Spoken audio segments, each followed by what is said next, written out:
The events took place in the 16th year of the Great Entropy Era, on the 6th day of June, during the lunar month in the city of Camel Peak. In the royal hall, 4 gentlemen stood to the side, and in front of the woman on the throne was a man. The first of the tiger rank, Su Ling, the elder of the Su family, turned to Xiao Rou and asked her why she had disobeyed her great-uncle and not married Li Min. Mu Rou, the head of the Su family of the completed eagle rank, told her uncle that he should have seen that the Li family's marriage proposal was just a plan. Their true motive was to take over the Su family, but she had to get married anyway, even without a partner. If it came to that, the whole city would laugh at Mu Rou. The girl replied that according to her grandfather, a certain groom was supposed to appear today. The Su family was one of the 5 major families in this city, and they could not allow such a scandal. Xiao Rou didn't want to listen to any more discussions, because she was the head of the Su family. Her uncle snorted and said that he wanted to see if her promised fiancé, who was only a rumor, would show up. At that moment, the guy in the cloak was standing on the camel peak of the ridge, looking at the mountains in front of him. Lang Yang's martial arts level was unknown, but he knew that behind the mountain was the city of Camel Peak. He had never met that woman, but his agreement was unbreakable. Suddenly, the guy was surrounded by bandits. These warriors were ruthless, and 5 of them gathered against one. The man offered to help Lang Yang, but he said that in this world where martial arts reigned supreme, there were different ranks of warriors, namely 3 ranks from strongest to weakest: dragon, tiger, and eagle. The hero's father was the weakest, the first Dan of the eagle rank. The 5 attackers belonged to a group of wanted criminals. In addition, each of them was at the 3rd Dan of the eagle rank. Each warrior's rank was divided into 4 Dan, and newcomers started at the 1st Dan of the eagle rank, advancing to the 2nd Dan, 3rd Dan, and finally to the 4th Dan, which is better known as the completed eagle rank. Finishing his story, the man began to run away with his son. Lang Yang wanted to know what the rewards were for the heads of these wanted criminals. The man waved his sword, saying that Shishan only had the 3rd Dan of the eagle rank and would not be able to stand up to his group of 5. The warriors had long heard of Shishan, who was also known as a cold-blooded swordsman who deliberately challenged others to improve his own martial arts skills. Nevertheless, he really dared to provoke a group of 5 warriors. The enemies believed that Shishan was tired of living in this world. Jumping into the air, the young man used a flurry of blades while the enemy swung his sword over his head. With a whistle from the blades, the bandit hit Shishan's sword, blocking the blow, but he was thrown back. Shishan and Lang Yang stood opposite their enemies, who were ready to continue the fight. The bandit did not think that the boy would last so long against 5 opponents, but the question remained open as to how long they would be able to hold back the warriors. Lang Yang approached the bandits, pointing his finger, and asked how much the guy would get for their heads. Raising his sword, the warrior began to laugh, calling Lang Yang insolent, so they decided to kill him. With a murderous temper, the group of bandits attacked the guy, who calmly looked at them. Suddenly, Lang Yang rushed through the attackers, hitting the entire group of 5 enemies with one move. In the next moment, he returned to his place, causing Shishan to ponder this amazing technique. Even the people nearby were surprised, because Lang Yang killed 5 3rd-rank Eagle Masters in the blink of an eye. Lang Yang wanted to know where he could get the money for these bandits. The handover took place within the city at the Tianyin branch. After that, the guy left, making Shishan wonder why Lang Yang didn't have the aura of a martial arts master. Shishan wanted to continue on his way, but when he looked back, he realized he was lost among the roads. Lang Yang held on to his sword, noticing that the old man was indeed a monster who devoured money. Su Ling said that Xiao Ru's wedding was about to begin, and he was extremely doubtful that a certain groom would show up. The 2nd son of the Li family, 3rd Dan of the eagle rank, Li Ming also thought so and even thought that he could defeat this groom. The girl was surprised that someone had allowed Li Ming to enter, and she also said that they should not bring up this issue again. The young man did not want to interfere with her love, but if the suitor did indeed appear, Li Ming wanted to fight him. A servant of the Su family entered and announced that there was a young man outside the gate who had come to see Xiao Ru. That person turned out to be Lang Yang. When the guy was inside, Li Ming began to look at him skeptically. The main character introduced himself to the head of the Su family, saying that he had come here about the wedding, according to the agreement. Those around him thought that Lang Yang had good manners, but there was no hint of the aura of a martial arts master emanating from his body. The girl agreed, asking Lang Yang to follow her to the ceremony, where he would now officially become Mu Ru's husband. Li Ming was surprised that the girl really wanted to marry him, repeating that he did not approve of it. Lang Yang looked at this loud guy and asked him if he had the right to disapprove of the wedding. Li Ming drew his sword in anger, saying that Lang Yang was trash and he didn't dare to talk to him like that. The main character did not consider Li Ming a warrior. because in his eyes, there was no difference between him and an ant. Xiao Rou drew her sword, saying that the guy had no right to harm her husband, because she could become his enemy. Ling was furious, saying that Lang Yang could only hide behind women, but he also promised to come back for him. Ling turned to the groom who had arrived and asked him if his chosen one had a jade necklace with him. Reaching for his scarf, the main character lifted the thread, revealing a sword-shaped necklace around his neck. Xiao Ru took the guy by the hand when she saw the necklace, saying that the wedding ceremony should already begin.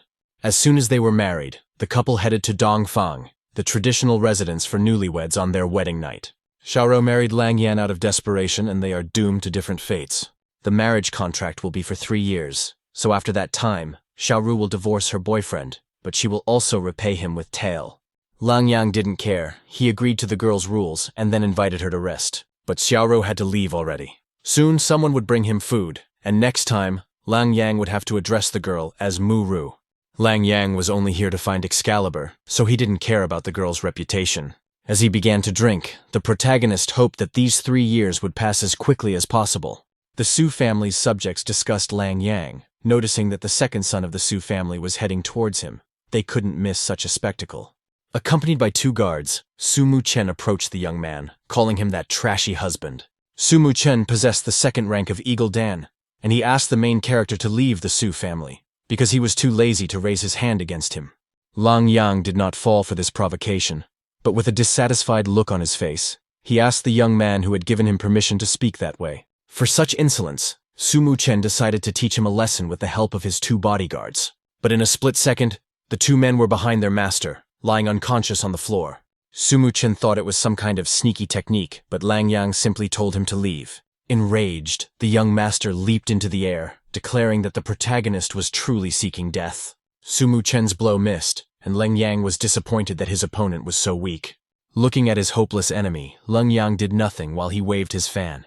There was no point in another attack, and the main character struck Su Mu Chen in the stomach with a single blow. The young gentleman fell to the ground, unable to believe that the protagonist had defeated him.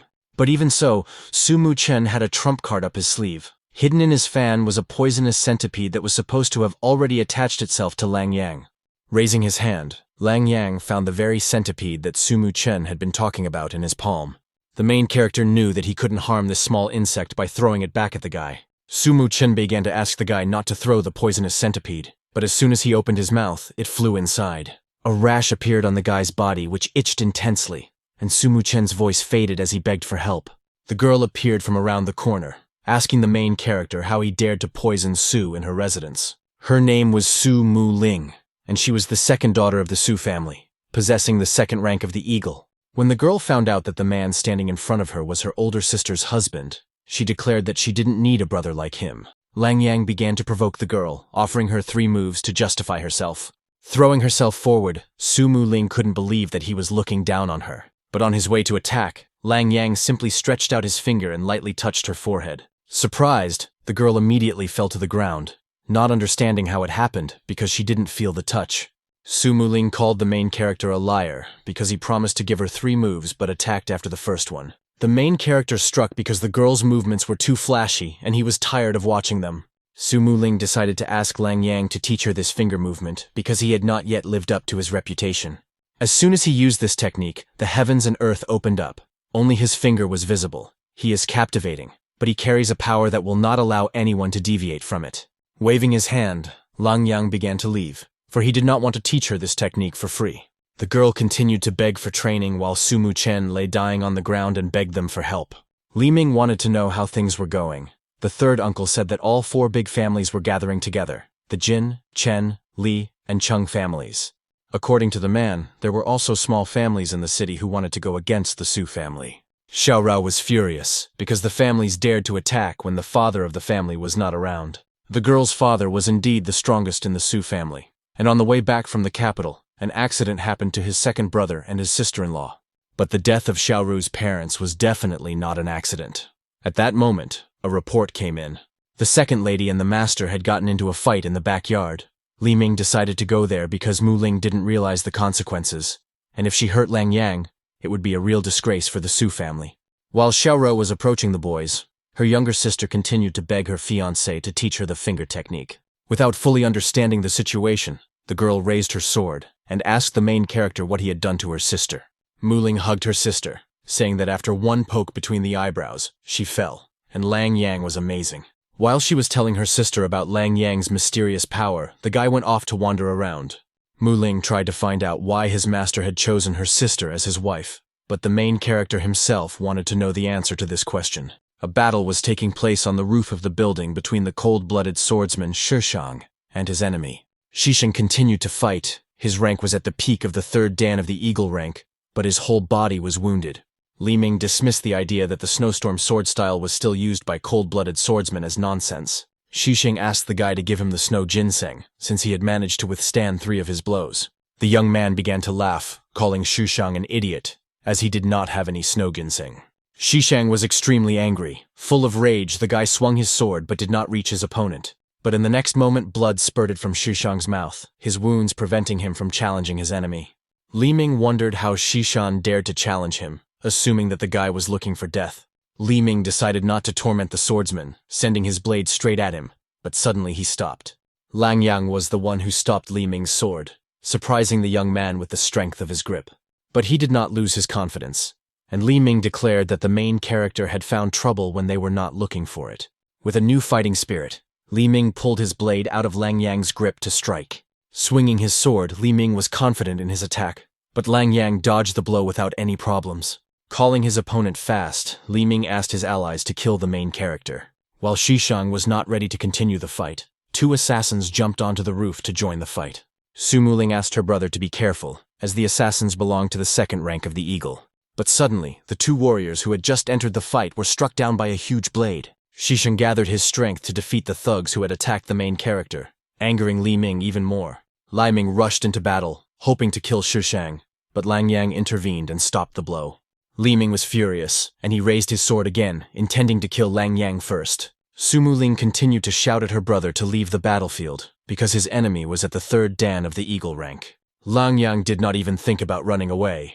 The main character stopped Li Ming's attacks again, this time grabbing his blade between his fingers. While the enemy was trying to understand how Lang Yang was so strong, the guy asked him how Li Ming dared to yell at him with his abilities. Breaking off the tip of the blade, the main character snapped his fingers and sent part of the katana back to Li Ming. Wounded, Li Ming fell to one knee, declaring that his Li family would never forgive Lang Yang. The main character became angry at these words, saying that he had sent Li Ming to hell, and soon his family would follow him. Su Muling had to intervene in the fight, taking the main character by the hand, as Li Ming's death would cause the Su family great trouble. Lang Yang decided to listen to the girl and, turning to his enemy, ordered him to leave.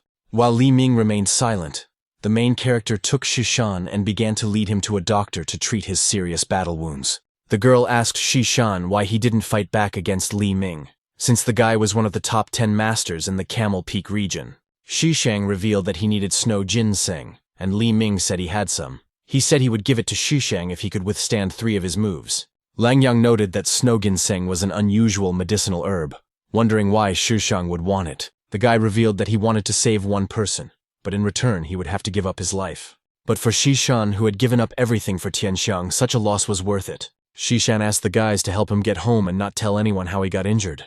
When the group entered, the girl got up from the bed and asked Shishan who the guests were. The guy immediately approached Tianxiang, took her by the hands, and asked her not to move around too much, as her body was still weak. Pointing to the guests, Shusheng introduced them as the young Master Ling and Mrs. Su. The main character noticed that the girl had had a cold for a long time, so using snow ginseng would be useless. Shishong was not sure about this recipe, but he had received it from a stranger, and still wanted to try it. Shishong understood that nothing was backed up by facts. He fell to his knees in front of Lang Yang, begging him to save Tianxiang. Lang Yang asked the young man to stand up first so they could discuss it, but Shishang could hardly do so because of his injuries. Tianxiang noticed Shishang's wounded appearance, assuming that he had gone out again and gotten into a fight because of her. The young man began to convince her not to be angry. The main character noticed that Shishang was ruthless but compassionate. Perhaps he was the right person to teach the young man this style of swordplay. Su Mu Ling pointed out that there was nothing in the city of Camel Peak that could cause such an infection. Shishang revealed that in fact this prolonged illness was caused by his mistake. It was during a snowstorm. An orphaned little boy, with no one to rely on, was dying of hunger. He had a bad cold and was left on the street with no one to take care of him. When he woke up, He felt warmth around him and thought he had ended up in hell, but then he realized he was in a house. A kind-hearted little girl was shivering from the cold air, but she still covered the poor orphan with a blanket. The girl even shared her food, allowing Xishan to survive the cold and satisfy his hunger. The little boy was not even 10 years old at the time. Grateful from the bottom of his heart, he could not allow himself to get sick. He did not like relying on the little girl to beg for food so that he would not starve to death. Xishan still regretted that Tianxiang had contracted this long-lasting illness while saving him. Even Mu Ling was moved to tears by this story, noting that Xishan should not let Tianxiang down. Tianxiang smiled and said that Xishan had not let her down, but on the contrary, had treated her very well. Langyang said that it was just a prolonged cold, and that she did not need such medicinal herbs. The main character only needed 7 silver needles. As soon as Xishan heard that Langyang could cure Tianxiang, his face lit up with happiness. The protagonist quickly obtained the 7 silver needles and immediately began treatment. When he finished the procedure, Xishan immediately rushed to Tianxiang and wanted to know how she was feeling. The girl noticed that the coldness in her body had disappeared, and she felt warmth inside her body. Tianxiang got out of bed, and Xishan hugged her waist, rejoicing that she was finally healthy and that he was incredibly happy. Xishan was incredibly grateful to Langyang for saving Tianxiang. The boy owed him his life for such help. Langyang said that with Xishan's permission, he would teach him a deadly sword technique. Xishan accepted this style and, taking the book in his hands, wanted to know what this technique was all about. It is ruthless when you kill, but at the same time compassionate. Xishan was perfectly suited to master this sword style. If he could learn everything in this book, no one in the tiger rank would be his opponent. Mu Ling was surprised that Langyang had mastered it, but the main character convinced her that this was not the case, because he did not suit this style. Mu Ling was angry with him, but Xishan stopped her and said that he believed what Master Lang had said. Li Daxiong, the head of the Li family of the 2nd Dan tiger rank, was angry, calling the thugs useless trash who couldn't protect the young master. The 5th elder of the Li family, 1st rank tiger, suggested forcing the 6th elder to make a move, because that way they could turn a small obstacle into a major hindrance. The head of the Li family said that this would give others a reason to laugh at the Li family as useless. The subject asked to inform the senior young master, Li Qian, to leave his seclusion. He had to master his Bai Mingjian technique.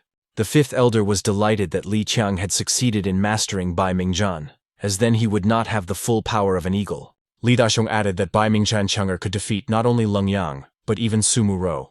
The 5th elder suggested waiting until Chen defeated the head of the Su family. Then they would see if they still had the strength to proclaim themselves one of the 5 greatest families. At first, the head of the Li family wanted to use marriage to slowly absorb the Su family, but no one knew that a betrothed would appear, so now the man is forced to change his tactics. The 5th elder pointed out that the Su family was currently the weakest of the 5 great families, so it would be better if they just attacked directly. The head reminded them that there were 3 other families, the Jin, Chen, and Cheng, and that it would be difficult to deal with the man from the Jin family. Even though the Su family was doing well, it would soon be absorbed. It was not easy to become a 2nd-class family. There was not even a 1st-class family in the 5 cities of Camel Peak. The 5th elder intended to ask his older brother to return, as the 2nd brother was the strongest after the family leader. Li Daxiong waved his hand, saying that since he started learning martial arts 3 years ago, he had been acting up. The head asked to keep an eye on Minger, not allowing him to ruin anything because of his impulsiveness. Ling began to get out of hand, not understanding why the elder supported Mu Rou. The elder stated that since the 2nd brother and his wife had already left this world, they had to protect Mu Rou. Lin spoke again and pointed out that if they were connected to the Li family through marriage, it could keep the Su family safe for a while. Xiao Rou asked them to stop. What had already happened. Her uncle should not talk about the Li family anymore. Her uncle left, but he was sure that the head of the Su family would definitely regret this decision. Lin asked the young man to cause trouble for Lang Yan, and wanted to know how things were going. Su Muchen told his father that he had been crushed by Lang Yan. He even attacked him with the centipede that he had originally used.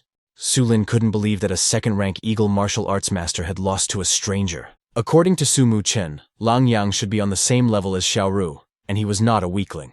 His uncle insisted, thinking that even if Lang Yang was a martial arts master, he would not be able to protect the Su family. Ling ordered the young man to find his 2nd brother, Su Mu Feng, whose abilities were on par with Mu Rou's. Mu Ling continued to praise the main character. She was sure that with him, the Su family would be safe and sound.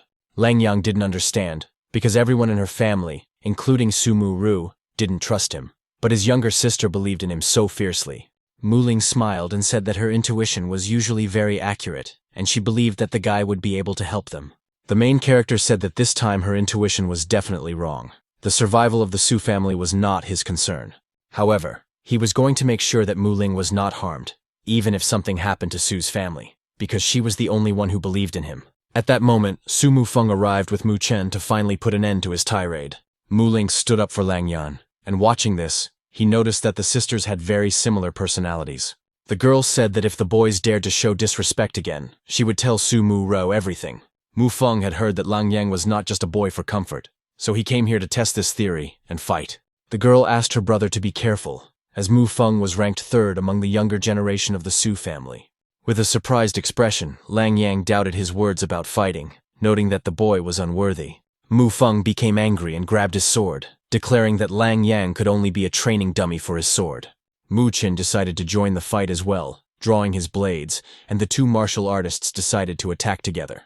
As the girl watched her brothers, a blade began to slip out of her sleeve against her will. The main character used his strength to pull out the sword, asking his sister to lend him her weapon. With a wave of his hand, the sword began to levitate and follow Lang Yang's movements, sending coldness in its wake. As the confident brothers rushed forward, they did not notice how snowflakes began to envelop them. Suddenly, the storm intensified and overwhelmed the brothers, forcing them to drop their swords. Lying on the ground, Mu Feng tried to find out how Lang Yang knew Xishan's famous sword style, the snowstorm style. Anger was written all over the main character's face, and he said that next time, anyone who attacked him would die. Mu Chen began to admire Lang Yang, whose strength was truly immeasurable. Now the young man no longer cared if others obeyed him.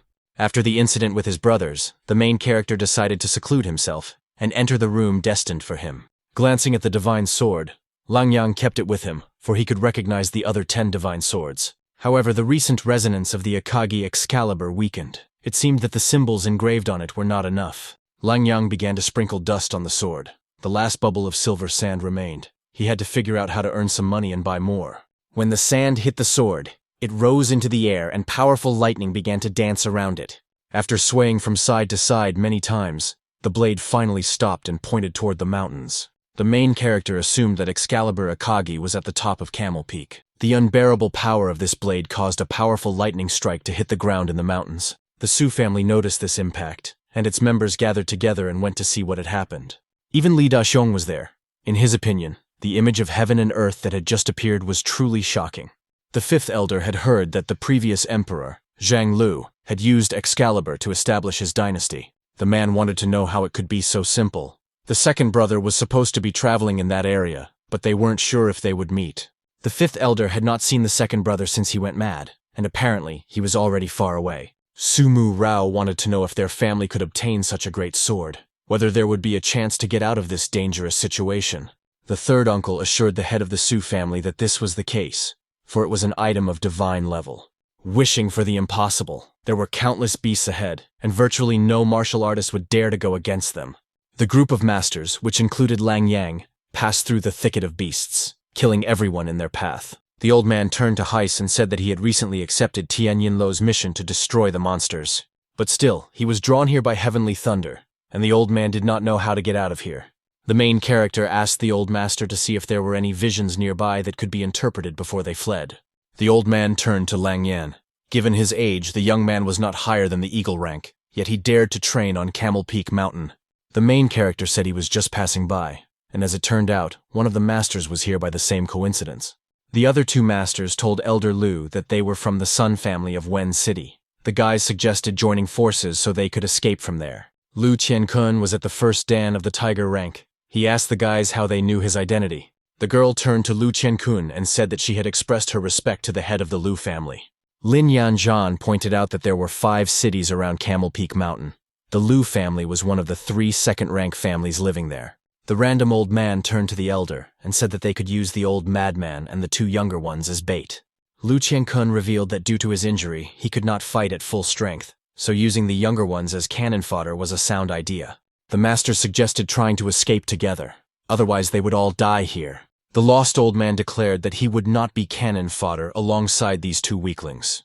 The 2 masters became angry with the unfamiliar old man and decided to attack him first. In a split second, the old man defeated his enemies with a few light blows. Lu Qiankun was surprised by the stranger's strength and immediately realized that he was no less than a first-rank tiger. The main character was also surprised, as this was not like the strength of an ordinary martial arts master. The weak masters realized that their enemy was so strong that they would have to show more respect to their elders. Lin Yanjian suggested that the weaker masters take her away from there, and she would be able to pay for it. The fat master was immediately delighted, saying that the girl had beautiful eyes and that since she had made such a promise, he would take care of her safety. The master turned to Leng Yang, saying that he would distract the animals with his blood if he didn't want any trouble. The girl asked the main character to listen to them. That way, everyone would have a chance to survive. Lang Yan would bring death upon himself by provoking them. The masters turned on someone again, saying they would make him cannon fodder. Using his contactless fighting technique again, the main character lifted 2 stones into the air and threw them. With a deft throw, the 2 small stones hit the 2 masters in the forehead, stunning them on the spot. Lu Qiankun noticed this move from Leng Yang, assuming that his strength was comparable to that of a tiger. Lin Yanqian understood that the old man could indeed be at the tiger rank, but Leng Yang was too young. If he was at the tiger rank, this guy was the strongest of his generation. The main character realized that when he reinforced the characters with silver sand, it caused a reaction from the Akagi magic sword, which caused the vision of heaven and earth. So the Akagi magic sword was somewhere nearby. It seemed that Lang Yan needed to further strengthen the inscriptions on the invincible sword. The girl asked the main character not to go anywhere, because he could attract all the animals, considering the guy to be selfish. Lang Yan replied to Lin Yan that she was selfish when they wanted to use him as bait. The wandering old man also decided to follow the main character, saying that there was no point in staying here waiting for death. Lu Qiankun decided to follow them. The girl didn't know what to do and decided to run after them as well. As soon as the group got out of the crevice, they began to encounter sinister monsters. Lang Yang was confident in his abilities, but Lu Qiankun suggested that the 3 of them should use their abilities together. But the old man suddenly fell silent, because the main character began to walk confidently forward, straight towards the monsters. The enemies took this as a challenge, and the monsters immediately rushed to attack him, but he stood his ground. The monsters died instantly, as a single swing of Lang Yang's sword was enough to kill them. A whole group of enemies fell with one blow, which made the allies believe that the guy could be at the full rank of a tiger. The wandering old man noticed that Lang Yang was indeed an amazing young man. Introducing himself as Li Er, he wanted to know his name. Upon hearing the old man's name, the main character paused in his battle with the monsters, as the name seemed special to him. Raising his hand, Lang Yang created a burst of power in his palm, easily defeating another monster. Turning to his allies, Lang Yang decided to reveal his true name, given to him by his teacher, Lang Xiaotian. The head of the Li family noticed the animals scattering, at first thinking that an even more dangerous monster had appeared. Soon, the 2 great families noticed that it was not a beast that had emerged from the forest, but Lang Yang, completely unharmed.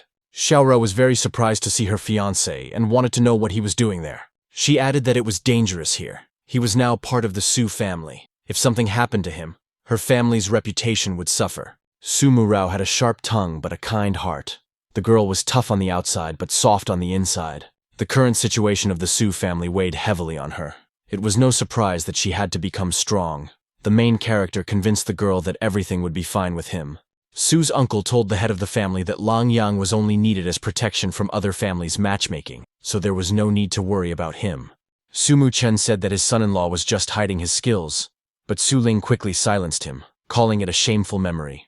The girl became curious when she heard about the duel between her brother and brother-in-law, and she wanted to find out more. As soon as Mu Chen wanted to tell her what had happened, Su Ling again told him to be quiet, saying that losing to Lang Yan was not something to be proud of. At that moment, the main character returned to his room and began to meditate, filling the entire room with his power. Lang Yan's teacher informed him that after 18 years of training, it was time for him to leave. On the day he united all 10 great swords and cut through the heavens, they would meet again as teacher and student. Remembering the events with his teacher from the past, a tear rolled down the main character's cheek. The next morning, Su Mu Chen and Su Mu Ling came to visit him, even though the guy had hated Lang Yang before. Su Mu Chen revealed to his younger sister that it was all in the past, and now his brother-in-law was his idol. Mu Ling suggested that her older brother see whose breakfast the main character would like. But when the kids entered Lang Yang's chambers, it turned out that he was no longer in his room. At that moment, he was trying to find a way to quickly earn money for the silver sand needed to strengthen the inscriptions on the invincible sword. On his way through the city, the main character wandered into the heavenly refuge to take on a task. There were 7 categories of tasks in the refuge, including gathering herbs, hunting animals, capturing criminals, and so on. Lang Yang asked the man not to bother him with the lower-level quests. He was only interested in quests of the 5th category and above. The man was surprised, because 5th-level tasks were assigned to those with a 1st Dan rank or higher. The main character was absolutely confident in his decision, and even insisted on 6th and 7th rank tasks. The guy next to him called it absurd. The 6th and 7th categories are for 2nd and 3rd Dan Tiger ranks, respectively. And even then, you need a whole team, not just one person. In this city, only the manager had a 3rd Dan Tiger rank. In his opinion, Lang Yang was looking for certain death. Upon learning that there was only one master with a 3rd rank tiger in the entire Camel Peak, the main character was very pleased. Another contender added that the guy was too young. There are 5 cities around Camel Peak. There are 3 second-class families in them. Each has a representative of the 3rd rank of the tiger. The guy also asked not to underestimate the city of Camel Peak. They had the Zhang family. Its head had the full tiger rank. But the Zhang family committed crimes against the state and was destroyed by the head. If the imperial court had not sent its masters, the head would never have been able to deal with the Zhang family. Realizing that the power of the imperial court was truly incredible, the main character returned to his task, asking for a list of tasks of the 5th category and above. The young man asked Leng Yang who he thought he was, saying that he was nowhere near Leng Xiaotian. Those closest to him wanted to ask the young master Lu Guifeng who Lang Xiaotian was, and whether he was really that powerful. The young master said that no one could even imagine Lang Xiaotian's strength, but he couldn't say more because Lu Guifeng had to go about his business.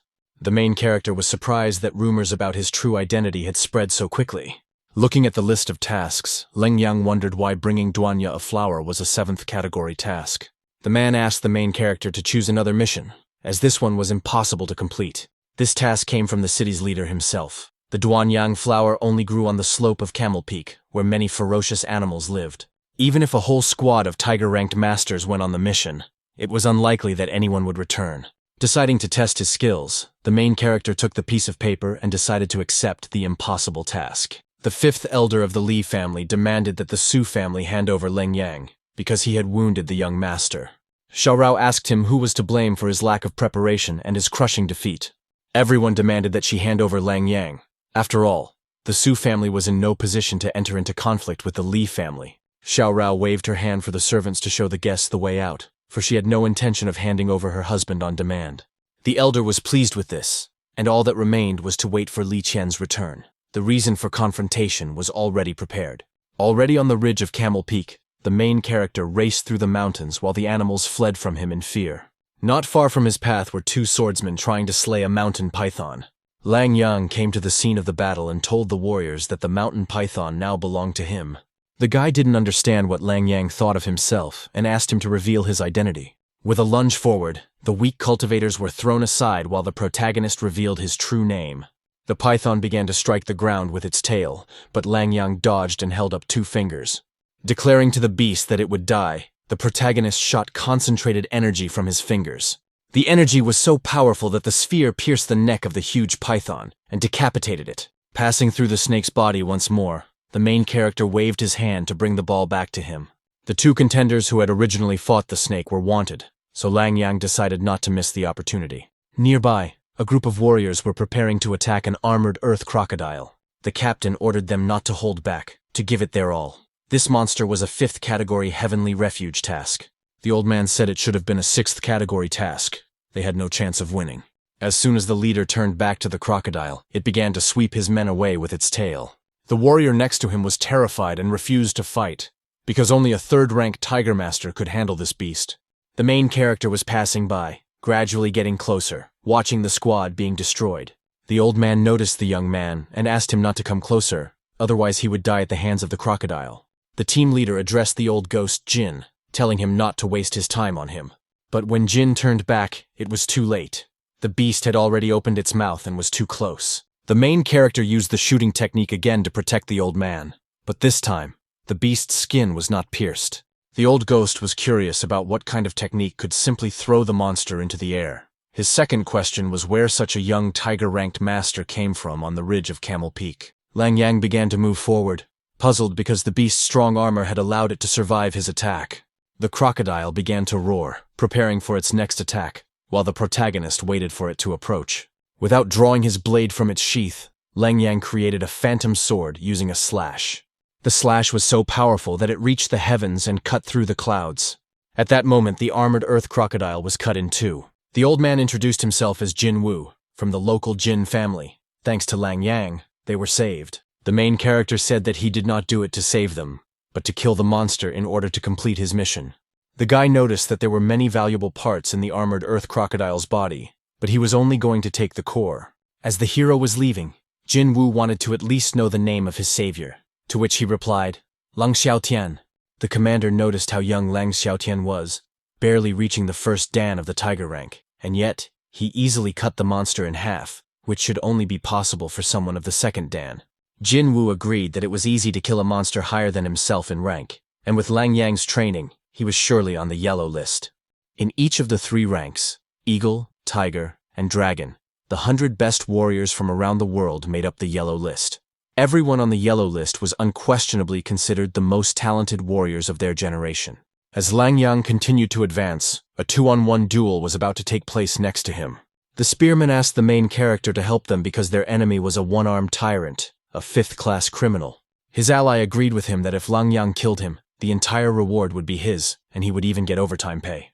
The tyrant told Lang Yang to leave, because a young boy's hand would not tremble when striking him down. The spearman told his companion to run away as soon as Lang Yang entered the fight.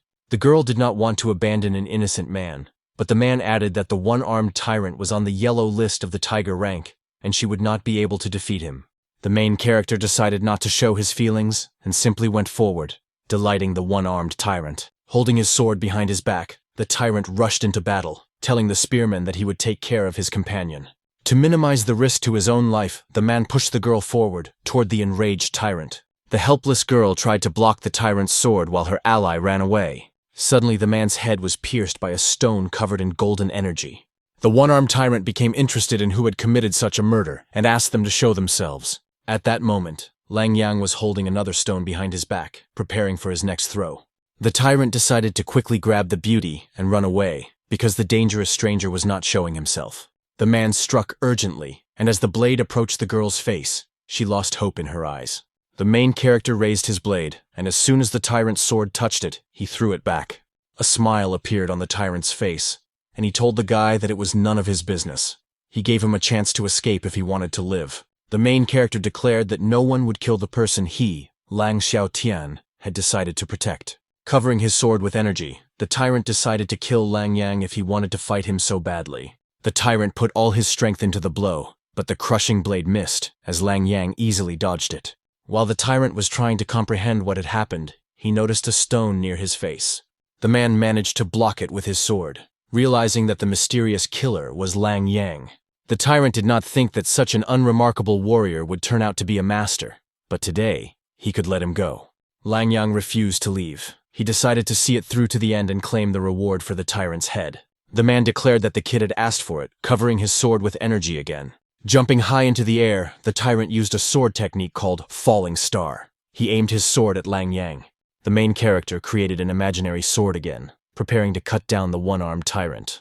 The energy blast shot forward and pierced the neck of the dangerous bandit from the yellow list. The girl turned to Mr. Len, introducing herself as Zhuya, and wanted to know how she could repay him for saving her.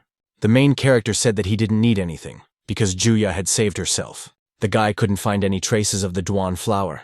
The flower must be guarded by a ferocious beast. One option was to wait for the beast to show up, because then the flower would be found. Soon, a large tiger emerged from the bushes, holding a small flower with glowing petals in its mouth. The main character noticed that the beast was intelligent, because it knew that this flower could not be eaten just like that. The beast was also very powerful. According to Lang Yang's observations, the tiger was at the 3rd dan of the tiger rank. While the tiger was resting in the field, another monster appeared nearby and they were aggressive towards each other. The two beasts quickly engaged in combat, and the tiger left the precious flower behind.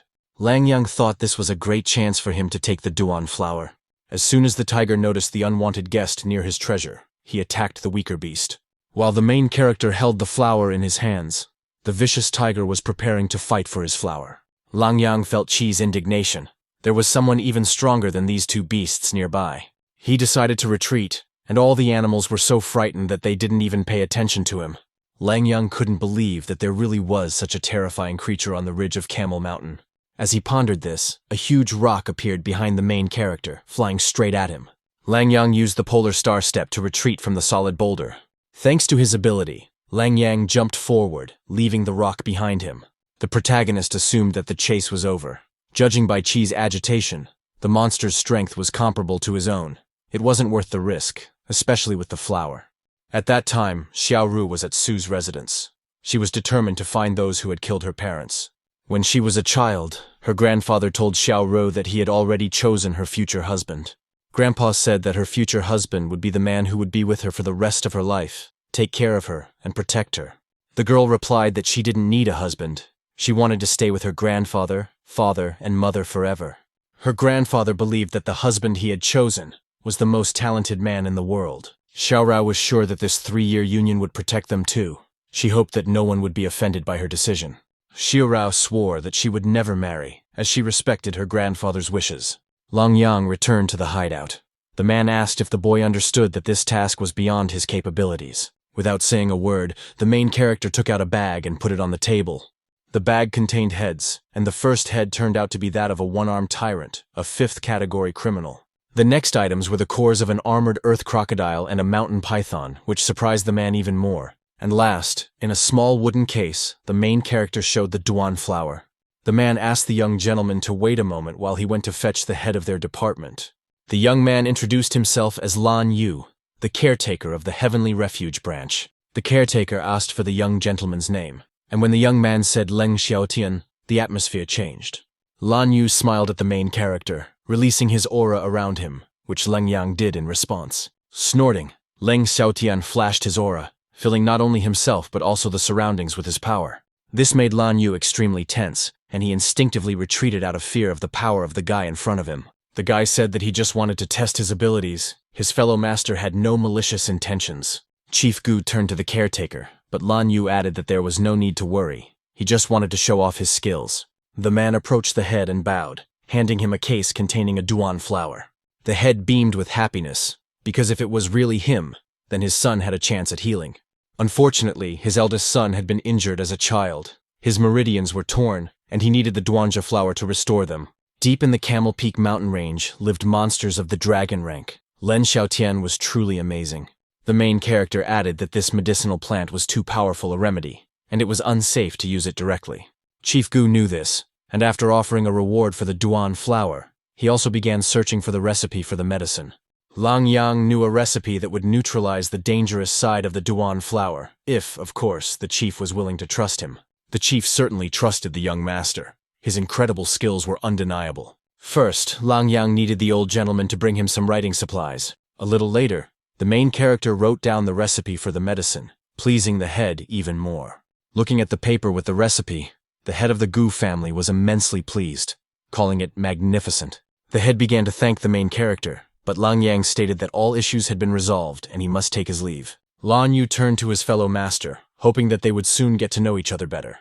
A good relationship with Chief Gu would definitely bear fruit, especially considering his connection to the imperial court. For completing the task, the protagonist received a double reward, so it was time to buy more silver sand. Lan Yu continued to think about Lang Yan, a true master who was able to resist his aura. At this time, in the main hall of the Li family, rumors reached the head that Li Qiang had already left. The head rejoiced. Li Qiang had enough aces up his sleeve, and the Su family would not be able to oppose him. Suddenly, Li Daxiong was even more surprised, because the deputy head, the second brother, had returned. While the main character was wandering around the city, Su Muling noticed her son-in-law and was delighted that he had returned. Since the girl had not found him in the morning, she handed him some food, offering Lang Yan breakfast. The main character decided to take the food she offered, noticing that Su Muling was too kind and naive. Suddenly, the girl began to pull her brother-in-law along with her, because there was a candy store nearby. Li Qiang came to the main hall of the Su family. Being the third dan of the Eagle rank, the guy demanded that Mrs. Su hand over Lang Yan. Xiao Rou stated that Leng Yang was not there at the moment, and if the Li family had any complaints, they should take them up with the head of the family. Li King had expected this response, so he challenged the head of the Su family to a duel. However, If the young man emerged victorious against Xiao Rou, Li Qiang demanded a reward.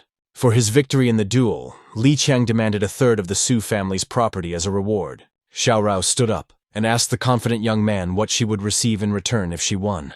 Ling was surprised that the head of the family was willing to take such a risk for his foolish son-in-law. Li Qiang replied that for her loss, Xiao Rou would receive a third of the Li family's property. She agreed to these terms, and soon the pair took their dispute to the arena. With the sound of clashing swords, Li Qiang was enveloped in an aura. He had mastered the technique of 100 ringing blows. Ling understood that this technique was difficult to master, but at the same time extremely effective. By defending Lang Yang, the family could lose their property. Xiao Rou thrust her blade forward, using the 13th sword style of the Su family. But the head of the Su family was no less delighted, for she had also mastered the 13th sword style. The man from the Li family understood that Xiao Ru had great potential. She could become a problem in the future, but for now, she was not strong enough. Li Qiang struck Xiao Ru's sword with his palm, forcing her to retreat from her frontal attack. The guy said that Xiao Rou was pretty good with a sword, but it wasn't enough against him. The girl considered this nothing more than a ridiculous provocation, for she also had tricks up her sleeve.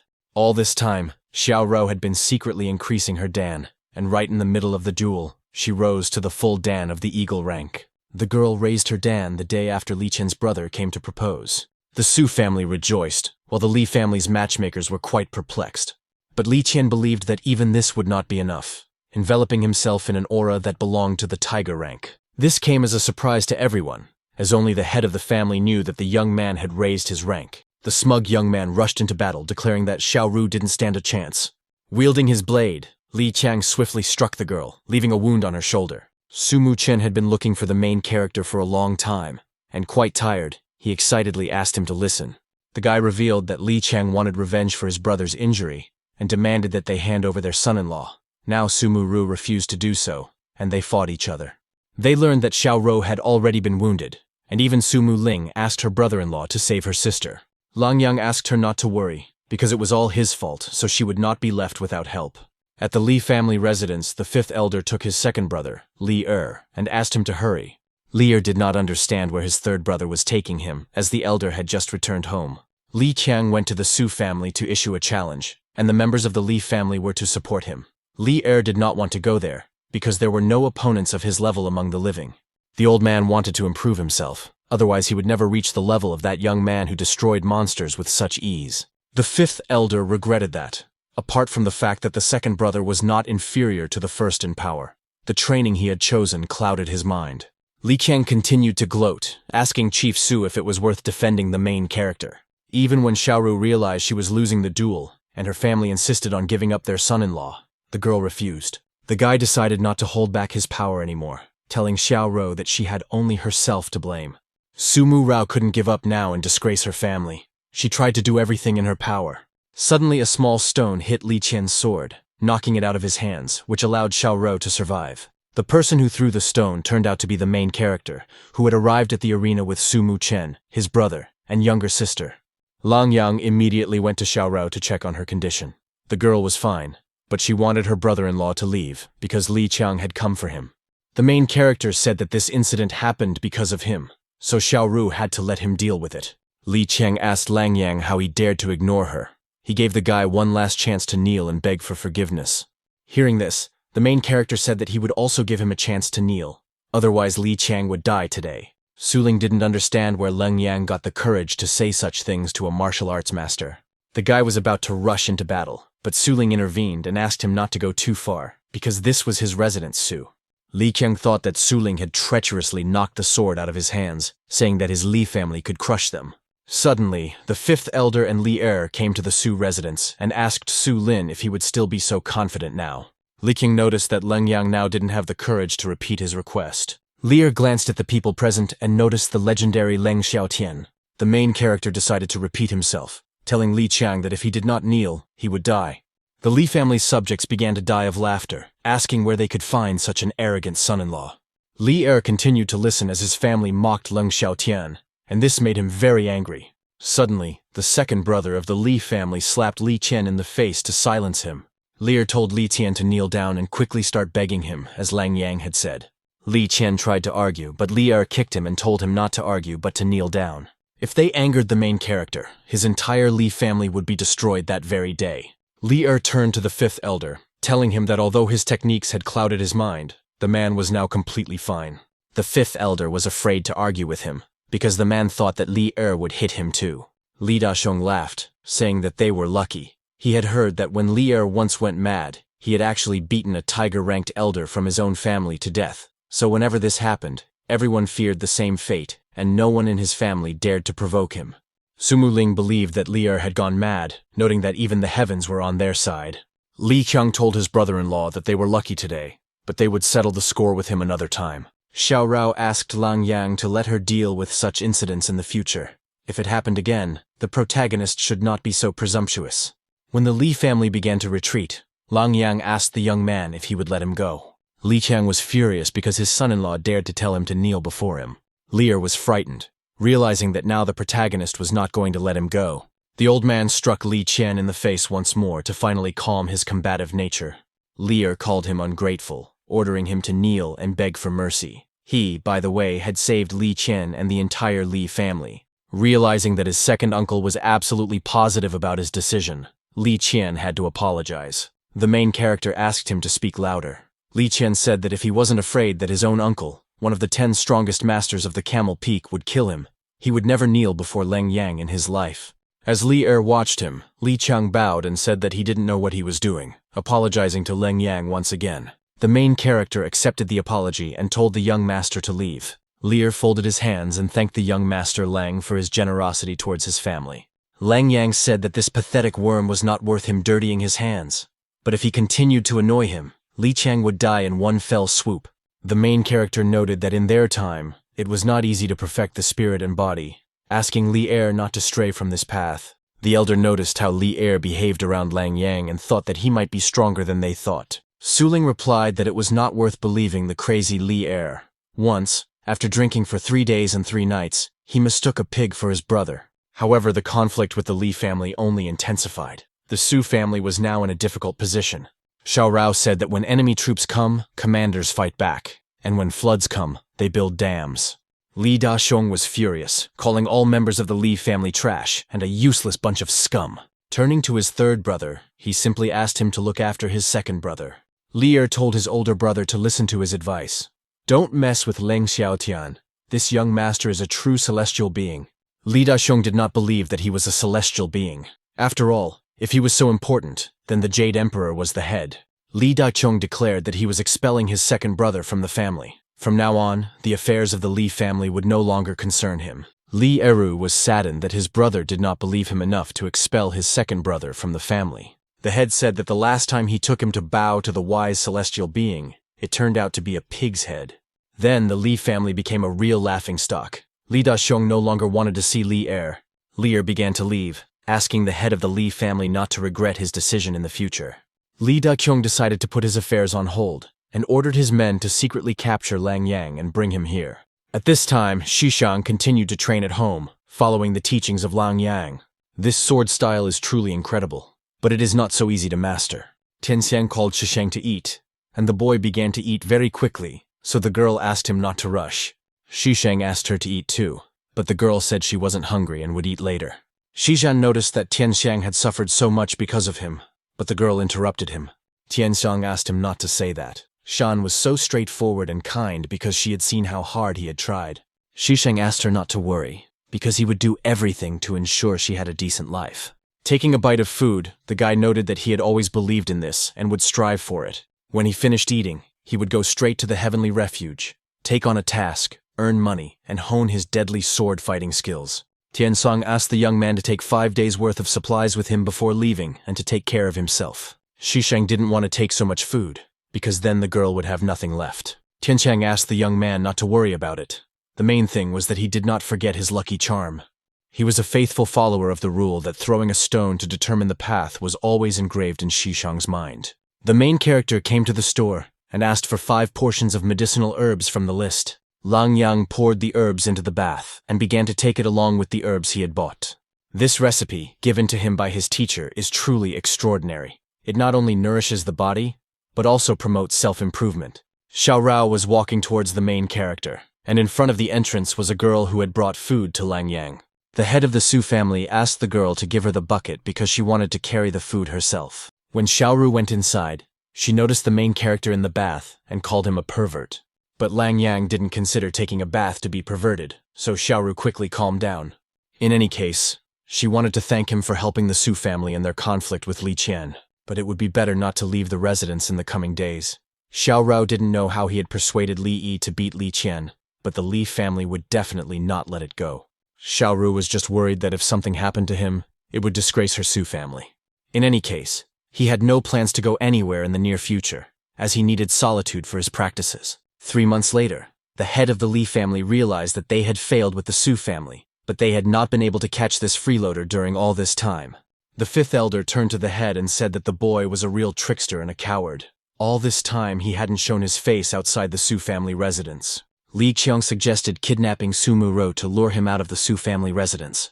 Li Daxiong said that according to rumors, she had reached the tiger rank, so it would not be so easy to capture her. It was better to just stay at home and not get involved in anything, so as not to ruin the Li family's plans. The third brother had to recall the people who were tracking Lang Yang, because they now had other priorities. The fifth elder thought that they were talking about the ceremony to elevate him to the rank of crown prince. He had already prepared the best gifts, and this time the Li family would definitely not go unnoticed. Li Qiang turned to his older brother and suggested that they kidnap Su Mu Ling instead of Xiao Rou. Lang Yang was fond of this girl, and if they kidnapped her, it might lure the main character into their trap. In the city of Camel Peak, the man asked for gifts to be prepared for the ceremony of the crown prince's investiture. The best ones would go with him to the Forbidden City. If the crown prince was confident in the strength and usefulness of their family, they would receive recognition and honor. In the city of Chen Kun, another family was also preparing for this, and preparations for the ceremony were a top priority. Lu Qiankun understood that if they earned the respect of the crown prince, the Lu family would rise and rule all 5 cities of Camel Peak. The Su family congratulated the head of the family on achieving the rank of tiger. Now, if she became close to the crown prince, it would be a great fortune for the Su family. Xiao Rou didn't want to listen to this nonsense. She already had a husband. They had not gone to the capital to get close to anyone, but only to prevent their opponents from portraying them as disrespectful to the emperor's authority. After breaking his bath, Lang Yang got out of the water. He had finally increased his strength, and thanks to his teacher's recipe, it only took 3 months. First, the main character raised his hand and ordered the sword to return to his hand. Silver sand, used to strengthen the inscriptions on the sword, was not so easy to obtain. It was worth asking that man. The fifth elder noticed that all the great families had already left. Wasn't it necessary to hurry to the imperial capital as well? Li Daxiong said that now that everyone had left for the capital, it was the most opportune moment, because Xiao Ru had no idea about anything. There were so many people in the city, with all the great families gathered together. No one knew if they would be able to see the crown prince, but there would definitely not be another chance. But the prince's disposition could greatly influence the family's future status. In the Su family, the uncle turned to Xiao Rou and said that all the great families had already left for the ceremony. They were supposed to leave too, but the head asked them to be patient. Su Ling didn't understand what they were waiting for, because if they continued to wait, it was unclear what would happen. Xiao Rou noticed that the Li family had not gone to the ceremony either. She wondered what the reason could be. Suddenly, Su Ling finally realized what the problem might be, not thinking that the Li family would dare to take such a step. Xiao Rou said that as soon as the best craftsmen of the Su family left for the ceremony, it would be the perfect moment for the Li family to attack. And indeed, the old fox Li Daxiong was truly capable of such a move. The man said that Mu Rou was truly insightful. It seemed that the years had not been kind to them. They respectfully awaited any instructions from the head of the family. Xiao Rou asked them to prepare for battle and gather the common people in the backyard so that they would be ready to evacuate at any moment. Head Gu turned to the young master and said that Leng Xiaotian was a real mystery. They had found no information about him, but there was no point in watching him. He might perceive such actions as hostile. If Leng Yang agreed to help, he was sure that his son would recover much faster. At that moment, the guest asked the head of the audience for an audience. But he was busy, because he still had to prepare a dose of medicine for Era. But when the head of Gu learned that the guest's name was Lan Xiaotian, the man paused and thought. Since he was a highly respected master, the head of Gu said to invite him in quickly and was even ready to meet him himself. The head immediately rushed to the meeting, delighted that it was indeed Mr. Leng standing before him. For the chief, his visit was a great honor. Lang Yang wanted to know why Chief Gu would not go to the capital, but they simply did not understand their situation, hoping to see the prince. but he would hardly even grant them an audience. He had to thank Lang Yang. Thanks to him, the head son's condition had improved significantly. However, he had been ill for too long and needed time to recover. Lang Yang didn't want to beat around the bush. The guy wanted to ask the head where he could buy silver sand. In return, he offered to help with his son's rehabilitation. Su Muling was walking through the city. The last time her son-in-law went out, she met him in the shopping arcade, thinking he was there. The girl prepared a whole box of food for her brother-in-law, hoping that he would be very surprised by this sight. At that moment, Li Qiang pushed Su Muling, causing her to drop all the food from her hands. Li Qiang told the girl not to get her hopes up, because he would never see the food anyway. Su Muling got angry, repeating that the master did it on purpose to spoil the treats for her brother-in-law. With her fist behind her back, Su Muling was going to teach Li Qiang a lesson for his actions. A servant of the Li family stood up for Li Qian, telling him to be careful. Su Muling had no intention of stopping and successfully knocked the servant back with a blow. Li Qian was surprised because the girl was very small, but she already had the 3rd rank of the eagle. Muling knew that the boy did not expect such strength, because now she was going to teach him a lesson. After striking the master, her attack proved useless. Li Qiang simply parried the blow. He already had the full eagle rank. Li Qiang asked her not to forget who the real hero was. Suddenly, he heard Su Muling rejoicing at the return of her son-in-law. Li Qiang turned around and tried to find him. But when he turned around, Su Muling was already gone, so he thought they had been tricked and decided to rush after them. Muling said that she may have been weaker, but she was superior in wit. Su Muchen stopped his sister, asking where she was running to, because the guy was looking for her. Muchen didn't understand why she was running away. He just saw that his brother-in-law wasn't home and wanted to look for him with her. The girl said that Li Ming wanted to grab her, but it was too late to run. They were surrounded. Su Muchen returned to the Su family residence, announcing that Mu Ling had been kidnapped. His wounds didn't matter, but his kidnapped sister was more important. Su Ling said that someone should be sent to negotiate with the Li family to get Mu Ling back. Xiao Rou declared that her sister was in danger and that she would personally go to negotiate with the Li family. The man said that the Li family had surrounded their residence with cavalry and infantry. Fortunately, thanks to Mu Rou's foresight, they had prepared for defense and gathered the common people in the backyard. The head did not consider this to be very bad news, as she would not have to go to the Li family for negotiations. Xiao Rou left her residence and asked the Li family how they dared to kidnap her sister. Li Daxiong was unaware of this, and said that the entire Su family was surrounded, so there was no point in engaging in such childish behavior. The head asked them not to joke with him, saying that if they surrendered right now, they could avoid a bloody massacre. Xiao Rou was surprised that they had decided to attack her Su family, but they were going to see if they had the guts to do it. Li Daxiong called her a stubborn girl. He really wanted to see her as his daughter-in-law, but things took a different turn. Li Daxiong ordered his soldiers to attack the Su family, and dozens of enemies immediately rushed forward. But as soon as they got closer, the ground suddenly split open beneath them, revealing a trap. Su Ling noticed that Xiao Ru had devised a brilliant plan, and Li Daxiong was not prepared for it. The head of the Li family asked his subjects to carry ladders, and the archers to provide cover. The warriors rushed forward, and the two great families clashed in battle. The Li family's archers began to shoot arrows, swiftly killing the nearby Su family warriors. Xiao Rou ordered the Su family's archers to return fire with their bows at the warriors. Lang Yang was in the house of the head of the Gu family, using healing needles to cure Gu's son. Chief Gu wondered whether these 49 silver needles could really heal his body after he'd been sick for a year. This was a minor ailment, and he, Lan Xiaotian, could certainly deal with it himself. There was no need to resort to medicinal herbs.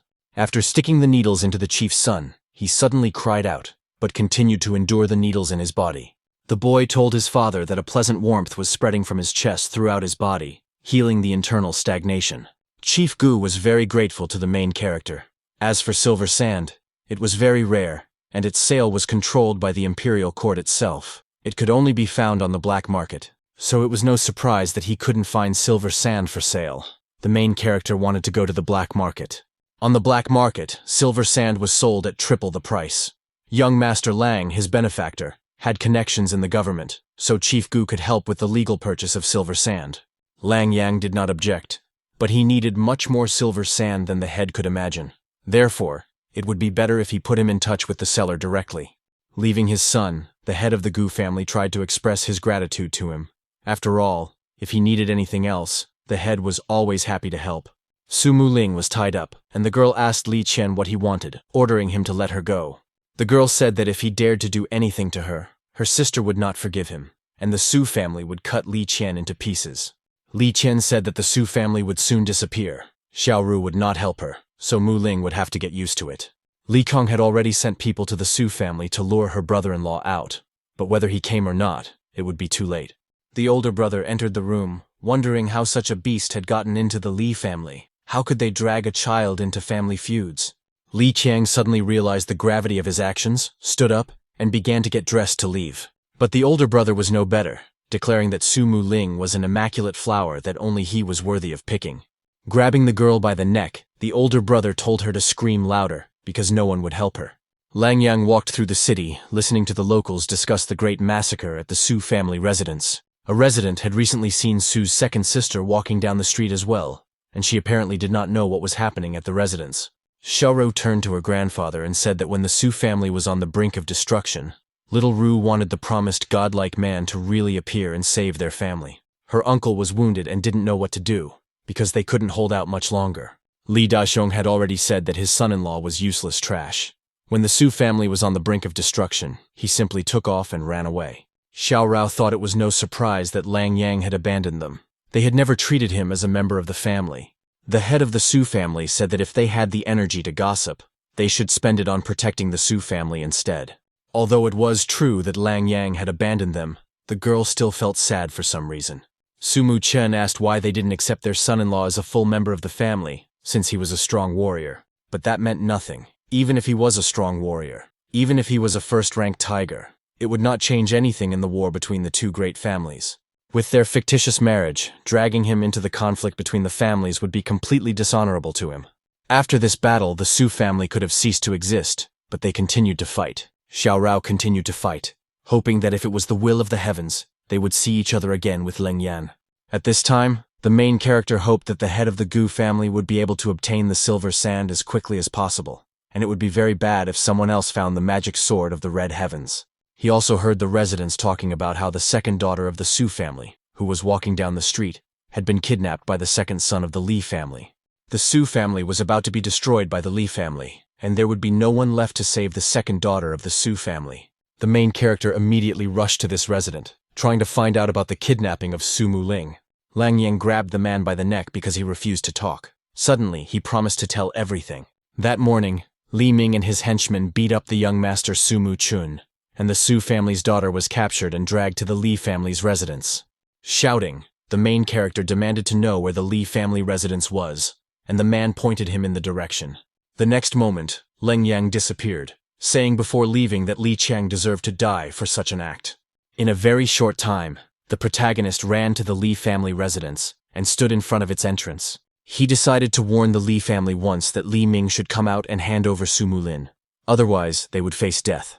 The guard at the entrance saw Lang Yang and asked where this nobody had come from, who was so arrogant toward the Li family. The main character rushed forward and slammed the guard into the wall, telling him to shut up. When the second guard saw his ally smash through the wall with his body, he was afraid to contradict the master. But Lang Yang was no longer willing to listen to anything, so he mercilessly struck the second man. The warriors behind the wall noticed the enemy attack and immediately rushed to defend against the enemy who had invaded the Li family residence. The warrior told the main character to stop his rampage while he called others to bring the fifth elder brother. Lang Yang just kept quiet and continued to attack the helpless warriors, pushing forward. Li Daquan, the first Dan of the tiger rank, appeared and asked who dared to come to the Li family residence and wreak havoc. Lang Xiaodan noticed the master and told him his name. He was the one who had caused the disorder in the residence. The young man asked Daquan who he was to demand an explanation. He, Lang Xiaotian, acted without hesitation. The master was angered by the young man's arrogance and ordered his soldiers to attack him all at once. Since they refused to retreat, Lang Yang decided he would kill them all. Each step he took left cracks in the ground. The fragments that remained from the ground beneath his feet flew into the air and killed the soldiers around him with a single movement. Li Daquan marveled at the master's terrifying power, not thinking he could defeat him. The man still suggested that Mr. Lang calmly discuss the misunderstanding that had arisen between them. Lang Yang said that they had kidnapped someone important to him, and now they were saying it was a misunderstanding. All members of the Li family deserved to die, so without further ado, Lang Yang struck. If Li Ming did not come here immediately and release Su Mu Ling, the young man swore that he would destroy his entire family. At that time, Li Qiang was walking around the residence, considering his older brother a role model. As he walked into the cheerful red courtyard, he realized that Sumu Ling had provoked him too much, and he had to go to such a place to let off steam. Initially, he wanted to use her to lure out Leng Yang, but he didn't think his father would attack the Su family so soon. Since Sumu Ling was no longer of any use, it would be better to find an opportunity in the next few days and get rid of her. Xishang stood behind Li Qian, asking if he had stolen the Su family's younger sister. Young Master Leng and the second daughter of the Su family had saved him last time. More importantly, they had healed Tianxiang, so Xishang couldn't stay on the sidelines now. Li Qian knew that Xishang was no match for him, so he boldly claimed that he was the one who had stolen her. The young man drew his sword and ordered him to let her go, otherwise he would die by his hands and sword. Li Qiang was just thinking about how to let off some steam. Therefore, fighting Xishang would be an excellent opportunity to start with. Li Qiang had already reached the full rank of eagle, so he was not afraid of fighting Xishang under any circumstances. Xishang was confident in his abilities and did not hesitate, rushing into battle. But the clash of the two weapons did not go in favor of the young master, as Li Qiang threw him back. The young man began to laugh, saying that no matter how much he honed his sword style, it was nothing compared to his power. At that moment, the older brother believed that the love potion had worked perfectly, and that she would soon go mad. Even now, Sumu Ling was calling for help, not from her blood relatives, but from anyone. But the first person who came to mind was her brother-in-law. Suddenly, a wall next to them broke, and one of the Li family masters flew inside, surprising the older brother. Lang Yang continued to rage, even forcing the warriors to show him the location of the Su family's second daughter. Sumu Ling noticed her brother-in-law and asked him for help, as her head was spinning. Noticing that the girl was under the effect of a love potion, the young master became even more angry. The fifth brother of the Li family was already wounded, but he believed that now he could defeat the main character. The eldest brother turned to his uncle and said that it would be better to attack in order to repay Lang Yang for the humiliation. Lang Yang considered this presumptuous, as the masters were confident in the success of their attack. With one blow, the main character hit the fifth uncle's body, causing him to cough up blood. Looking at his uncle, the older brother realized that he was indeed dead. One touch, and the first Dan tiger fighter was dead. This sight made the older brother fear for his life, and he began to beg Lang Yang for mercy. Initially, he did not want to directly involve those who were not guilty of the kidnapping. But seeing what he had dared to do to this girl, today he, Lang Xiaotian, decided to destroy the entire Li family. The older brother realized that he was standing before the very same mysterious martial arts master that Mr. Lu Chengfeng had told him about. Taking Sumu Ling hostage, the young man realized that now he had no reason to be afraid. Lang Yang said that he had never been afraid of threats before, but he hated those who tried to threaten him. At that time, in the Su family residence, Xiao Rou was treating her wounds.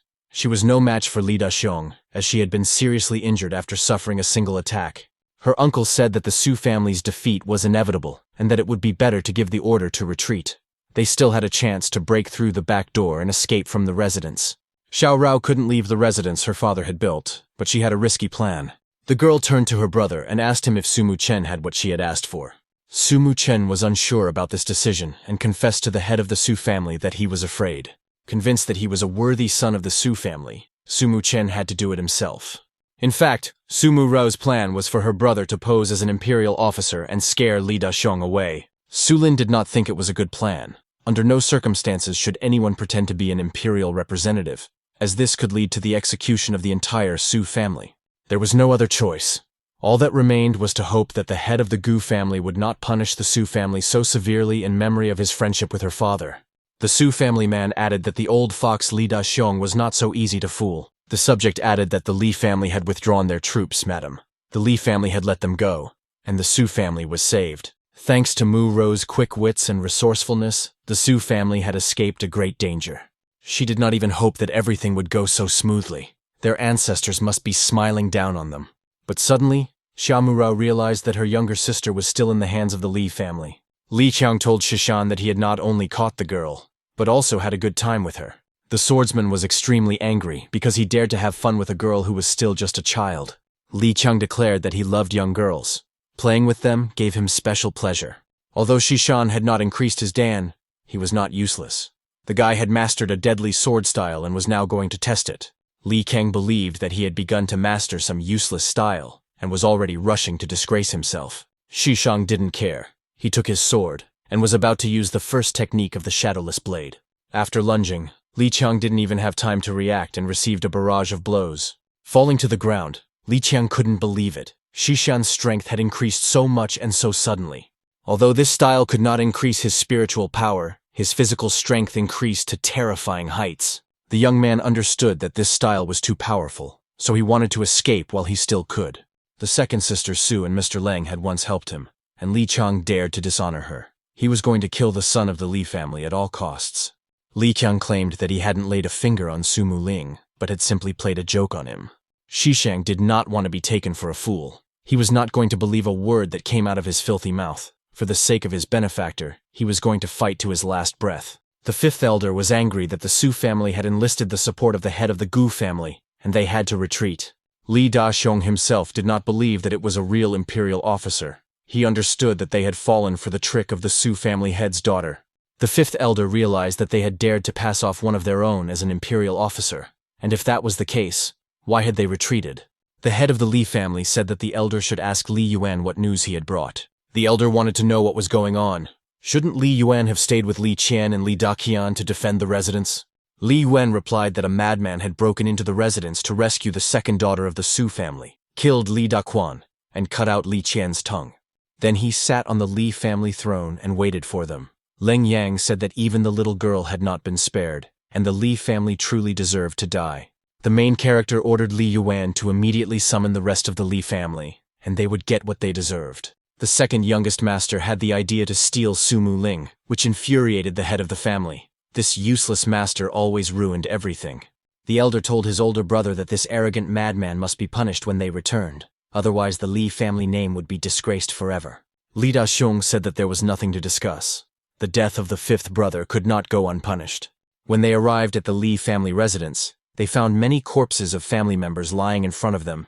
Li Daxiong asked his third brother to take a few men and guard the entrance, not allowing anyone else to enter, while he personally went to see who dared to oppose his Li family. When they entered the main building of the Li family, Li Daxiong and his warriors saw the eldest brother standing before them.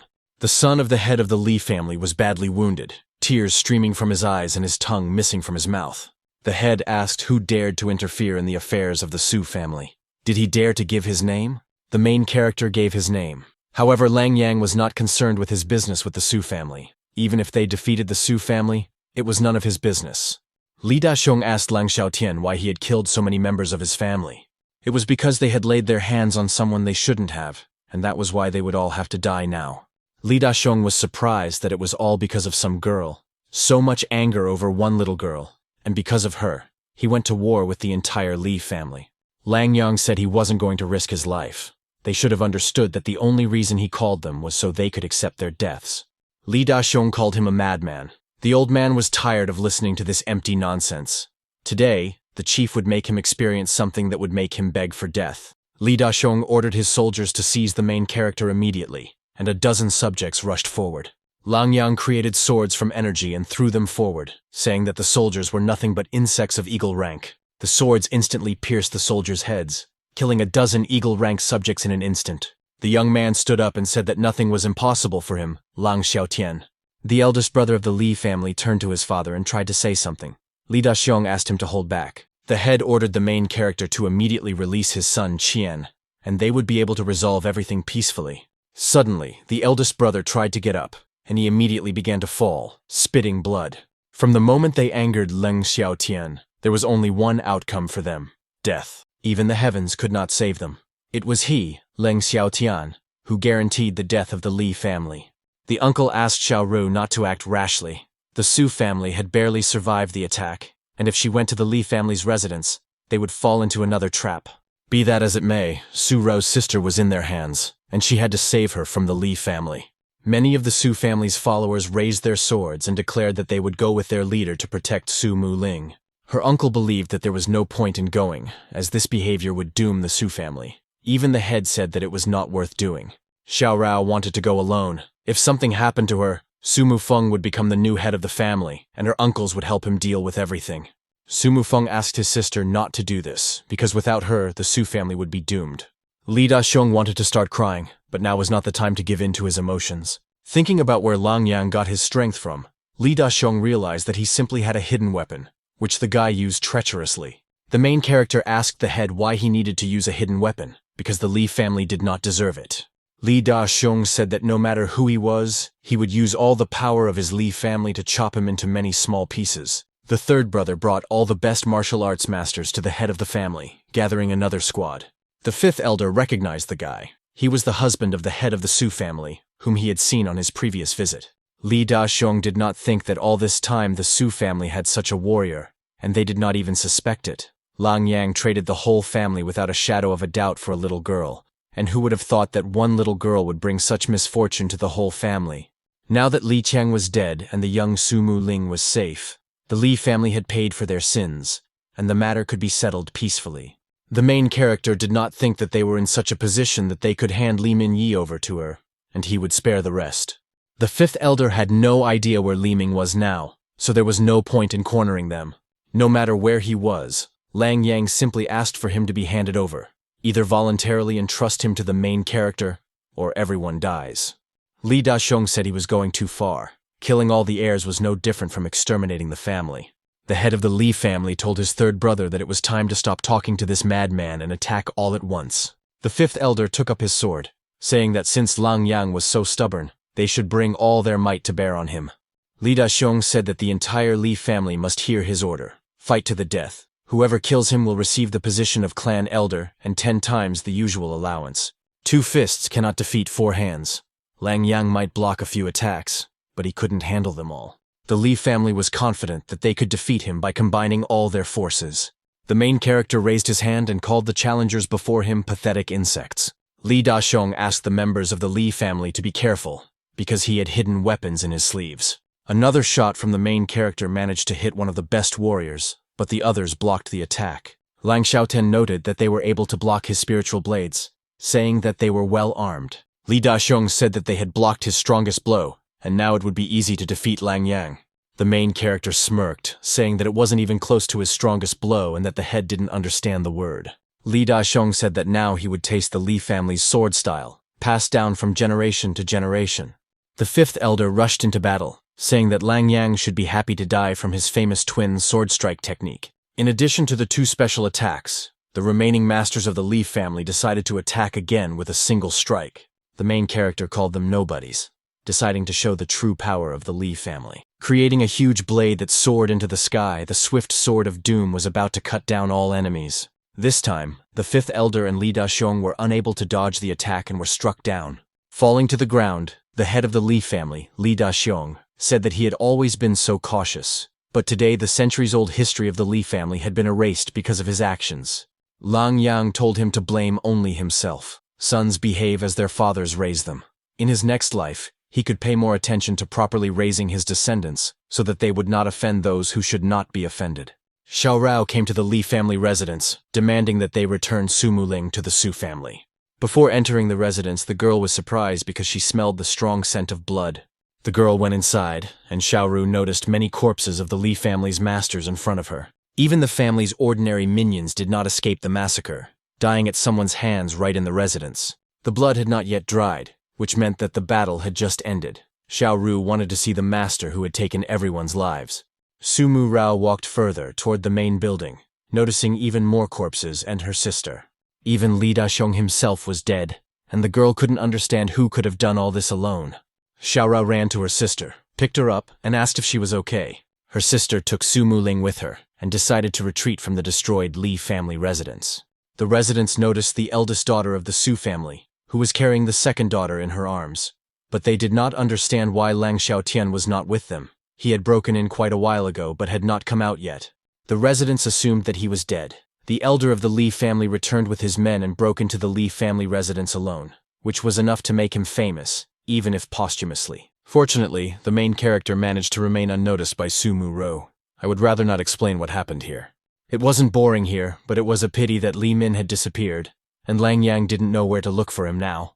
While the Su family residence was being cleaned, the main character returned inside, surprising the others. Su Lin called him a coward, saying that he ran away when the Li family attacked them, and now that the danger had passed, he was returning as if nothing had happened. Su Su Chung said that it was not worth saying such things, because Lang Yang surely had his reasons for not being there. Su Lin called the guy stupid, saying that there could be no reasons and why he didn't use his brain. Su Mu Chung told his father that he was already old, and that youth was a time for fun and choosing idols. As Lang Yang walked away, Su Lin continued to tell him that his mother had been too seductive that night, and he had been too drunk. Su Mu Cheng told the main character not to listen to them. Lang Yang replied that to hunt with phoenixes, one must be a beautiful bird, and to fight tigers and wolves, one must be a wild beast. If he was a falcon, why should he drink with sparrows? He flew at such a height that they could never see or understand. Su Mu Cheng called this thought very profound. But did their gossip really not bother him at all? And why did he not want to demonstrate his strength? He replied that if a sparrow teases a falcon for not catching worms, should the falcon abandon its prey and catch worms to prove its abilities? Sparrows are of no interest to him, even as prey. Let them chirp as they please. He will remain unmoved. Su Mu Cheng still didn't understand the falcon. Their endless chirping must be annoying. The fact that he didn't understand the falcon only meant that his mind had not yet reached its full potential. Perhaps later, when Su Mu Cheng flew higher and understood everything himself. If the sparrows became unbearable to him, he would smash them to death along with their entire nest. Su Mu Cheng did not fully understand what he was talking about, but from Lang Yan's stern expression, it was immediately clear that his brother-in-law was simply incredible. Xiao Rou turned to her sister and asked her if she remembered what had happened there. Su Mu Ling said that her consciousness kept drifting away, and she vaguely remembered that her brother-in-law had come, defeated the Li family masters, and saved her. Her uncle pointed out that even though the girl had spent a lot of time with him, it was not worth attributing such achievements to him. Xiao Ru said that even if Lang Yang was that strong, killing all the witnesses was too cruel. Her brother-in-law was always so gentle and calm. He really couldn't have committed such cruelty. Su Ling said that this was not something to worry about now. They had exposed one of their own as an imperial representative, which was a terrible crime for which they could all be executed. Xiao Rou pointed out that this was true. Even though the imperial court did not usually interfere in family disputes, impersonating an official was an absolute taboo.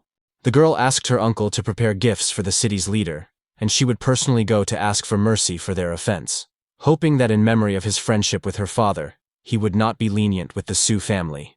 Lang Yang returned to his room. When the magic sword came into this world, its energy spread throughout the area. Fearing that this could cause numerous disasters, he quickly made and installed 9 magic banners to pacify this energy. Li Qiang continued to run away, repeating for the 100th time that he had not touched Su Mu Ling. Xushen kept saying that the second daughter of the Su family had said that he could not be trusted, so he could not be deceived. But this time, he was telling the truth. Li Qiang kept wondering what kind of sword style he was using. Even though he was weaker than him, Li Qiang couldn't resist his attacks. The young man said that since 3 of the 5 great families had already agreed to their terms and the Li family had been destroyed, all that remained was to convince the Su family to cooperate with them. As a result, they would be able to monopolize the production of fabrics, which would further enrich the Lu family. The guy asked the young master Cheng Feng what he thought, whether the Su family would agree to this. Cheng Feng replied that if they dared to refuse, they would have to be forced to cooperate. Even the insignificant Li family was not worth paying attention to. So why bother the head of the family with such trifles? Of the more than 300 members of the insignificant Li family, no one was left alive. They say even the cattle and domestic animals were killed. Feng Chen's idol, Lang Xiaotian, always knew how to act cruelly and despotically, so it was not for nothing that the head of the family warned that under no circumstances should anyone incur his wrath. The young man added that the head of the family had said that the young warrior Lang could kill a monstrous one-horned buffalo with a single touch of his palm. Many young people admired his strength and even tried to impersonate Lang Xiaotian. Feng Chen called them idiots, just like that arrogant fool who demanded to be given tasks no lower than Category 5. 3 days later, Lang Yang continued to wave the flags to retain energy, and finally succeeded. While he continued to work on the flags, Su Mu Ling entered, and Shishang came with him. The young master looked very tired and could barely stand on his own 2 feet. Xisheng turned to Su Mu Ling and asked if he could stay with them for a while. Su Mu Ling thought this was something shady and asked what they were planning to discuss. Xisheng turned to the main character, saying that fortunately he had been able to accomplish what he had to do. The blood had dried, and death had come quite some time ago. Lang Yang realized that Xisheng had cut off his head and had now come before him to report. Xisheng laughed and said that while he was chasing Li Xian, they had run out of the city. On the way back, the scenery was so beautiful that Xisheng admired it as he looked at it. The main character was glad that Xisheng had killed him, otherwise he would not have known where to look for him. Noticing that Xisheng was hungry, Lang Yang stood up and told him to wait a moment while he asked the servants to bring some food. Soon, food was brought to Xushang, and he happily continued to eat, regaining his strength. At this time, Lang Yang tried to find out how he was doing in mastering the deadly sword style. The food at his benefactor's house was truly remarkable, but Xishan was disappointed only because the portions were small. Xishang returned to his home, noticing that the food smelled delicious in front of the entrance. The next moment, Tianxiang and Xishang began to hug each other, and she was very happy that he had returned.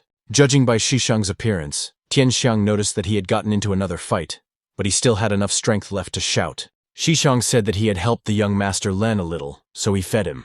Tianxiang teased him that a little help took 3 days, assuming that he had once again been admiring the beautiful scenery. Xishang hugged Tianxiang and said that she knew him better than anyone else. The boy was already an adult, but he still couldn't admit that he had gotten lost and wandered around for 3 days. Tianxiang noted that young Shang had always had a good appetite and poor sense of direction. One more flag had to be raised, the last of the 9 banners, and he would be able to perform the ritual and seal the power of the magic sword. The magic sword of the Red Heavens must become the possession of the main character. The young man pointed his finger and asked the elders to decide quickly, as young Master Lu's time was precious. The elders said that young Master Lu had set the price too low, 50 silver coins for a measure of cloth. The Su family was left with virtually no profit. Cheng Feng pointed out that all the other great families had already agreed, and the Su family was no exception. Su Long said that they could not afford to confront the Lu family. They were too powerful, and Lu Chengfeng himself was a second-ranked tiger. The head of the Su family came out to enter into negotiations, and those around her began to greet her. Unfortunately, things did not go well, as the head had not yet accepted her or the gifts intended for the prince. This was bad, as it seemed that the head was truly angry, and the Su family was in great danger. Su Long asked Xiao Rou to introduce her to Cheng Feng. Lu Chengfeng from the Lu family of Chenkun City. They want to buy fabric from them for 50 silver coins per measure. Xiao Rou was happy to see him, but 50 silver coins was too cheap. The boy replied that they had to agree, but Feng Cheng told the servant to apologize, because it was not right to speak to Mrs. Su that way. The boy bowed, saying that he humbly asked for forgiveness for what he had said. His behavior was completely unacceptable. He hoped that Mrs. Su would be able to forgive him. Xiao Rou understood that this was how it should be, as a powerful family had to keep their servants in strict order. Feng Cheng asked Mrs. Su not to pay attention to this unworthy servant. As for the price, of course, he would be happy to hear her offer. The Su family had always conducted business honestly, and now cloth was selling for 80 silver coins per measure on the market. Since the Lu family wanted to act as intermediaries, they could lower the price by 10 coins. The young man turned to the young master, thinking that 70 coins was too much. Cheng Feng became angry, saying that he had spoken with Mrs. Su and was not allowed to interfere. The young man understood the order and began to leave, not understanding why the young master had so suddenly changed his mind. Cheng Feng agreed. Xiao Rou thanked the young master Lu and was happy to cooperate with him. The young man asked the girl if she was looking to meet with the city leader. He and the head of Gu had a somewhat friendly relationship, which could help achieve the desired result. Su Ling happily agreed to this, as the head had some grievances against the Su family. Cheng Feng did not want to know the reasons. There was no need to explain everything in detail, since he had taken on the case. The head of Gu would definitely listen to them. Xiao Rou saw nothing wrong with accepting help, but she did not want to remain indebted to the powerful Lu family. The girl thanked him for his concern, but they didn't want to be ungrateful, so she offered 300 measures of cloth in gratitude. Cheng Feng did not want gratitude. He simply enjoyed helping people, and he was about to go to Chief Gu right away. Su Mu Ling followed him, noting that this Mr. Lu was so courteous and handsome, saying that her son-in-law now had a serious rival.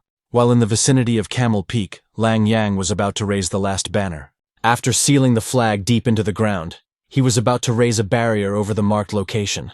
With a loud sound, a golden barrier rose above the territory, closing in a couple of seconds.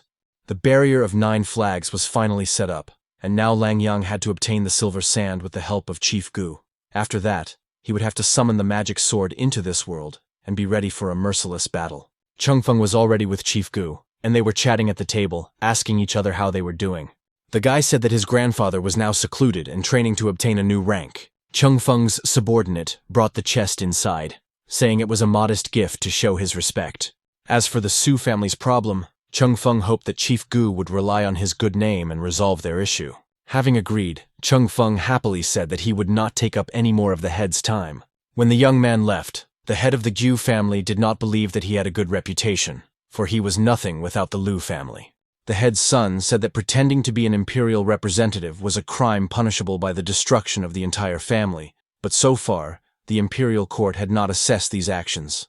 On the one hand, he was friends with Mrs. Su's father, and he should help them, but on the other hand, he was already dead, so the head should not expose himself because of this matter.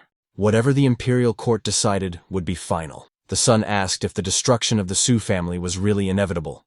His father replied that although the Lu family was the most powerful family in the city, they were nobodies before the imperial court. Therefore, their guarantee was meaningless. Soon, one of Chief Gu's soldiers came to him and began to report that the report on the destruction of the Li family had been compiled. 366 people, 140 head of cattle, and 62 domestic birds had been killed. There were no living witnesses.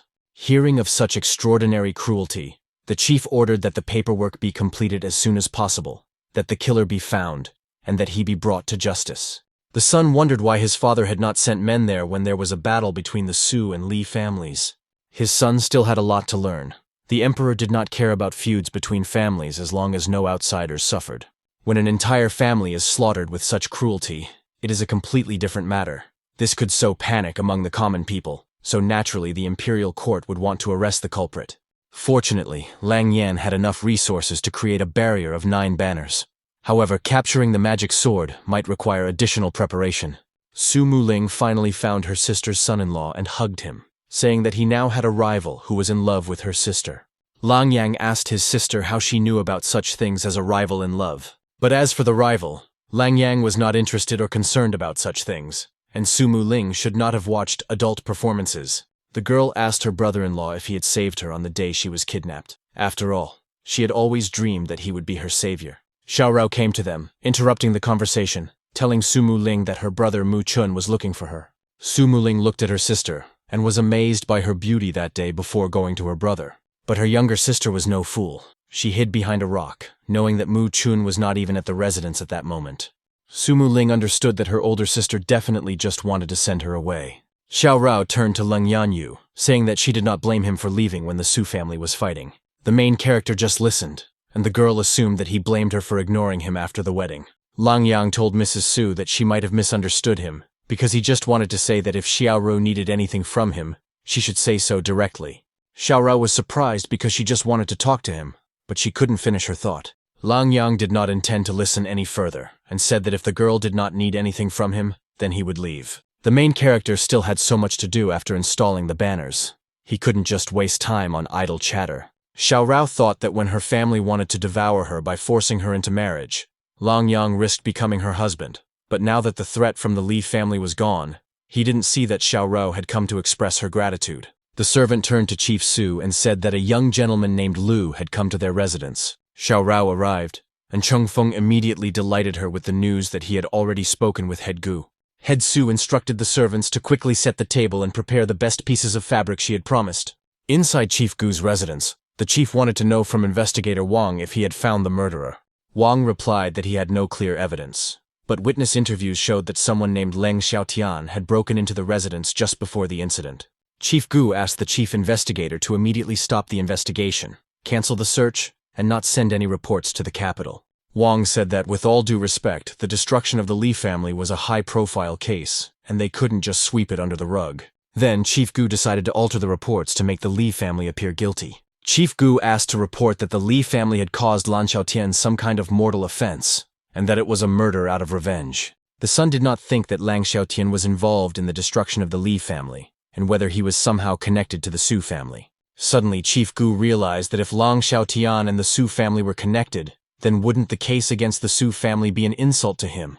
Chief Investigator Wang had to destroy the report that the Su family had passed one of them off as an imperial officer. No one was supposed to find out about it. The son was also concerned that this would cause discontent among other families, since he had defended Lang Xiaotian so strongly.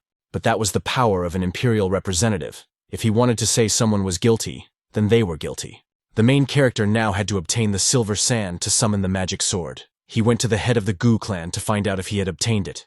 Once the magic sword appeared, there could be no mistakes. Lang Yang promised his teacher that he would collect all 10 great magic swords. Cheng Feng noticed that Xiao Ru was too polite to him, but their families were now cooperating, so it was only natural that they would help them. A servant reported to Chief Su that Chief Investigator Wang had arrived at their residence. Xiao Rou bowed to Chengfeng, telling him to wait there because she needed to meet Wang. The girl asked the investigator to come inside, but he waved his hand and said it wasn't necessary. Chief Gu learned that they had suffered heavy losses in the battle with the Li family a few days ago, so he ordered compensation to be paid to them. Leaving Chief Su in shock over the gifts, the investigator said he would not delay her any longer. Xiao Rou thought that Chief Gu did not blame them, and that her father's friendship had played a role. Her uncle did not think so, as her father had been dead for a long time, and Chief Gu no longer had any connection with him, thinking that it was all thanks to the young Master Lu. Even Su Ling said that young Master Lu came from a respectable family and was much better than her current husband, who had run away from battle. Su Ling saw that he was interested in Xiao Rou and offered to help bring them closer together. Xiao Rou called Su Lin her uncle and respected him as an elder, but if she heard something like that again, she would reconsider his position in the family. In return for his help, Xiao Rou wanted to offer the young Master Lu another 500 measures of cloth. Chengfeng thought that Xiao Rou was too kind to Lu Chengfeng, but it cost him nothing, because the head of the Gu family would never let him down. Sumu Cheng said that if it weren't for his brother-in-law, Mr. Lu and Sister Xiao Ru would be a perfect couple. Sumu Ling stepped on his foot and told him not to talk nonsense. When the rest of the Li family returned to their residence, the chief investigator's soldiers immediately surrounded them and ordered them to surrender. Wang noted that the Li family was not to be trifled with. Who would have thought that they were collaborating with wanted criminals and plotting a rebellion against the authorities? The residents noticed that the Li family had conspired with bandits and brought trouble upon themselves. Lear stood behind a tree and watched what was happening, realizing that he had warned Da Xiong. Lear had said not to get involved with Mr. Lan under any circumstances, but now they had brought trouble upon themselves. Now the Li family's affairs did not concern the old man, for he had been expelled. Pulling on his lasso, he told the pig who was his disciple to follow him. At that moment, Lang Yang came to see Chief Gu, who was very happy to see him at his residence. The young man wanted to know how things were going with the silver sand. Chief Gu replied that it would take 3 to 5 days to deliver it. The chief wanted to know if Lang Xiaotian was related to the Su family. He replied that he was and wanted to know if he had any problems with that. The man replied that they had captured several members of the Li family who had returned to the residence, and asked if they should be handed over to Leng Yan. With a cold expression, the protagonist raised his hand and ordered the chief to execute the remaining members of the Li family. According to Chief Gu's observations, Lang Yang was truly a ruthless and ferocious man, sending people to their deaths without a shred of doubt. Chief Gu wanted to speak up for his son, but Lang Yang interrupted him and said that he would need 2 more doses of medicine and he would be completely healed, even reborn, and become even stronger than before. In Chief Gu's eyes, this deserved special gratitude, so he got up and invited the young gentleman to follow him. They came to restaurant number 1. It was the oldest restaurant in Camel Peak City, and only the cream of society was allowed to enter. The first and second floors were open to simply wealthy people, while the third floor was open only to the heads and elders of great families, as well as important guests of the city leader. Chief Gu asked the waiter to serve the best dishes, as he had a particularly important guest today. Representatives of rival families were present, yet there were no clashes. Usually, no one dared to cause trouble here. Chief Gu asked the hero to taste the restaurant's 8 best dishes. The head wanted to know if they would suit his taste. Lang Yang took a bite and said that the food was not bad at all. The chief also asked for 9 celestial maidens to be brought in. The hero was curious who they were, but Gu said he would soon see for himself. The curtain opened to reveal 9 girls in long dresses dancing to music. It was a combination of music and dance that truly radiated hidden energy. Most likely, this performance could have a beneficial effect on the audience, and even contribute to some extent to increasing their dan. Chief Gu noticed that Lang Yang immediately grasped the essence. All 9 of these celestial beings had undergone a rigorous selection process, and they were all masters of the full eagle rank. In fact, these women were half a step away from the tiger rank. Anyone who saw this dance for the first time could improve their understanding of internal energy. Unfortunately, such a performance took a lot of energy, and they could only perform for 2 hours a day, and unfortunately, they had already performed for 100 minutes today. Lang Yang noted that even 20 minutes of such a performance is something remarkable, and thanked Chief Gu. The main character liked the restaurant, and the head said that since he liked it, he would give it to Lang Yang. The main character said that it was not worth doing, as he was not interested in such worldly goods, as he had a higher goal. Chief Gu asked the young gentleman to accept his gift, because, among other things, restaurant number 1 would consistently bring him income in gold coins. This could affect his goal, so Lang Yang said that it would be disrespectful to refuse the gift. Cheng Feng's subject said that tomorrow, his freeloading son-in-law would be humiliated in front of everyone, and as a result, Mu Rou would inevitably fall into his arms. Cheng Feng was delighted that he would achieve what he wanted. After that, he ordered his subject to leave. Cheng Feng ordered a prostitute who was even dressed identically to Xiao Rou, but he did not like her at all. Taking a whip, he began to beat the girl, telling her to remove the lustful smile from her face, because she should be majestic and haughty. If he hadn't used this girl for his practices, he would have gotten rid of her already, and the real Mu Rou should have been much better. Xiao Rou asked her third uncle how the preparations for tomorrow's banquet celebrating the beginning of cooperation between the Su and Lu families were going. Her uncle replied that she shouldn't worry. They had reserved a table at the #1 restaurant, as advised by the young Master Lu. Xisheng continued to master the deadly sword style at this time. He considered it to be very mysterious. Even what he had already mastered was enough to deal with Li Min. Tianxiang came to Xishan, saying that the food was ready, and began to wipe the sweat from Xishan's face.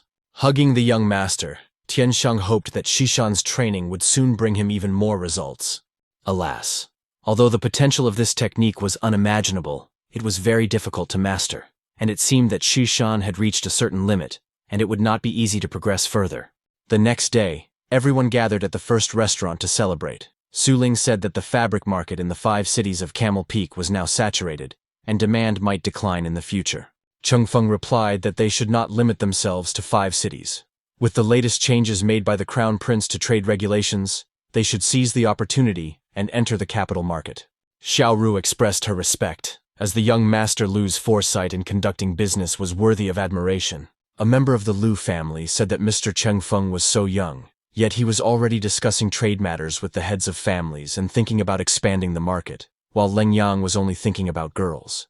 The man added that making money was extremely important for the advancement of the family, and those who only engaged in martial arts training could never compare to young Master Lu. He also said that Mr. Lu and Mrs. Su looked so good together, unlike his silent son-in-law. Cheng Feng recognized Lang Yang as the boastful guy who took on missions at the Heavenly Refuge. He had heard that Lang Yang was also a strong martial artist, rumored to be no lower than the 2nd rank of the Eagle Dan. The guy defeated Li Min, which was amazing, but the protagonist replied that he was just a pathetic bug. Cheng Feng asked him what he would do to develop the family business if he were given control of the Su family's affairs. Business was not his forte, but he believed that the same principle applied there as everywhere else. The strong devour the weak, so you have to become strong, produce the best goods, and the rest will follow. Cheng Feng laughed and asked his son-in-law not to talk such nonsense and disgrace the Su family's honor. Mu Cheng understood that his son-in-law was not good at trade, and could not beat Mr. Su in this field. Mu Ling also noticed how Mr. Lu was trying to mock her son-in-law. The elder said that his son-in-law, a freeloader, knew nothing about business, and even if he was good at martial arts, such a rude and ignorant person only brought shame. Xiao Rou turned to the main character and said that she would deal with it, and he should ignore them and not respond. Because the 2 families were forming an alliance, Cheng Feng prepared a gift for the head of the Su family. He took out a case containing a shiny pearl that enveloped the entire hall in a pleasant chill, and everyone was amazed. It is a precious gem that shimmers with all the colors of the rainbow, cool in summer and warm in winter, helping the wearer to master his practices more easily. The elder added that the young Master Lu was very generous. Usually, only the imperial family could afford such things. Xiao Rou couldn't accept such a valuable gift, but Cheng Feng convinced her that he had already given it to her. He was also curious about what Lang Yang had prepared. The protagonist replied that he had not been warned that they would be competing in gifts. At the moment, he had an amulet that he had once received from his teacher, and he did not need it now. Xiao Rou gladly accepted the gift, putting it around her neck and saying that she really liked the pendant. Cheng Feng looked at the amulet and said that his teacher had probably bought it at a temple for 2 copper coins. The protagonist sighed, because someone like Cheng Feng would never be able to understand the effect of this amulet. The Lu family elder said that in the end, any son-in-law accepted into the family did not have a high status in the family, so it was only natural that he could not afford an expensive gift. Mr. Lu did not want to be outdone in gifts, so he announced that he had another gift. Cheng Feng invited the celestial being Ling to play the flute, assuming that Lang Yang could also invite the celestial being Day to dance for them to the music. The elder was surprised, because one of the 9 celestial maidens was very expensive. Just 5 minutes of performance cost 1,000 gold coins. The son-in-law could not afford one of the celestial maidens, and the young Master Lu clearly wanted to emphasize the inequality in their wealth. Lang Yang said that he could invite anyone to the #1 restaurant, but inviting only one would be too petty. Chung Feng replied that Lang Yang was a conceited fool, because the fee for the Celestial Maiden's performance was too high. Chung Feng said that if the protagonist considered inviting one person petty, they could have a competition to see who could invite more. Lang Xiaotian agreed to this bet because he wanted to see Chung Feng's face when he found out that it was his restaurant. Chung Feng said he would invite 2 celestial beings. He didn't want to take them all at once so as not to scare Lang Yang away too early. The main character thought this was frivolous, and said he would invite all 9 celestial beings for a 5-minute performance. Su Ling said that even he couldn't afford that, and Lang Yang was no match for him. Chung Feng laughed, because admitting defeat and one's financial status was also a kind of courage, and no one would laugh at him for it. Xiao Rou asked Lang Yang not to fall for this provocation. She was happy with the amulet her husband had given her. There was no need to invite the celestial beings for her. Lang Yang turned to Chung Feng and asked him why he was trying to make him give up, or if he himself was afraid. Mr. Lu said that the only thing he was afraid of was that Lang Yang would run away from here in disgrace. But since the main character wanted to disgrace himself so badly, he would help him and invite the celestial beings for 10 minutes.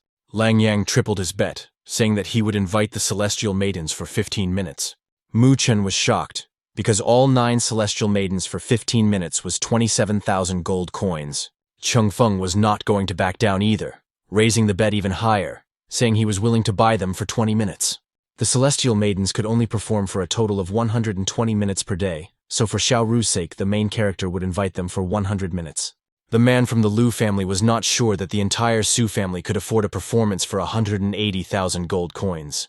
Xiao Rou didn't want her husband to be treated that way, so she offered to pay for it herself. Chung Feng only had 150,000 gold coins with him, which together with the bills would barely amount to 200,000. Lang Yang repeated Mr. Lu's words. If he couldn't afford it, no one would laugh at him, and it wasn't too late to stop.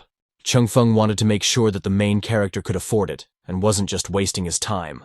They called the manager of restaurant #1 to collect the fee for the performance. Chung Feng provided a bag with gold coins and banknotes inside, totaling exactly 200,000. The man from the Lu family was surprised by the amount, saying that he was worthy of being the strongest family in Chankun City. Xiao Rou got up to go home for money, but Lang Yang told her it wasn't worth it.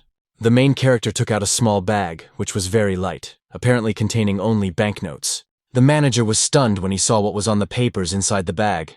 There was a contract, and Mr. Gu handed the restaurant over to this young man.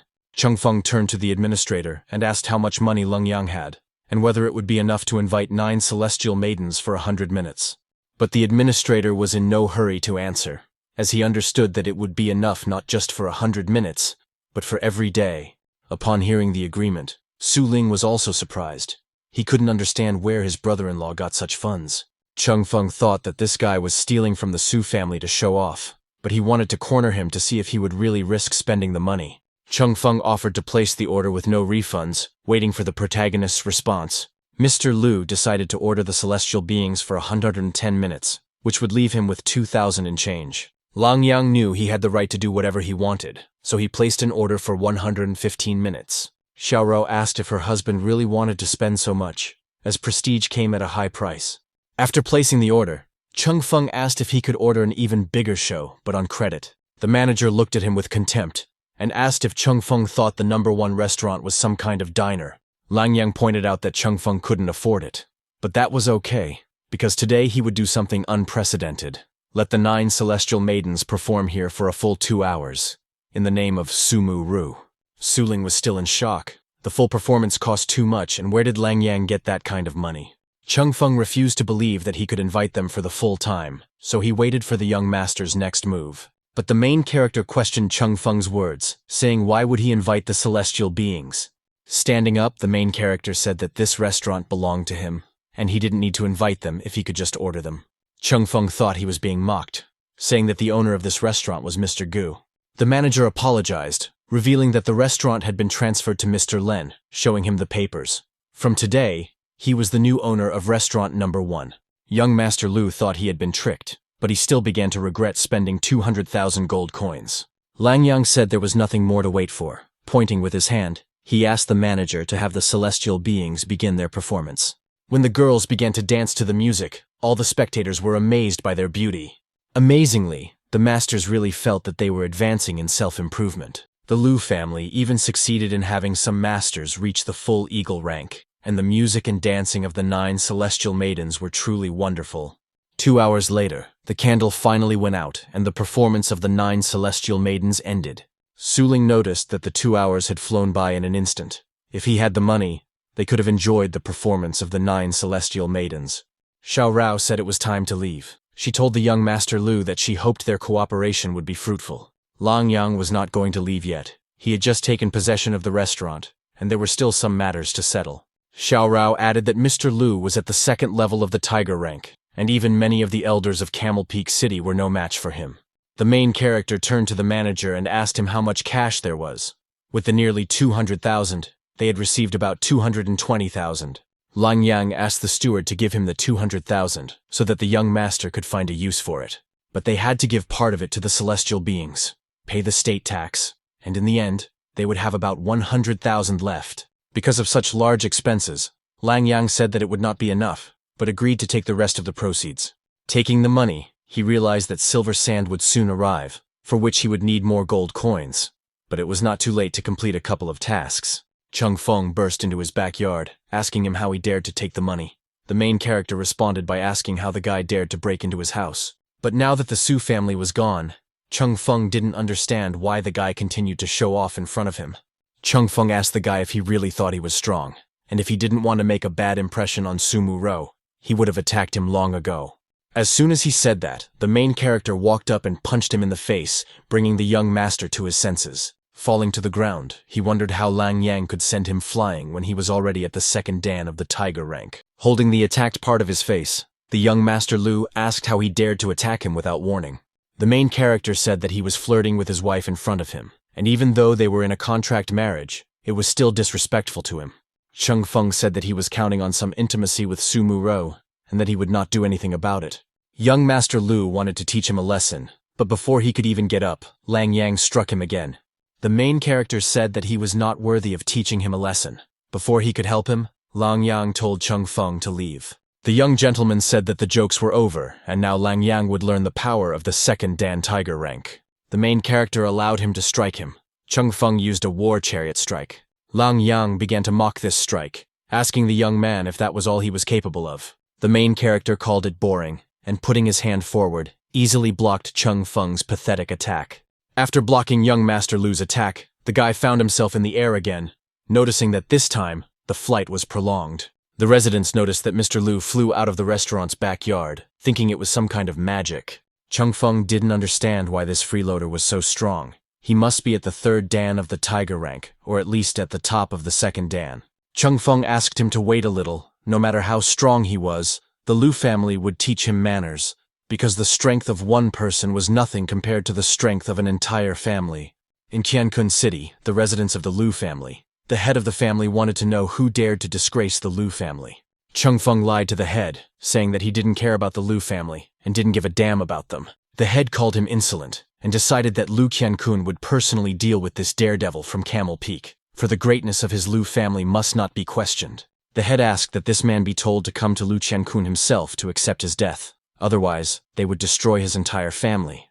But even if the Su family intervened, they could crush this insignificant family with a snap of their fingers. The Lu family had no one to fear except the imperial court and the mysterious Leng Xiaotian. The head also asked to summon the great families of Qiankun City to watch the fight. He was going to show them what happens to those who disobey the Lu family. Chung Feng said that this time, the stepmother would die, and sooner or later, Mu Rou would become his toy. The head was asked if he believed Chung Feng's words. Whether he believed them or not didn't matter. The man simply wanted to emphasize the power of the Lu family once again. The old servant expressed his admiration, saying that the head of the Lu family was always far-sighted. At that time, Xiao Rou thanked Lang Yang for yesterday's performance of the 9 celestial maidens. He said it was nothing, because he did it to lure gold from Lu Chengfeng. The girl added that the main character really didn't know how to talk to girls. Xiao Rou remembered her father telling her that the restaurant was owned by the head of the Gu family, and how it came to be that it became part of Lang Yang's estate. The main character thought that it would be okay if he told the girl the truth. He was the one and only Lang Xiaotian. Xiao Rou didn't believe him and asked him not to say such nonsense. He shouldn't pretend to be such a glorious warrior, because if that ruthless killer found out, he would be in great danger. Lang Yang asked her why she asked if she wasn't ready to believe his words. Su Mucheng found his son-in-law and told him that someone had been looking for him at the entrance to the Su family residence.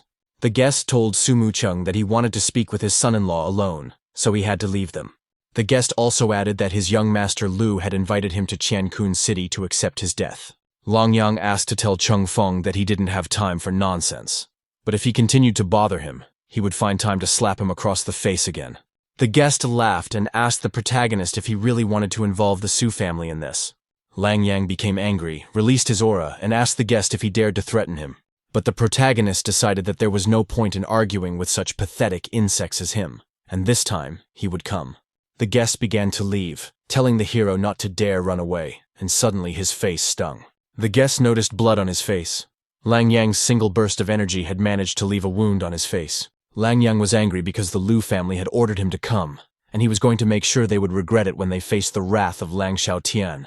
At that time, Lu Tianen was busy improving his strength, emitting powerful bursts of power. The man finally reached the full tiger rank and was half a step away from the legendary dragon rank. Lier believed that it was time to show himself and his power by subjugating the nearest forces. Then, perhaps, he would find his way to the dragon rank. At the Lu family residence, the members of the same family wondered when that very son-in-law would show up. Interrupting the master's conversation, the main character finally arrived at the Lu family residence. Once, in the thicket of the Camel Ridge, the young warrior Lang killed an armored earth crocodile and saved his and Jin Wu's lives.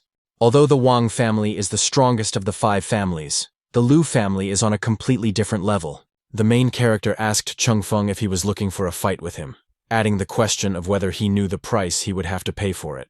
Cheng Feng mocked him, because even in front of the Lu family, Lang Yang still held himself haughtily. The guy replied that no matter where they were, in his eyes, he was still a pathetic insect. Cheng Feng acknowledged that the protagonist was not weak, but from the moment he entered the city of Qiankun, his death was predetermined. In the next moment, a dozen warriors from the Lu family appeared out of nowhere and surrounded the young master. The man asked old Wang if he had called them just to watch the show, even though he was supposed to be on the Lu family's side. Wang took out his sword, declaring that the young warrior Ling had saved his life, and that today he was on Lang Yang's side. Cheng Feng had no objection to punishing the Wang family at the same time. When the Lu family elder appeared, he would crush them with a wave of his hand. The main character replied that if they had chosen this particular day, then the Lu family would be powerless to do anything. The members of the Lu family continued to mock Lang Yang's arrogance, also asking Wang Wei why he was willing to anger a great family for the sake of some madman. Wang understood that Lang Yang was strong, but the Lu family had more than a dozen tiger-ranked masters, and he was alone. The protagonist asked him not to worry, because whoever from the Lu family dared to go against him, he would not hesitate to kill them. The elder left the building, saying that these were very bold words from a stranger in the family residence. Cheng Feng pointed to Lang Xiaotian, saying that he was the one who had threatened to kill the Lu family. Seeing this guy, Lu Qiankun remembered Lang Xiaotian back in the Camel Peak forest, where he had demonstrated his terrifying power. Cheng Feng gloated and ordered the protagonist to kneel and beg for forgiveness. Otherwise, he could not expect to keep all his limbs. The main character asked the guy if he had asked the elder whether Lu Qiankun would dare to order him to kneel. Cheng Feng wanted to mock him again, but suddenly Lu Qiankun punched him in the face and he fell silent. Elder Lu Qiankun stated that he would definitely not dare to order Lang Xiaotian to kneel. Cheng Feng fell to the ground, holding the spot where he had been hit, and asked the elder why he had hit him. Lu Qiankun had repeatedly warned Cheng Feng not to provoke Lang Xiaotian, but Cheng Feng not only quarreled with him, but also brought him to the residence. Everyone was stunned when they realized that this was the very warrior who had single-handedly destroyed the entire Li family. The elder immediately ordered the warriors surrounding him to leave. The elder asked the young Master Lan to forgive them and show respect, because Cheng Feng was still young and not wise. The main character asked how he could talk about respect after everything that had happened. The sons of the Lu family were surprised that he did not show respect to Lu Qiankun, and even dared to reproach him. The elder folded his hands and said that he had gone too far, hoping that Lang Yang would show compassion, and that the Lu family would be shown leniency.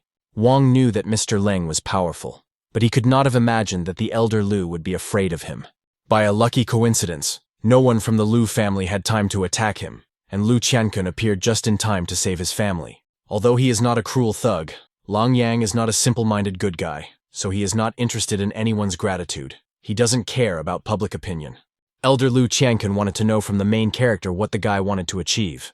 Lang Yang said that since the Lu family dared to force him to come here, even though no one had managed to attack him, the guy was counting on some compensation. The man noted that Lang Xiaotian was a villain who ruled people with force and fear, and he was very good at it, so no one should provoke him. No one could have imagined that this young warrior Lang would blackmail them and demand a ransom. Some master rushed to the residence, asking who dared to demand payment from his Lu family. The man stamped his foot on the ground, declaring that the youth of their time had completely lost their fear. This man turned out to be Lu Tianan, who had reached the full 4th Dan of the tiger rank. Such terrifying power caused the man to start bleeding from his mouth. He did not know that the Lu family had such a powerful master, because even a mere wave of his power had caused him damage. All the other members of the Lu family were in shock, as each of them had only seen the elder once in their lives, and according to rumors, he had long since passed away. Chengfeng turned to his grandfather and asked him to deal with the head and Leng Xiaotian. His grandfather asked him not to worry, for he would not allow anyone to run rampant in the Lu family residence. Lu Tianan would not miss this opportunity, and would elevate the Lu family to new heights. Chengfeng said that his grandfather was practically a dragon, asking if he still intended to demand compensation from the Lu family. Lang Xiaotian said that if the head of the family was not ready to represent the Lu family, then there was no point in talking about compensation. The head of the Lu family approached the elder and said that the main character's strength was undeniable, as he had killed a one-horned flying lizard with a single blow, something even Lu Qiankun was incapable of. The elder said that the head was not that strong, saying that Lu Tianan would have killed this monster with a snap of his fingers. It didn't matter to him, since Lan Xiaotian had offended Chengfeng. The elder would have to teach the young master a lesson. The elder turned to the main character and said that he was giving him a chance to stay alive. Lang Xiaotian was guided by his own principles. Since the elder was so gracious, he would also give him a chance at salvation, to kneel down, admit his mistake, and break his own legs. Lu Tianan called him a presumptuous fool and rushed forward, using the palm of heaven and earth. The observers thought the young master would die, but when they collided, the blow quickly dissipated. Lu Tianan said that the protagonist wasn't bad, so it was no surprise that he had become so arrogant. Lang Yang called the elder not so strong, because he only used 3/10 of his strength. He asked Lu Tianan to use his most powerful attack, so that he could feel what a full 4th-rank tiger was capable of. The elder was going to show his full power, gathering the sky and the earth to merge them into a single primordial energy. This technique merged into the legendary palm of the 8 trigrams commanding the sky. The elder's control was so perfect. Rumor has it that while still in the eagle rank, he used this technique to kill someone in the tiger rank. For this, the elder was on the eagle rank's golden list. Chief Lu said that the elder was truly terrifying, but he did not expect Lang Xiaotian to accept death in this way. Lu Tianan said that he did not want to kill him, but Leng Yang was so confident that he believed in his own strength. When the smoke cleared, the outline of the main character was visible. He said that to kill him, one had to be much stronger. Lang Xiaotian wanted to have some more fun, but Elder Lu Tianan's strength disappointed him. Now it was Lang Yang's turn to strike back, which he immediately took advantage of. Getting close to Lu Tianan, Lang Xiaotian struck his body, causing the man to grit his teeth. The elder was thrown back, breaking a column on his way and beginning to vomit blood. Chengfeng immediately helped his grandfather up, and the elder admitted defeat, bowing to Lang Yang's will. The main character wanted the Lu family to pay the price for what they had done, and no one else had any objections. Realizing that no one was against it, Lang Yang said he expected 800,000 gold coins as soon as possible. Chengfeng pointed out that Lang Yang had recently demanded 500,000, and now he wanted 800,000. Hearing the contradiction, the main character changed his mind again and wanted to receive 1,000,000 gold coins. The elder asked Chengfeng to shut up and immediately prepare 1,000,000 gold coins. Seeing his grandfather's angry look, Chengfeng listened to his words and went to get the money. The man noticed that Lang Xiaotian had intimidated them so well that they were giving away 1,000,000 gold coins so easily, which was all the Lu family's working capital. The main character turned to the young master Lu and asked him if he would allow him to leave. The elder turned to Leng Yanyu, saying that the old man had only one grandson left, and hoping that the young master Leng would show respect to the old man. Lang Xiaotian asked Lu Tianan who he thought he was to demand respect from him. Realizing his verbal mistake, Lu Tianan waved his hand and sent an attack toward his grandson. Wang was surprised at how harsh Grandpa Lu was, even towards his own grandson. The elder revealed that the old man had broken both his legs and torn his meridian, so that Chengfeng would remain disabled forever, so that he would no longer take a step without the Lu family's knowledge. The head of the Lu family immediately handed him 1,100,000 gold coins and banknotes and his gratitude for showing leniency to the Lu family. The protagonist said that they were very perceptive, and since his hands were now busy with money, it was not worth getting his hands dirty with some disabled person. Lang Yang began to leave, saying that it had been a pleasure doing business with them, and if anyone wanted to, they could call him again. 3 days later, the long-awaited silver sand finally arrived at the residence of the head of the Gu family. Head Gu thanked the highly respected Wang Chen for bringing the barrel of silver sand. The man asked Lang Xiaotian how much would be enough to make 8 to 10 weapons, asking how much he wanted to buy. The main character replied that he was interested in the whole barrel. Wang Cheng thought he was joking, even though it wasn't the black market and he was willing to give a discount out of respect for Chief Gu. A barrel of silver sand like that would cost 1,000,000 gold coins. Even Chief Gu couldn't help with such an expensive purchase, but Lang Xiaotian had 1,000,000 with him. Unfortunately, Wang Cheng still couldn't sell the entire barrel because silver sand was also in demand in other cities. Wang Cheng was willing to sell half of the barrel for 600,000 gold coins, but he added that it was illegal to produce weapons in large quantities. While riding on a camel, Shisheng continued to practice the deadly sword style, and his strength grew. His strength was indeed growing, even though he had only mastered a small part of it. In addition, while Shisheng was training with the sword, he felt his physical strength and spiritual power growing. Unfortunately, there was no further progress in mastering the technique, as this deadly sword style was too different from the snowstorm style that Shisheng had practiced before. At that time, Lang Yang was meditating in Su's residence, letting streams of energy flow through him. Pulling his sword toward him, the main character realized that it was time to use the silver sand, the guiding yin magic sword, along with half a barrel of silver sword, hoping that this would be enough. The sword, filled with energy, rose into the air and aimed its blade at the top of Camel Peak. Immediately after that, there was a clap of thunder that struck the mountain where the legendary sword was located. This blow caused the divine blade to become covered with power and soar from the pile of stones. Lear noticed that the great artifact had been summoned to the top of Camel Peak, and kissing his pig, he said he would return soon. The head of the Jin family noticed the rumbling thunder and told his relatives to prepare for battle. This time, the Jin family would rise to prominence if they could seize this opportunity. The head of the Lu family told his subjects that they must seize this opportunity and make the Lu family the most powerful in all 5 cities of Camel Peak. Even Xiao Rou was elated. She had just managed to advance to the 2nd rank of the Tiger, and now such an opportunity had presented itself. Judging by the response of the guiding sword, Lang Yang was able to summon the magical sword of the Crimson Heavens, Qi Xiao, into this world thanks to the large amount of silver sand, and now he had to get it.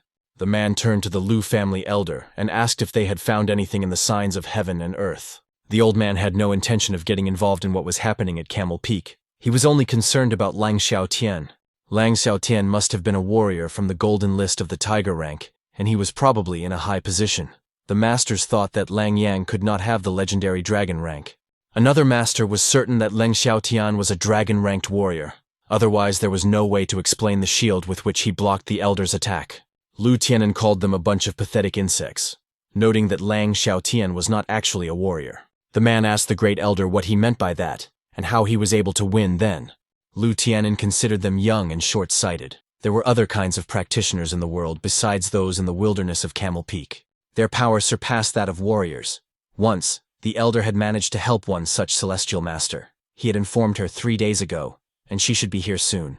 The man realized that Lang Xiaotian was also a celestial master, so it was no wonder that he couldn't sense his warrior aura. The elder did not know the full power of Lang Yang, but the full tiger-ranked warrior before him was nothing. However, the power of the celestial master Yao surpassed that of Lang Xiaotian.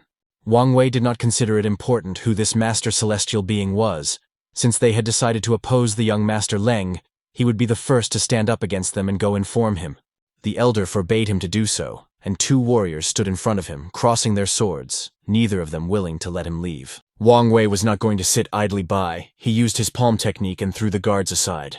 Wang said that if Lu Qiankun was not here and the elder was seriously injured, no one from the Lu family would be able to stop him.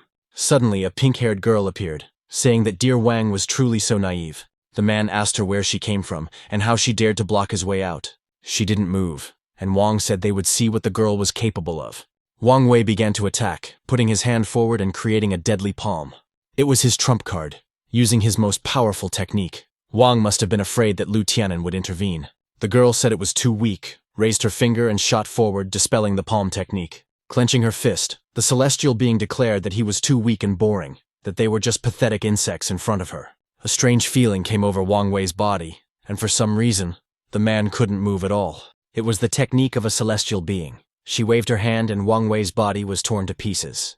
The elder rejoiced at this sight, introduced himself and began to greet the celestial master. All the masters fell to their knees. The celestial master's magic was unmatched, and they acknowledged Master Yao's supremacy. The main character arrived at the top of Camel Peak, where there were already quite a few masters. Lang Yang decided to protect this area with a barrier to hide the aura of the sword and prevent other masters from finding it. There must have been representatives of at least 20 families from all 5 cities at the peak, and everyone was fighting for a single prize. The man declared that whoever was lucky enough to win would forever change the current balance of power. The master with 2 axes wondered why the aura had suddenly disappeared. He was sure he had spotted the sword. The man sensed the appearance of a great artifact in the world. Fortunately, he was not far from it and remembered the direction. Otherwise, the place would have been difficult to find due to the aura's sudden disappearance. The master realized that someone had deliberately hidden it, but there was no time to think, because he also wanted to take this artifact for himself. On the 3rd day of the 11th lunar month of the 16th year of the Shang era, in the vicinity of Camel Peak, in the middle lands of Liangzhou province. However, the burnt silver sand was not enough to fully materialize the magic sword of the red heavens. If the sand was not enough, Lang Yan would have to earn money to buy more. The main character regretted that the Li family had angered him so much. Otherwise, he would not have had to destroy them all. By demanding a ransom, as with the Lu family, it was much easier to raise the funds needed for the summons. The guy decided to continue his search for the sword, pouring a new portion of silver sand onto his sword. The blade glowed brightly, and a small golden beam flew out from its tip. This beam rushed forward, heading straight for the sword of the red heavens that he had summoned into this world. The blade of the red heavens was covered with the same bright aura, rising slightly into the air. The magic that struck the sword caused it to shoot a beam into the sky, which attracted the attention of other masters. The beasts also became active from the spectacle they saw, heading in groups toward the relic. Lu Chenkun said that even the monsters were ready to engage in battle, and at such a time all the great families should join forces in a great battle against the monsters. The power that covered the sword of the red heavens caused it to soar into the sky and pierce the ground. The sword created small orange stones around the blade, scattering them around. The master noticed them and said that they were soul crystals. It is said that if you make a decoction from them and drink it or wear them as jewelry, they will give you health and prolong your life. Even if you don't get the sword, the crystals are still worth it. What was strange was that there were silhouettes on the blade. The monsters that had gathered around the sword quickly rushed to the crystals and began to eat them. Lu Chenkun said that with a joint effort, the monsters could be repelled and there would be enough soul crystals for everyone. But defeating these monsters would not be easy. The martial arts masters rushed to the front lines against the monsters that were taking the soul crystals.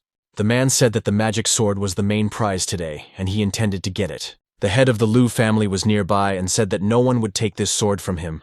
It belonged to him and his Lu family. The slaughter continued, and the greedy masters who immediately rushed to the crystals were defeated by the monsters. In addition to attacking, the monsters also fought back skillfully, and soon there were many corpses on the battlefield. The main character said that the magic sword of the red heavens was truly amazing. It was even capable of turning absorbed energy into crystals. The Monster King, who had thrown a rock fragment at him when Lang Yang came for the Duan flower, was bound to show up this time as well. Lu Chenkun said that the monsters had been almost completely destroyed, and it was time to collect the rewards. Head Lu rushed forward first, saying that all the heads of the great families had come here for the artifact, so they had no right to blame him. The man in the blue suit appeared in front of Lu Chenkun and said that this artifact would go with him to the Wang family. The man noticed the stranger and told him that Wang Mucheng should not be so confident. As soon as Lu Chenkun reached for the Red Heaven sword, Wang Mucheng struck his hand. But everyone was distracted by a very loud sound. Some new animal was rushing towards them. Even its footsteps made the forest tremble. The animals that had been greedily eating the soul crystals suddenly froze and trembled in place. The master did not believe that monsters could be so huge, noticing how other monsters bowed down before him. The main character said that last time, this giant primate threw a huge chunk of rock at him. Jumping up, Lang Yang decided that now was his chance, since the king of monsters had revealed himself to everyone. The subject entered the Su family residence, declaring that the Lu family had begun to attack them. Xiao Rou did not understand how this was possible, as they had only recently concluded a trade agreement. Ling suggested that perhaps it was because of his freeloading son-in-law, who had shown disrespect to the young Master Lu at the banquet, that they were so angry. The elder had long ago suggested that Xiao Rou abandon her son-in-law and form an alliance with the Li or Lu families. Either option would be better. The girl replied that the Lu family had used Leng Yan to reject the match with the Li family. They were already indebted to him, and if the elder thought that the Lu family's cunning plans could be curbed by marriage, then he was not very smart.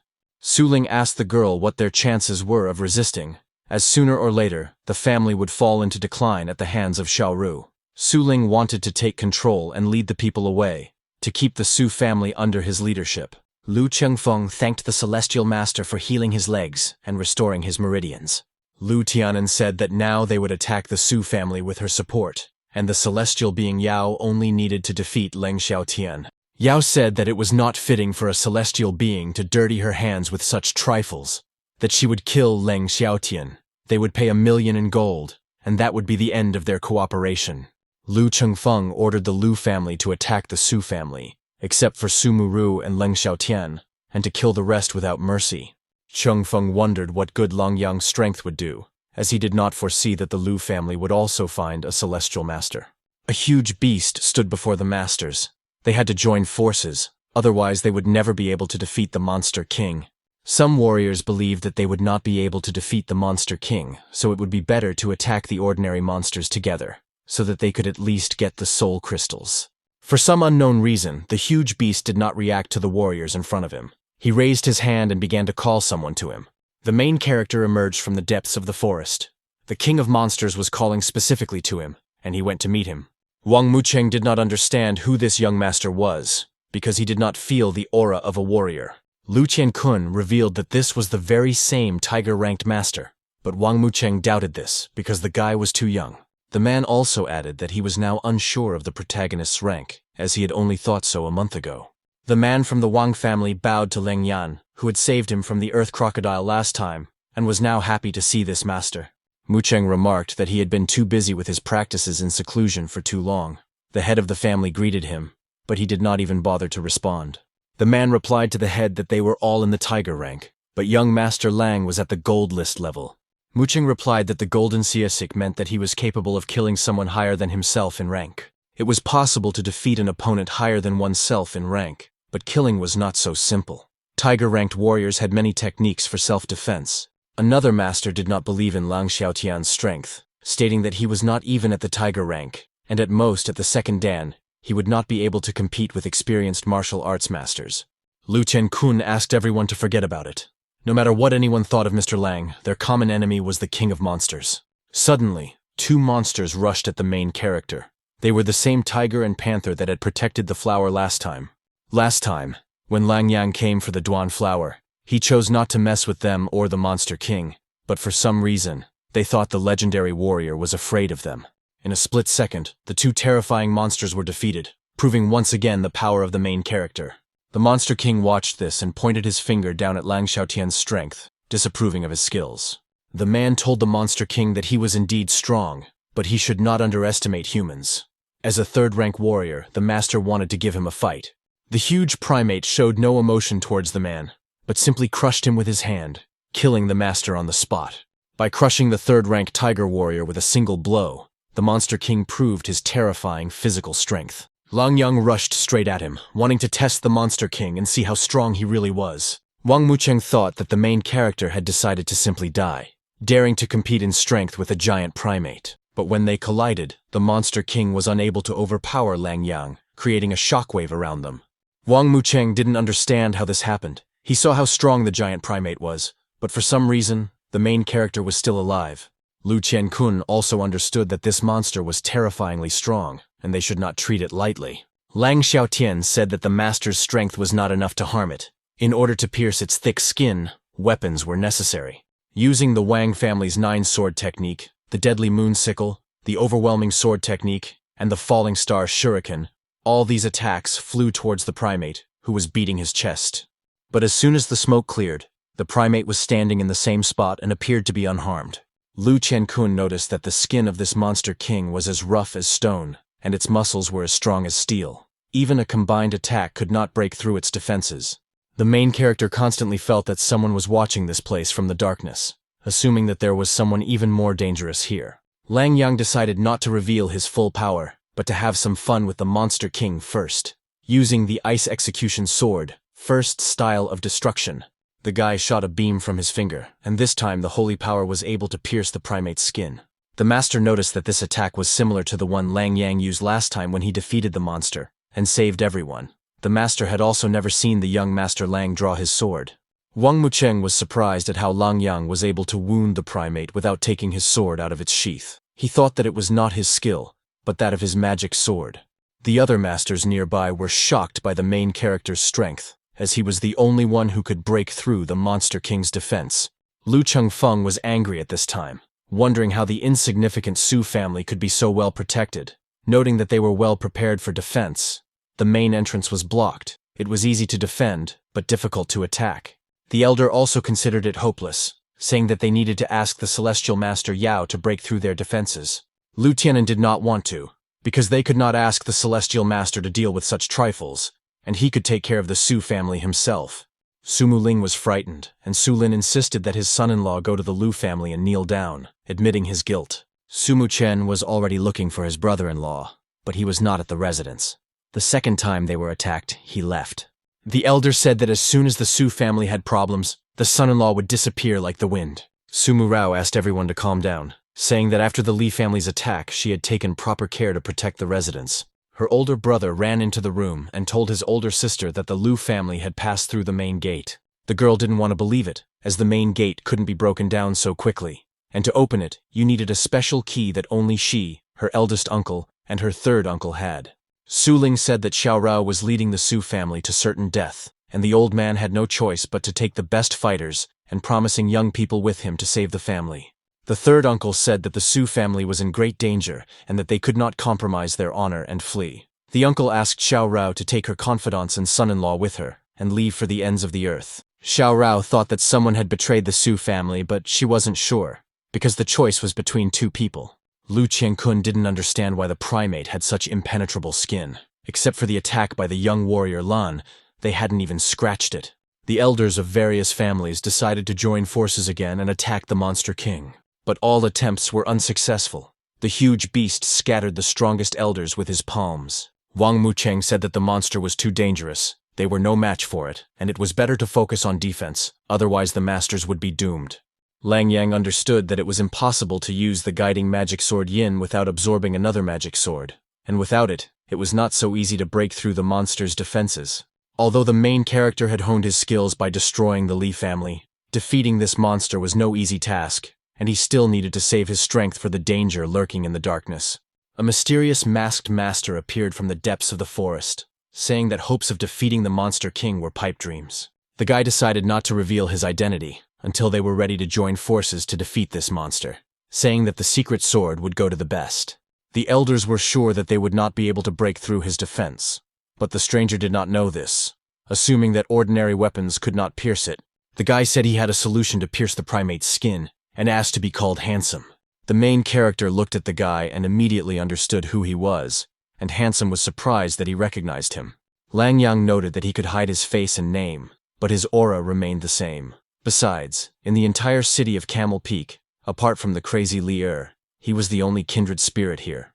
The guy laughed, saying that this weirdo from the Li family had been irresponsible in his choice of self-improvement practices, and had ended up damaging his own mind, so he couldn't compare them to him. The handsome guy suggested killing the monster first, and the sword would go to the one who deserved it. The main character did not object. The guy revealed his plan of action. The elders should hold back the monster, while he and the young warrior Lan would break through its defenses. Taking out his sword, the stranger used the ultimate sword technique, Style 1, Traceless. The main character used the icy sword of execution, Style 2, Cutting through the void. The two strongest masters rushed into the attack, convincing the elders that the monster would surely fall. The monster raged, still standing on its feet, its anger boundless.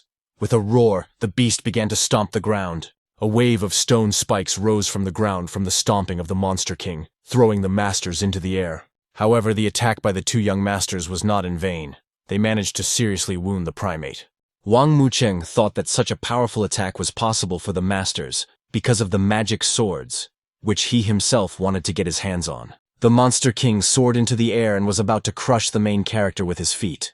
Lu Qiankun did not understand why Leng Yang was not acting, and he shouted at him to get the young warrior Ling out of there quickly. The main character took his guiding sword and used the Ice Sword of Execution, Style 3, the ultimate form of mercilessness. Wang Mucheng also did not understand why Leng Yang did not try to dodge. Thinking that due to recklessness, he decided to accept the giant's attack. The stranger noticed Lang Xiaotian's excellent execution of the technique, put his sword behind his back, and used the ultimate sword technique, Style 2, Northern Lights.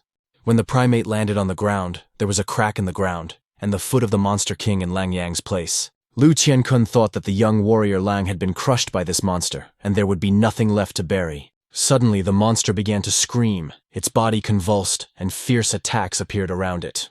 Wang Mucheng said that despite their swords, even they could not kill this monster. The elder decided that it was time to retreat before the primate attacked them. The next moment, the attacks came to an end, and the main character appeared on the head of the Monster King. Looking at the Monster King's face, his eyes were empty and his soul had left his body. The giant was finally dead. When the giant attacked him from above, the main character struck through his foot and pierced him. Destroying his internal organs, Lang Yang dodged the attack and passed through his body. Lan Yu's attack was also very powerful, and she managed to pierce the giant through and through as well. Apparently, Lan Yu is also capable of defeating a monster on his own, so he should not be underestimated. Wang Mucheng declared that since the Monster King was dead, it was time for the sword to find its owner. Warrior Lang did not object, and said that if they could pull out the blade, it would be theirs. Wang Mucheng understood that Lang Yang knew his own worth, and his weapon was powerful enough to defeat that giant. But in the face of so many masters, he would not dare to do anything. Wang Mucheng was confident that he could pull out the sword, but as soon as he pulled on the artifact, it didn't budge at all. Lu Qiankun was the next to try, and to his surprise, he couldn't pull the sword out either. Even the subsequent masters tried to pull out the relic, but all attempts were unsuccessful.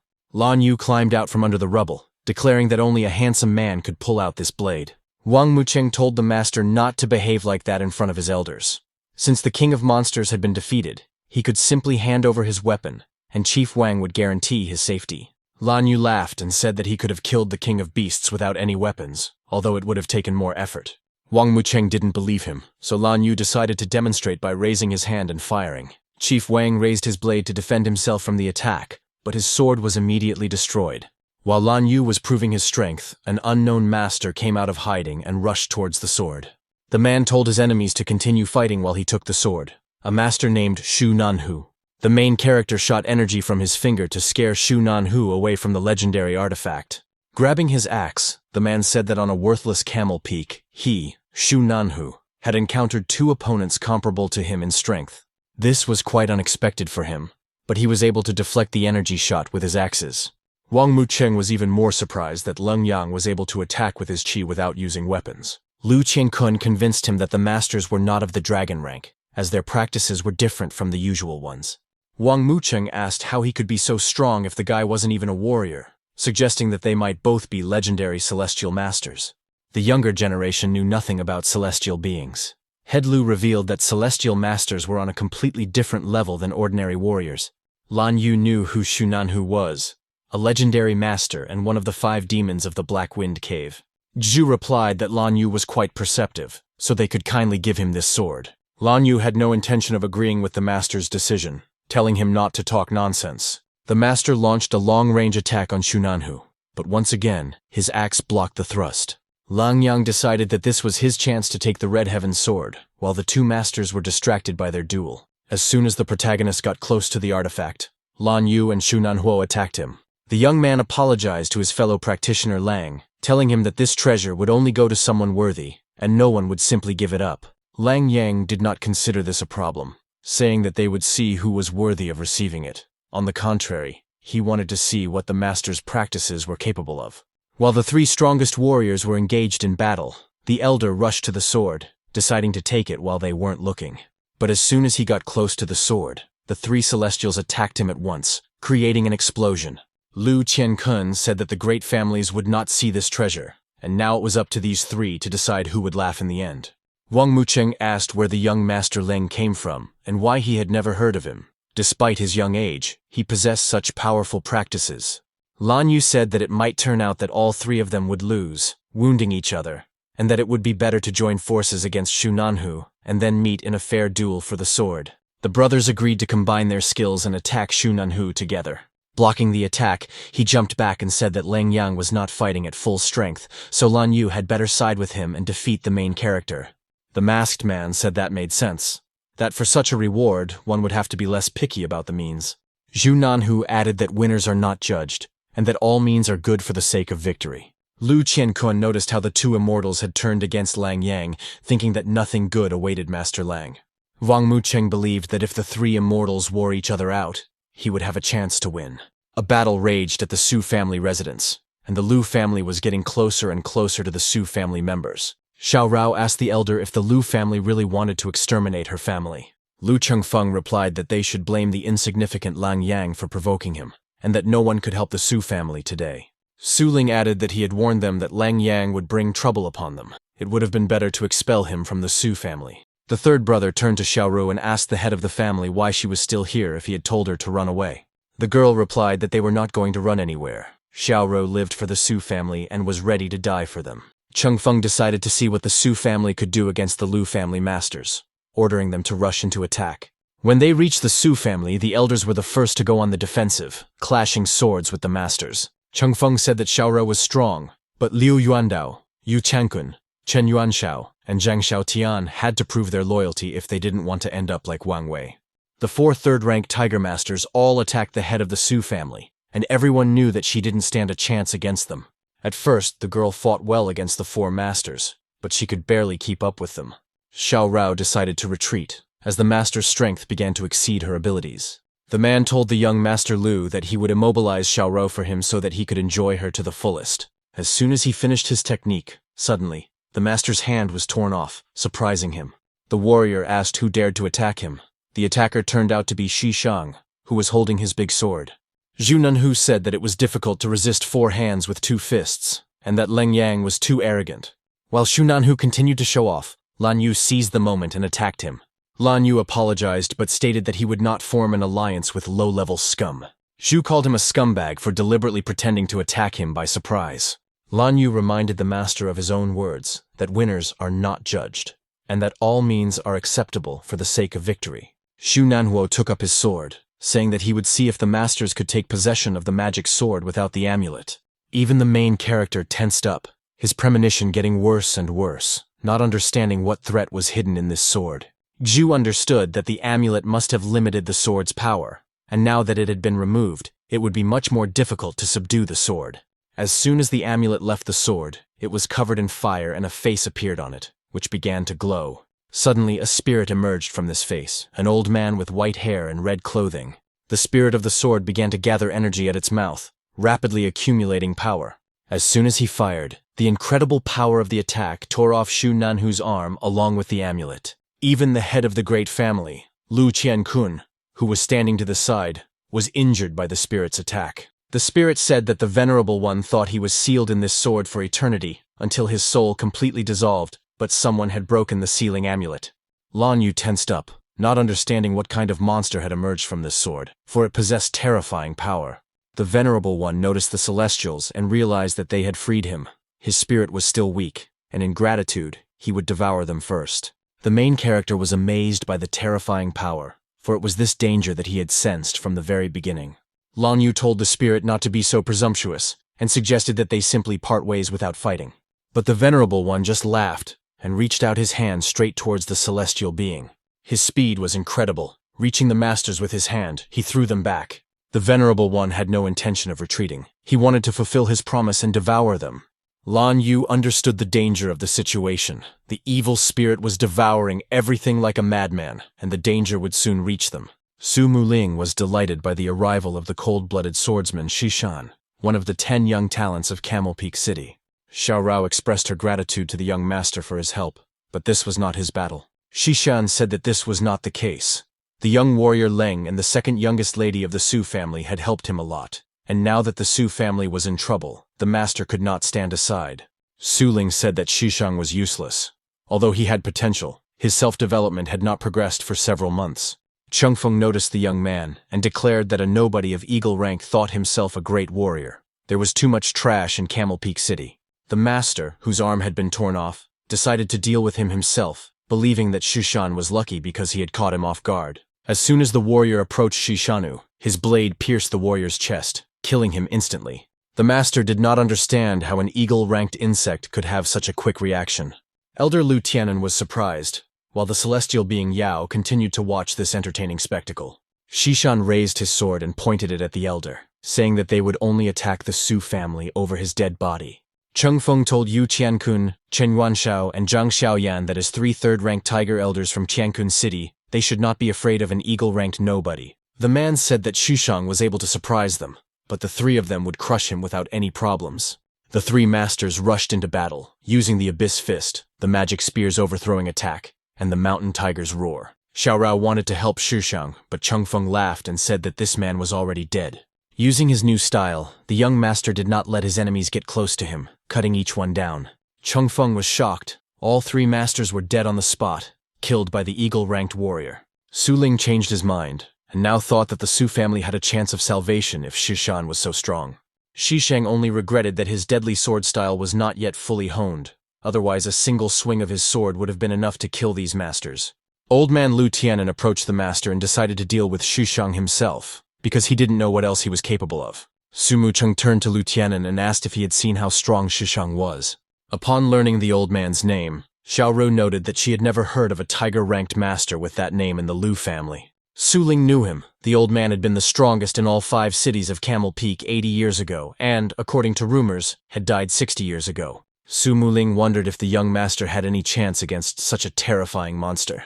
Lu Tianan asked Shishan if he wanted to kneel and admit defeat upon hearing his name. Shishang struck the ground with his sword and said that it didn't matter to him who he was or how many men he had. The old man was also ready to fight, and he rushed forward, using the palm of the split heavens. Lu Xiankun declared that this bloodthirsty spirit was extremely terrifying, and that the young warrior Ling and the 2 celestials were doomed. Lan Yu took out the red flame amulet, causing it to blaze, and a character appeared on it. Thanks to the amulet, Lan Yu was able to protect himself from the Venerable One's attack by raising a veil of smoke. The young man turned to Leng Yanyu, saying that this amulet was his last line of defense. Previously, the main character had held back, but now it was time to give it his all. Lang Xiaotian had held back only because he sensed this great danger, but this evil spirit was so powerful that they were no match for it. The Venerable One said that he had been imprisoned for so long that his spiritual power was almost depleted. Therefore, some pathetic amulet was able to damage him, and the spirit needed to restore its power. The evil spirit caused the heavens to blaze and the earth to harden, creating a flaming skull. The skeleton opened its mouth, revealing a suction portal inside that was supposed to swallow the masters. The low-ranking masters were immediately lifted into the air and sucked into the skull's mouth. By consuming the masters, the evil spirit slowly regained its strength, becoming even more terrifying. The main character understood that he couldn't let him absorb people and grow stronger. They had to attack together. The 3 celestial masters fired long-range attacks at the skull to prevent it from restoring its spiritual power. In response to this attack, the skull exploded and released a wave of spiritual energy that the masters barely managed to contain. Lang Yana was also hit by the wave of energy, but he decided to resist it and destroyed the power. Wang Mucheng noticed that Lang Xiaotian was indeed strong, as he was able to resist the evil spirit's attack and did not even suffer any injuries. The skull recovered, and the spirit asked the young people if they really hoped to still harm the Venerable One. Zhu Nanhua had already lost all hope in the battle with the spirit, saying that it was the end for them. The main character turned to Lan Yu and told him that it was time to use the next amulet. The young man first asked him how he knew he still had amulets, but soon realized it was better not to talk about them. Lang Yang had no intention of dying here, so he asked Lan Yu not to waste his time. He was going to use the magic sword and try to defeat the spirit. Lan Yu said he would trust the main character, but he had to consider that this was indeed the last amulet. Xu Nanhu noticed that Lan Yu was rich, as carrying 2 red flame amulets was an expensive service. At that moment, Leng Yang rushed to the sword, but as soon as he began to pull it, it would not come out of the ground. The main character did not understand why he could not gather enough energy for the sword. Lan Yu asked Leng Yang's comrade to hurry up, as they would not be able to hold out for long in the battle with the spirit. Shishang continued the battle with Lu Tianan, saying that he could not be denied in strength. Xiao Rou told the young master that Lu Tianan was a full-fledged tiger-level master, half a step away from dragon level, and could not be defeated. Shishang said that he owed Master Len his life. Besides, only by staring death in the face could he comprehend the true essence of the deadly sword technique, which was a great opportunity for him. The masters continued their battle. The old man, now warmed up, approached the young master and prepared to strike. A yin and yang symbol appeared on his hand. Commanding the heavens, the palm of 8 trigrams was his technique. Xishang was seriously wounded by this attack and thrown straight into the rock behind him. The masters of the Lu family recognized this as the famous strike of the Lu Elder. For Xishang, it was a great honor to die from this renowned technique. Chengfeng accepted Xishang's power, but anyone below the dragon rank was just a pathetic bug in front of his grandfather. Xishan repeated the rules of his style: kill for death, win for life. Without death, there is no life. Unfortunately, it was only on the brink of death that he was able to comprehend the essence. However, this allowed the young master to make a breakthrough in his sword technique, and now Xishang is able to experience the true power of the sword technique of death and life. Lu Tianan respected his desire to fight, but now he was determined to kill Xishang with the palm of the 8 trigrams that commanded the heavens. Xishang used the sword technique of death and life, launching a counterattack on the elder. After the blow, the young master fell first, deeply wounded and vomiting blood. As soon as the Su family thought he had lost, Lu Tianan also revealed his wound. The elder did not understand how a man of eagle rank could possess such a terrifying technique that caused him to lose. Su Ling was shocked that Xishan was able to defeat the elder of the Lu family, which only meant that his strength was equal to the legendary dragon rank. The celestial being watched with a smile, Yao noting that Xishang's sword technique was very unusual and entertaining. Chengfeng immediately rushed to his grandfather, supporting him so that he could stand after his deep wounds. Xishan was still able to stand on his feet, and raising his sword, he declared that the Su family was under his protection. At that moment, the main character understood that it was no coincidence that the magical sword of the Red Heavens could create soul stones. It was capable of absorbing spiritual energy, which meant that accumulating enough energy to master it was no easy task. Suddenly, Lang Xiaotian's pendant began to glow and send additional energy directly into the artifact. He succeeded, and now the magic sword seemed so light and graceful because it was now connected to Leng Yang. The evil spirit declared that the red flame amulet could only temporarily delay the venerable one and was no longer capable of harming him. Lan Yu asked Lang Yang to hurry, as they could no longer hold back the evil spirit. Taking the blade in his hands, the main character quickly put the amulet on it to suppress the venerable one. The spirit declared that the amulet hurt him, believing that the venerable one would now be engulfed by the magic sword again. Xu Nanhu noticed that this was the effect of the amulet attached to the sword's hilt, and he began to suppress the bloodthirsty spirit's power again. Lang Xiaotian was interested in this powerful amulet, which, together with the magic sword, was capable of suppressing spiritual power. Lang Yang suggested that during such a long period of imprisonment, the spirit's soul had been absorbed and merged with the magic sword. Lan Yu also suggested that when the evil spirit was completely absorbed, it would become the spirit of the Red Sky Sword.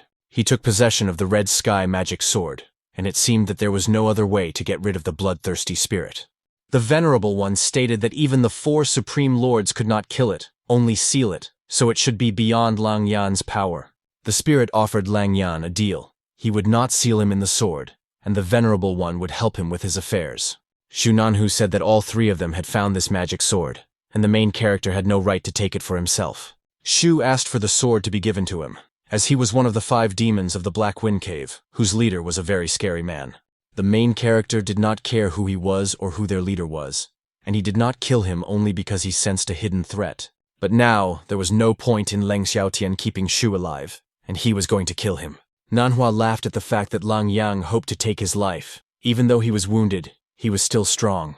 Suddenly, he sensed the spiritual power of the sword, which was enormous. It would be terrible if he didn't block the blow.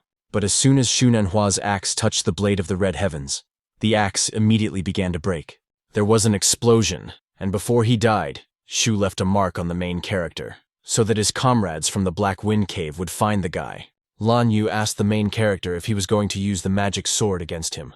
The guy no longer claimed the magic sword, and he had another red flame amulet. When he took out the amulets, it turned out that Lan Yu had 2 amulets, so Leng Yang should not have acted rashly. The main character noticed that Lan Yu was well prepared, but he never said he was going to kill him. Leng Xiaotian was free to act according to his own understanding and desires, and he also had his own internal principles. The spirit agreed with every word of the main character, and if he did not lock him in the sword again, the Venerable One was going to teach him how to use magic. Lan Xiaotian asked why the despicable evil spirit thought he was capable of teaching him anything about magic. Lu Tianen wondered if Shishang really thought he could save the Su family on his own. Shishang did not understand his words, and Lu Tianen turned to one of the members of the Su family and asked him how long he was going to wait. Suddenly, Su Muchen was kicked, and someone from the Su family threw the guy away, not giving him time to react. The third uncle of the Su family turned out to be a traitor. He approached the second daughter and grabbed her by the neck. He said he was taking back what was rightfully his. The third uncle was supposed to become the head of the Su family. Sulin asked him how he had come to this, how he could become a lackey of the Lu family. The third brother called Sulin a fool, saying that swallows and sparrows could not understand the aspirations of a majestic swan. With the support of the Lu family, his Su family would become the greatest in the city. Xiao Rou asked the third uncle why he had decided to betray the Su family. The man said that since the age of 18, he had been in charge of all the Su family's affairs, and his father was a fool. He thought of nothing but his own practices. He spent all the Su family's resources on them. Without him, the Su family would have long since gone bankrupt and disappeared. The Su family should belong to him, but Xiao Ru's father only thought about martial arts, so he had no choice but to ask the master to get rid of him. Xiao Rou finally found out who was involved in her father's death. At first she was surprised, but then anger crept into her heart. The girl did not understand how her third uncle could have done this to her parents, because her father was his own brother. He had no choice. It was for the good of the Su family. Nevertheless, he did not want to kill her, because he offered Xiao Rou to take her husband and go far away. Calling the man her third uncle for the last time, Xiao Ru was filled with the desire to kill him. Xiao Rou, filled with rage, rushed forward to take the life of the traitor to the Su family. Lu Tianen stood in front of her and stopped her, saying that no one would allow her to kill his henchman. The elder told the celestial being Yao that Shishan's eagle-rank power was beyond his understanding, and all he could do was ask Yao for help. The girl revealed the truth. Shishan possessed a rare sword technique, so they were no match for him. However, against her, Yao Lin, one of the 5 black wind demons, that was not enough. Yao Ling quickly rushed forward, attacking with her purple lightning bolts, and Shishan couldn't keep up. Using Lang Yan's defensive technique, the young master managed to fend off the celestial being's attack. Yao Ling said that his technique was indeed graceful, but that was not the end of the fight. The celestial master gathered her power and threw 3 energy boomerangs forward. Su Ling was surprised that Yao Ling attacked with internal energy, assuming that she was a legendary dragon-ranked master. Lu Tianen laughed at the greatness of the art of the Celestials. This skill made him believe that Yao would surely win. Shishan's eyes couldn't quite keep up with the attack, and he had barely raised his sword when the energy reached him. Unable to block all the attacks, the young master was defeated by a single attack from the celestial being. Yao Ling hoped that Lu Tianen would be able to handle the rest without her help. Lu Tianen decided to attack Xiao Rou, asking her not to blame him for his cruelty. Su Ling called the elder a scoundrel and rushed to defend the head of the Su family, colliding with the master. Lu Tianen crouched down and was about to strike again to kill Su Lin first. He struck the Su family elder with his palm, but he couldn't withstand such an attack and began to bleed. Xiao Rou immediately ran to her older uncle, who was lying on the ground, and begged him not to die. Su Lin was slowly dying, his eyes closed. He saw the stubborn Xiao Ru in front of him and begged her to survive. Lu Tianen was smug, saying that he would see who else dared to stand in his way. But the elder brother of the Su family and Su Mucheng stood in the way of the elder to protect Xiao Rou. Su Muling shouted at Xiao Ru to run away and find Lang Xiaotian to protect them. Lu Tianen was about to reach the head of the family when Xiao Rou's amulet began to glow brightly. Thanks to this cry, Xiao Ru unleashed the power of the amulet, and a majestic phoenix appeared behind her. Yao Ling was surprised. It was the crystal amulet of the descendants of the heavenly phoenix. The celestial being began to laugh, believing that heaven was on her side, and that Xiao Rou must become hers. The girl smiled. The amulet given to her by Leng Yang had indeed saved her life. Yao Ling remarked that men were boring, and only such a beautiful woman was worthy of being with Yao Ling. Lu Chengfeng tried to object, but he did not dare to contradict the celestial master. When almost the entire Su family had fallen, Xiao Rou asked her enemies if they wanted her beauty. Taking a knife from her sleeve, the girl put it to her cheek and said that in that case, she would change. Cutting her face, Xiao Rou was determined to destroy her beauty so that they would release the Su family. Suddenly, in the next moment, an explosion occurred in front of the goddess, and someone arrived on the battlefield. The warrior who arrived was Lang Yang. With anger on his face, he asked his wife who dared to offend her. The third uncle did not care that his insignificant son-in-law had returned. He was confident in the power of the Lu family. The main character apologized to Shushang for having to defend the Su family and his wife.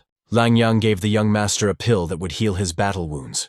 The main character praised Shishan, saying he had done well in battle, but now it was his turn. Xiao Rou said that he had already escaped danger, and should not have returned to the trap that had been set for him.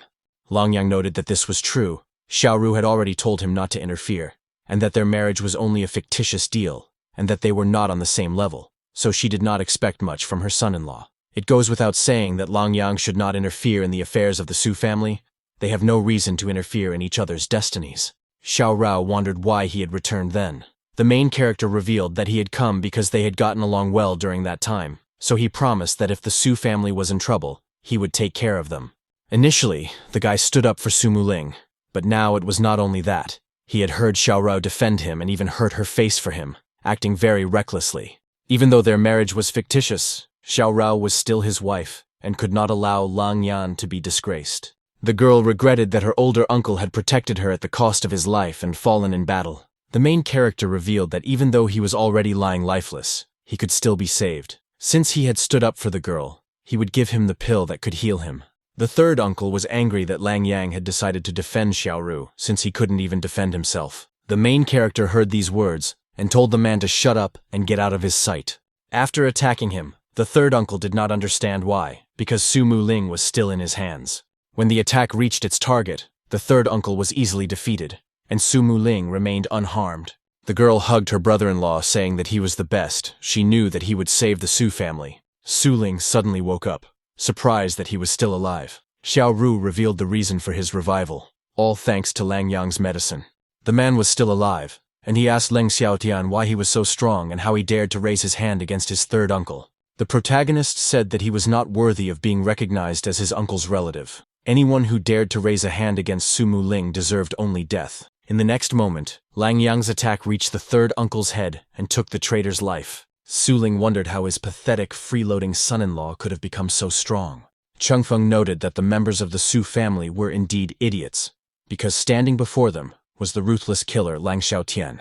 Su Muling was finally able to prove that Lang Yang was the best, saying that he was the one who saved her from the Li family. Now Xiao Rou understood the meaning of the words the main character had spoken during the banquet with the Lu family. He had personally confessed to her that he was actually Lang Xiaotian, but Xiao Rou really couldn't believe that he was the very same tiger-ranked killer who had destroyed the entire Li family. Lu Tianan told the soldiers not to be afraid as long as the celestial master Yao was with them, and that their brother-in-law's fate was to be crushed on the spot like a pathetic bug. The celestial revealed her identity, Yao Lin, the fourth of the 5 black wind demons. In this region, there had never been anyone who aspired to become a celestial. One of them stood before her, but Yao Lin did not know where the group of like-minded people led by Ling Xiaotian had been cultivating. The main character revealed that he had just killed one named Shu Nanhu. The celestial being asked him not to talk nonsense, even though the 5th was only capable of controlling qi energy at the 7th level of mastery. After all those years of improvement, Leng Yang would not have been able to kill him. Yao Ling launched her attack again, and boomerangs of energy flew towards Leng Yang. Lu Tianan rejoiced at Yao Ling's move. No one could resist the divine magic of a celestial master. When Yao took action, her enemies had no choice but to accept their deaths. Xiao Rou grabbed her sword and asked her brother-in-law to leave. Even Shushang was struck by this move. The main character took the girl by the hand. He said that at the very moment he entered the Su family, Li Ming caused a scandal, and as usual, without a moment's hesitation, she stood in the way of the sword to protect another. Lang Yang could not imagine how much she had to take on for the sake of her family when she became the head. This time, Xiao Rou couldn't handle it, so the main character wanted to defeat the celestial being himself. The main character used the sword of the red heavens, firing energy that destroyed Yao Ling's attack. The attack reached the celestial master, who took the full brunt of the blow, vomiting blood. Xiao Rou felt as if someone was protecting her from all adversity. For the first time, she felt like she was behind someone like a stone wall. Lu Chengfeng was surprised that the celestial master Yao had been injured, and now he didn't know what to do. Su Ling couldn't believe his eyes as his brother-in-law managed to wound Yao Ling with a single move. The celestial master herself did not understand this. Since when had a man with such a high level of qi energy control appeared in the city of Camel Peak? She wanted to learn his path to perfection, but Lang Yang had no intention of revealing it, because Yao Ling was not worthy. The main character created an energy ice sword from his hand to kill the celestial being. Yao Ling unleashed all her energy, shouting that she would not be defeated so easily. Thanks to the power she unleashed, The celestial being created a purple vortex of energy, but as soon as the sword of the main character's power touched the vortex, it was immediately destroyed. The sword continued on its path, soon reaching the body of the celestial master and wounding her. Yao Ling's body began to tear apart, and before she died, she said that the head of the 5 demons of the Black Wind Cave would not let this go. The shock on Su Lin's face did not fade. The terrifying sorceress Yao Lin had died from Lang Yang's single strike. The main character told the Lu family that their assistant could not withstand a single blow, and that he, Leng Xiaotian, was going to kill all his enemies. Lu Tianan fell to his knees and asked Master Lang to spare Cheng Feng's life, promising that the Lu family would give him all their treasures in return. Lang Yang was surprised by this request and said that it was too late, that after everything that had been done, there would be no mercy. Cheng Feng told his grandfather that it was time to move on to the backup plan of attack. The elder called the head of the Li family foolish, saying that unlike him, he had an ace up his sleeve. Before coming here, he had secured the support of an important person. The main character said that no matter whose support they had secured, the outcome would be the same: death. Cheng Feng asked the guy not to brag, assuring them that when Lu Tianan's ally arrived, death would await them. Su Ling suggested that it was the head of Gu, and that the intervention of the imperial court would complicate everything. It was indeed Chief Gu with his bodyguard. He asked who was going against the imperial court. The chief was Lu Tianan's nephew, and he turned to his uncle and said he was glad to see him.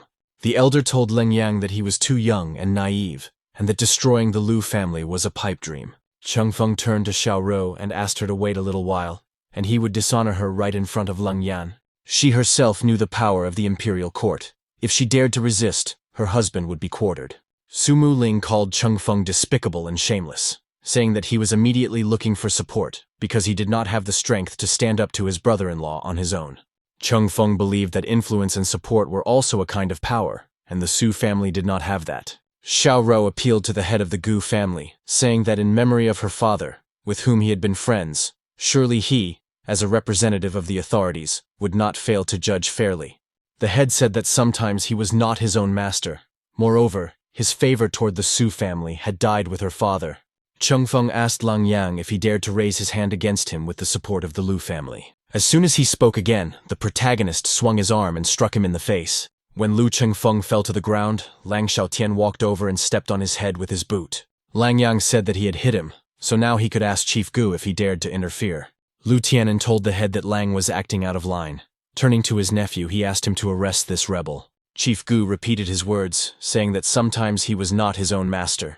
Young Master Lang was his benefactor, so he did not dare to interfere. Chengfeng did not understand how this was possible, so he turned to Xiao Rou and asked her to tell Leng Yanyu to let him go, because one cannot repay good with evil when he stood up for the Su family in front of the chief.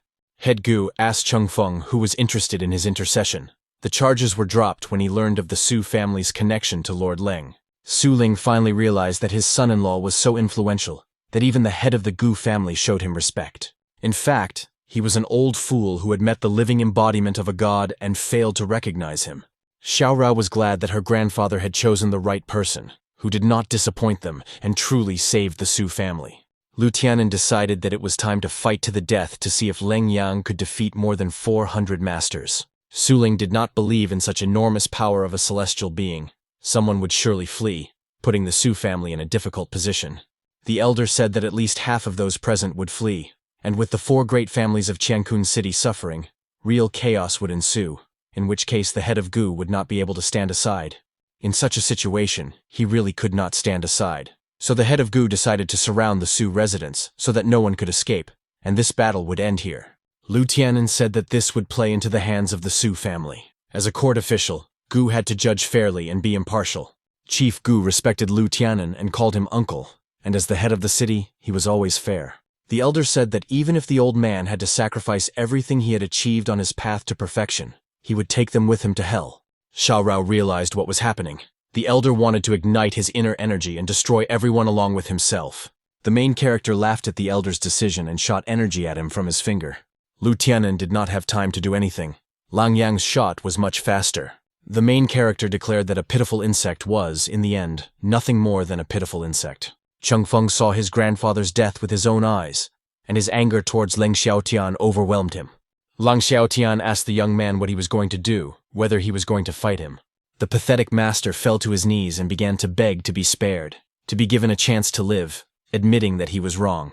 The main character had already given him one chance in Qiankun City, and there would be no second chance. In the next moment, Leng Yang took Cheng Feng's life. The masters were astonished that he dared to kill people right in front of the city leader and do so without remorse, without even batting an eye. The ordinary warriors asked the young Lord Leng to let them go. They were warriors from the 4 great families who had come here against their will. If they refused, the celestial master Yao, invited by the Lu family, would wipe them off the face of the earth. Su Ling suggested letting them go and receiving compensation. After all, killing nearly 400 of Qiankun City's best masters would not be easy. Lang Yang said that he was not such a kind and forgiving simpleton. Those who aroused his anger would burn in the flames of his fury. He had already said that there would be no mercy. The main character did not care how many people he would have to fight. That should not stop him. The moment they set foot on the Su family's land, they signed their death warrant. Before the massacre began, Lang Yang asked the Su family to close their eyes, as there would be a lot of blood. Using his technique, the masters had to close their eyes because of how bright it was. The main character summoned an evil spirit, which was instructed to kill all the enemies around. The Honorable One said that, unlike their bad blood, there were many enemies. They would make excellent sacrifices. The evil spirit began to suck the life force out of the masters, slowly killing them on the spot. Head Gu was glad that he had not opposed Leng Yang. Otherwise, he would have been one of the dried corpses here. The ambitious and ruthless Leng Xiaotian definitely had a great future ahead of him. When the bright light disappeared, the members of the Su family opened their eyes and noticed that the people from the 5 great families of Qiankun City were all dead. Lang Xiaotian thanked Chief Gu for not letting the enemies escape.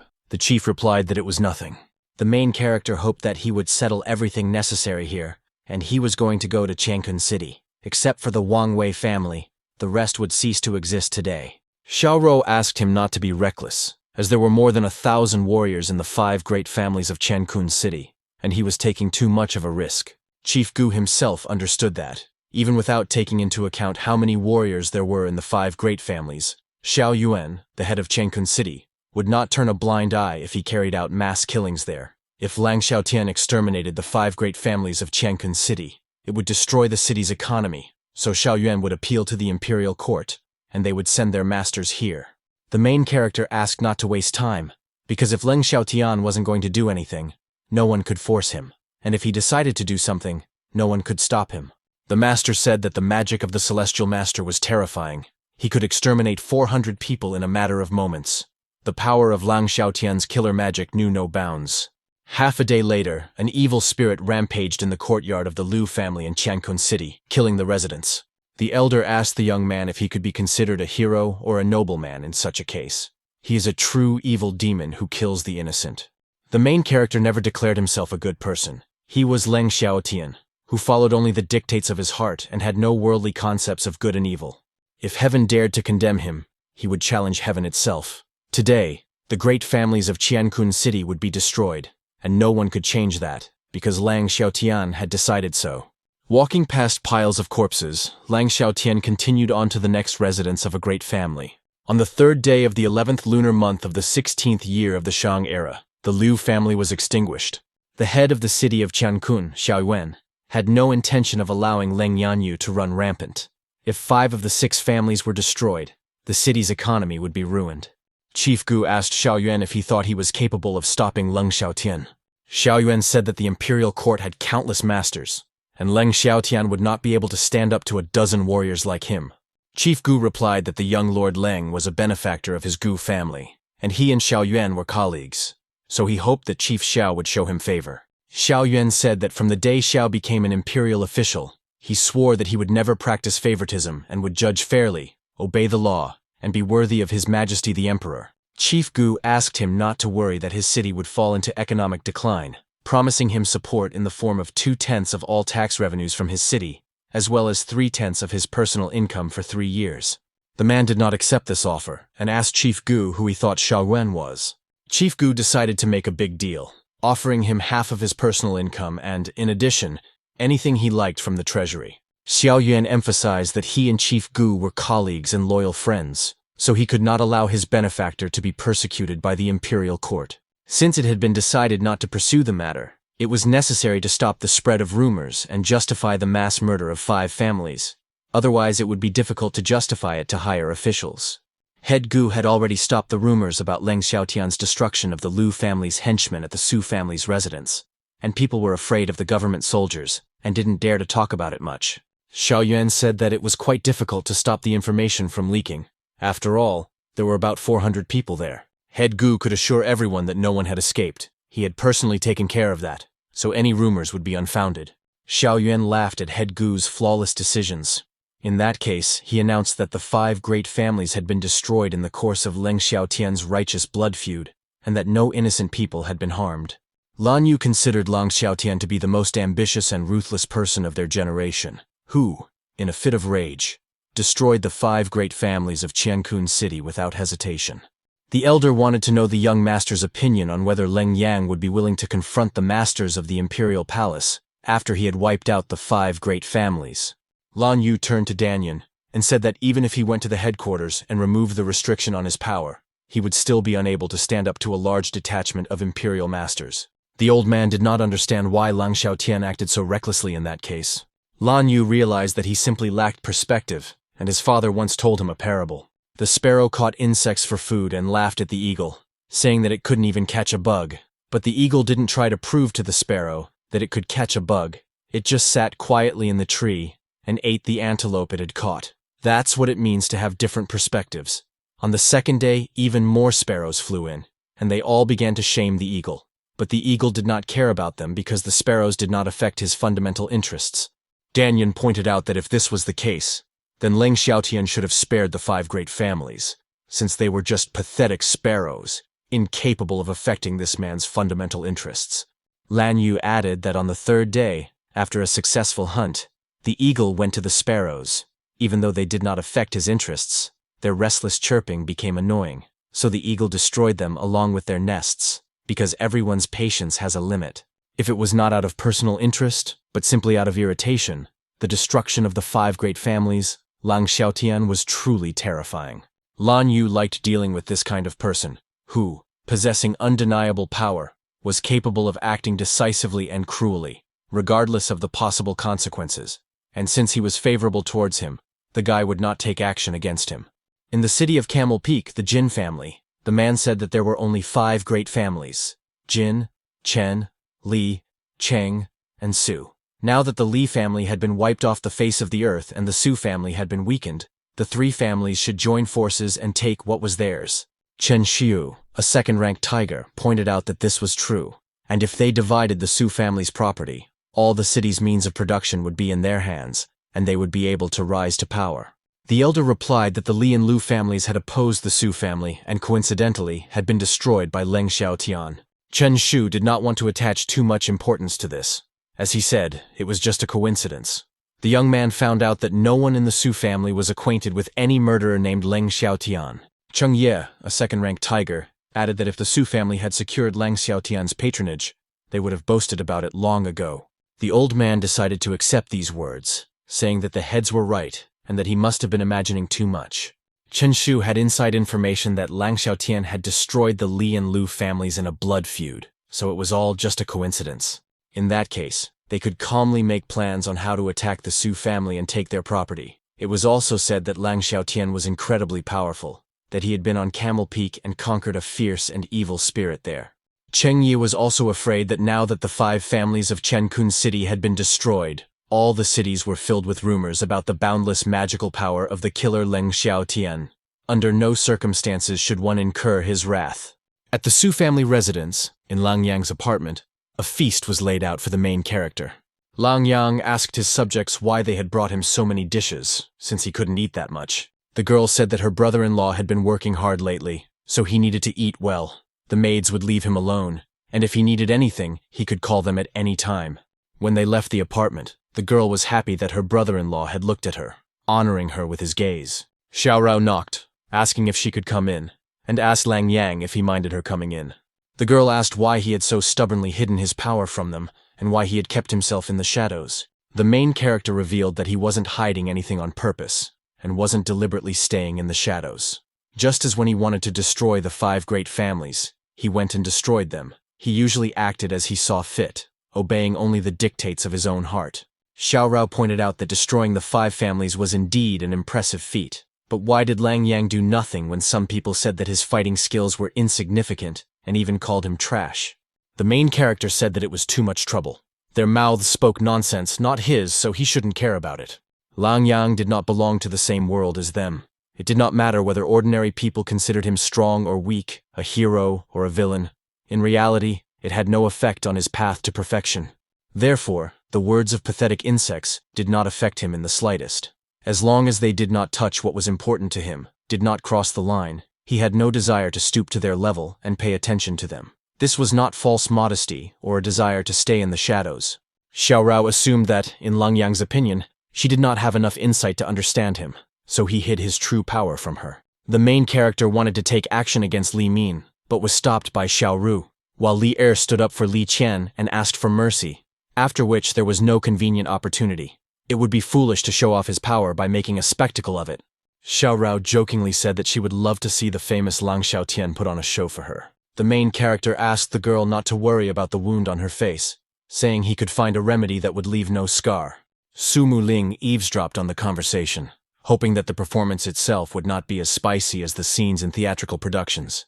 Rumors of what had happened reached the Black Wind Cave. The warrior asked the venerable leader what should be done, for the 4th and 5th soul amulets had been destroyed. Although their mastery of ki energy was far from perfect, there were only a handful of people in the vicinity of Camel Peak who were capable of killing them, so the warrior was instructed to go there and find the killer. The one-eyed man believed that there would be no dangerous opponents there for him, and he also noted that he had not seen Jenner for a long time. The head said that he was the most gifted of the 5, but unfortunately, he did not think about self-improvement. He turned out to be greedy for worldly pleasures, went to the despicable insects, and enjoys the worldly pleasures of life there. Chong Yi said that their 3 great families were able to obtain soul crystals, and their power increased, but of all the families in Camel Peak City, only the Su family did not participate, thus sealing their fate. Now that the families of Qiankun City had been destroyed, having absorbed the Su family, they would become the strongest in the 5 cities near Camel Peak. Chong Yi was the first to decide to break down the doors. The warriors were already exhausted and wounded in the battle with the Lu family, so it was not worth killing them if possible. The warriors noticed the intrusion, and all those who were wounded and unable to fight had to retreat closer to Ling Xiaotian's apartments. The man had a feeling that something was wrong.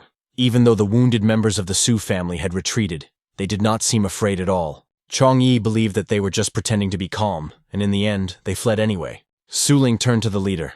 The Su family had just gone through a fierce battle, all the warriors were wounded, and they could not stand up to the 3 great families. They should call Lang Yang. Xiao Rou did not want to rely on him for everything, otherwise it could have bad consequences. Sumu Ling walked straight up to the enemies and asked them how they dared to attack the Su family. Chong Ye told the girl that she was sharp-tongued, but today even the Heavenly King could not save the Su family. At that moment, Lang Xiaotian woke up and went out into the courtyard, asking who was making such a commotion. Chen Shu wondered who this guy was, still sleepy at such an hour, and assumed that he had come to entertain them. The man from the 3rd family immediately recognized this guy. They convinced him that Ling Xiaotian had nothing to do with the Su family, but he was here. The master added that this man was the formidable killer, Lan Xiaotian. The heads of families and other fighters who had participated in the recent incident on the Camel Peak mountain ridge knew him by sight. The subject added that it was undoubtedly Lang Xiaotian who had defeated 2 powerful opponents on the Camel Peak mountain range, and subdued the bloodthirsty evil spirit. Without hesitation, the head threw himself to the ground and began to beg Len's benefactor to forgive them. All 3 chiefs were on their knees, guilty before the young warrior Lan. They had made a mistake and would never do so again. The main characters said that they had only disturbed his sleep. There was no need to worry about it. It would be better to apologize to the Su family, as they had invaded their territory. Su Muling laughed and asked the chiefs if they were touched by his kindness, since Lang Yang had not killed them. Even though there was a huge army here, the mere appearance of the main character made the great families kneel. Since Lang Yang did not seek to boast of his strength, it was difficult for anyone to even imagine his true power, and now all that remained was to be amazed. Su Ling hit Jin's head and called them scoundrels, asking why they had come here. Chen Shu was angry, because if it weren't for the killer Lang Xiaotian, Su Ling would have spoken differently. The Jin family head began to apologize to Mr. Su, saying that they really didn't know that the son-in-law living with the Su family was Lang Xiaotian, that they had made a mistake, and begged for mercy. Su Ling officially declared as the elder that Ling Xiaotian, the husband of the head of the Su family, was not a freeloading son-in-law at all, but a respected son-in-law. No one dared to insult him anymore. Some kid pointed his finger and claimed that just a moment ago, the elder had called him a freeloading son-in-law. His mother immediately shut him up, saying that her child must have misheard. Su Mu-chung was surprised at how quickly his father adapted to the situation and changed his opinion. Xiao Rou told the heads to stop kneeling, saying that she was expecting the 3 heads of the families in the Su family's meeting room, and that the soldiers could leave. The girl asked them not to thank her, as they had treacherously invaded the Su residence today, and of course, they would have to pay for it. Su Muling was very pleased with her incredible son-in-law. One angry phrase and the enemies had already wet their pants. Finally, the time had come to merge with the first magic sword. Lang Yan needed to collect the remaining 9 magic swords as soon as possible. Then he would be able to cut through the great void and see his teacher again. More than 10 years ago, a child was crying on the ground, and the residents were afraid to approach him, calling him a monster child who had appeared from a stone, which was considered a bad omen. When the child saw the Taoist monk in front of him, he suddenly stopped crying and fell asleep. The old man looked at the child and said that it was interesting that fate had brought them together, and the monk wanted to take him in. Taking the child with him, the monk decided to give him the Taoist monastic name, Xiaotian. 3 years later, little Lang Xiaotian watched his brothers fight with wooden swords and wanted to join them. But the children did not want to play with him, and the elders forbade the children to play with the stone monster. The children decided to tease him, throwing stones at the main character and calling him a monster. The old man asked Lang Xiaotian if he wanted to know why the child had appeared from the stone. The main character said that perhaps he really was unworthy of being their friend, but they didn't deserve to be his friends. He, Lang Xiaotian, didn't want to depend on their judgments. He wanted to become strong and control his own life and destiny. The old man decided to tell the child the truth. He needed to try hard and become stronger. Then the teacher would be able to teach him the ice sword execution technique. The main character took the guiding sword out of its sheath, revealing that it was broken.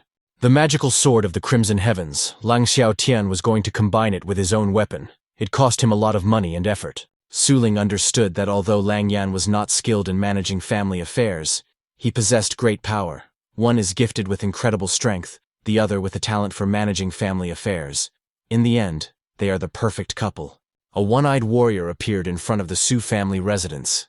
He had heard that Ling Xiaotian was staying with the Su family. Someone capable of destroying the 5 great families of Qiankun City must be an extraordinary person, but he could be involved in the deaths of the 4th and 5th. The heads of the 3 families and Xiao Ru, together with Su Lin, went to the entrance of the residence to meet the stranger. Chong Yi asked who dared to cause a scene at the gates of the Su family, as all the families of the city bowed down before the Su family. Chen Shu asked what the empty words were for. To show their loyalty, the 2 elders had to finish off this stranger. As soon as they rushed into battle, the stranger waved his finger and cut off the heads of the great families. The one-eyed warrior said that he did not want to communicate with other pathetic insects, so he would simply kill them all. The stranger was about to kill Xiao Ru, but his attack was blocked by Ling Xiaotian, who had managed to arrive in time. The man was surprised that he was able to block his unarmed attack, so it turned out that he also controlled Qi at the spirit realm level. No wonder he defeated the 4th and 5th with their Qi manipulation realm. The one-eyed warrior asked him not to fool around, as he had the mark of the 5th, and he knew for sure that it was he who had killed them. This one-eyed man was the 3rd of the 5 demons of the Black Wind Cave. The main character realized who was standing in front of him, and asked the man if he had come here to die. The warrior said that it was not fitting for a young man to be so arrogant. Although they were both capable of controlling Qi and therefore superior to many, they were the strongest of the strong. But even the strongest were not equal. Lan Xiaotian waved his hand and sent an energy blast at the stranger, saying that he was talking too much. The one-eyed warrior decided to show the main character the true power of his treasure by summoning a hammer. The summoned hammer swung and at the stranger's command destroyed the energy palm. The one-eyed warrior asked the master if he had seen how strong he was. They may be on the same level of spiritual realm, but with this artifact, he would not leave a wet spot on him. The young master laughed and said that he had just completed the fusion of the magic sword, and he had come just in time to become its victim. Lang Xiaotian took the guiding sword out of its sheath for the first time, revealing his legendary sword. Su Ling noticed that his son-in-law had finally drawn his sword. Apparently the enemy was very strong, surpassing all previous opponents. The one-eyed warrior decided to show him the true power of the magical weapon, because the one who would kill him would be him. But this time, The swing of the main character's enhanced sword reached the artifact and began to crush it. The energy cut struck the enemy, and in addition to the broken artifact, the one-eyed warrior was also struck. The one-eyed warrior's body began to disintegrate, and the spirit that controlled him flew out of his body. The main character immediately noticed that the original spirit was trying to leave the body, realizing that it could not escape. Lan Xiaotian's inhuman technique showed no mercy even to the soul. Before his death, the one-eyed warrior said that the venerable leader would not forgive him for this, as his power far exceeded anything he could have imagined. Two masters happened to be nearby, and they noticed that the main character's power was truly astonishing. Lang Xiaotian was surprised by these martial arts masters, for they had such an unexpectedly strong aura that surpassed that of the one-eyed man. The subject said that standing before him was none other than the venerable Liu from the Eastern Bureau, a close associate of the second prince. Mr. Liu opened his eyes and asked his subject not to be rude to strangers. Xiao Rou apologized for her rudeness and invited Mr. Liu inside the residence. He was sure that the Su family had a lot of family matters to attend to, so he didn't want to beat around the bush. The second prince loved gifted and talented people, and there were rumors that an extraordinary person had appeared in the city of Camel Peak. So he came here to see Lang Xiaotian, offering him to go to the capital for further development. Su Ling was delighted, because if he could win the favor of the second prince, the Su family could rise in status. Xiao Rou asked him not to say too much, as it was not certain that the trip there would lead to anything good. Lang Yang apologized, but he was used to living freely, like a bird in the sky, and it would be too burdensome for him. Besides, he didn't need to go to the capital for development. He was following the path of self-improvement. The subject began to be rude again, but Mr. Liu asked him to be quiet, lest he receive a slap. When he came here, the master hoped that the young Master Lang would be a martial arts master, not a Kui master. He knew that the ruling Shang dynasty had always indulged martial arts masters. Qi masters, whether at the very beginning of the realm of Qi manipulation or at the very end of the realm of spirits, were not even worth mentioning in front of a true martial arts master of the dragon rank. The main character said that the realm of spirits may not be the highest realm for a Qi master. If one can rise above it, it is quite possible to surpass a martial arts master. Mr. Liu added that Qi masters sought immortality, but the actual path to becoming a celestial being remained unclear. No one in the world had been able to break the shackles of the spirit realm, so the path of the martial arts master remained the preferred one. Mr. Liu feared that Mr. Ling had stayed in this backwater for too long and did not understand the whole picture of the world. Ordinary people called them celestials, immortal masters. But did they really think that Qi masters were invincible? Master Liu finally left Su's residence. He had heard that there was a famous courtesan living in Wen City, and he had to visit her. A subject asked the venerable Liu why he did not execute Lang Xiaotian since he had behaved ungratefully. Lord Liu said that the second prince and the crown prince were at odds with each other, and the situation was very complicated, so it was not worth making enemies of the second prince in order not to complicate his position.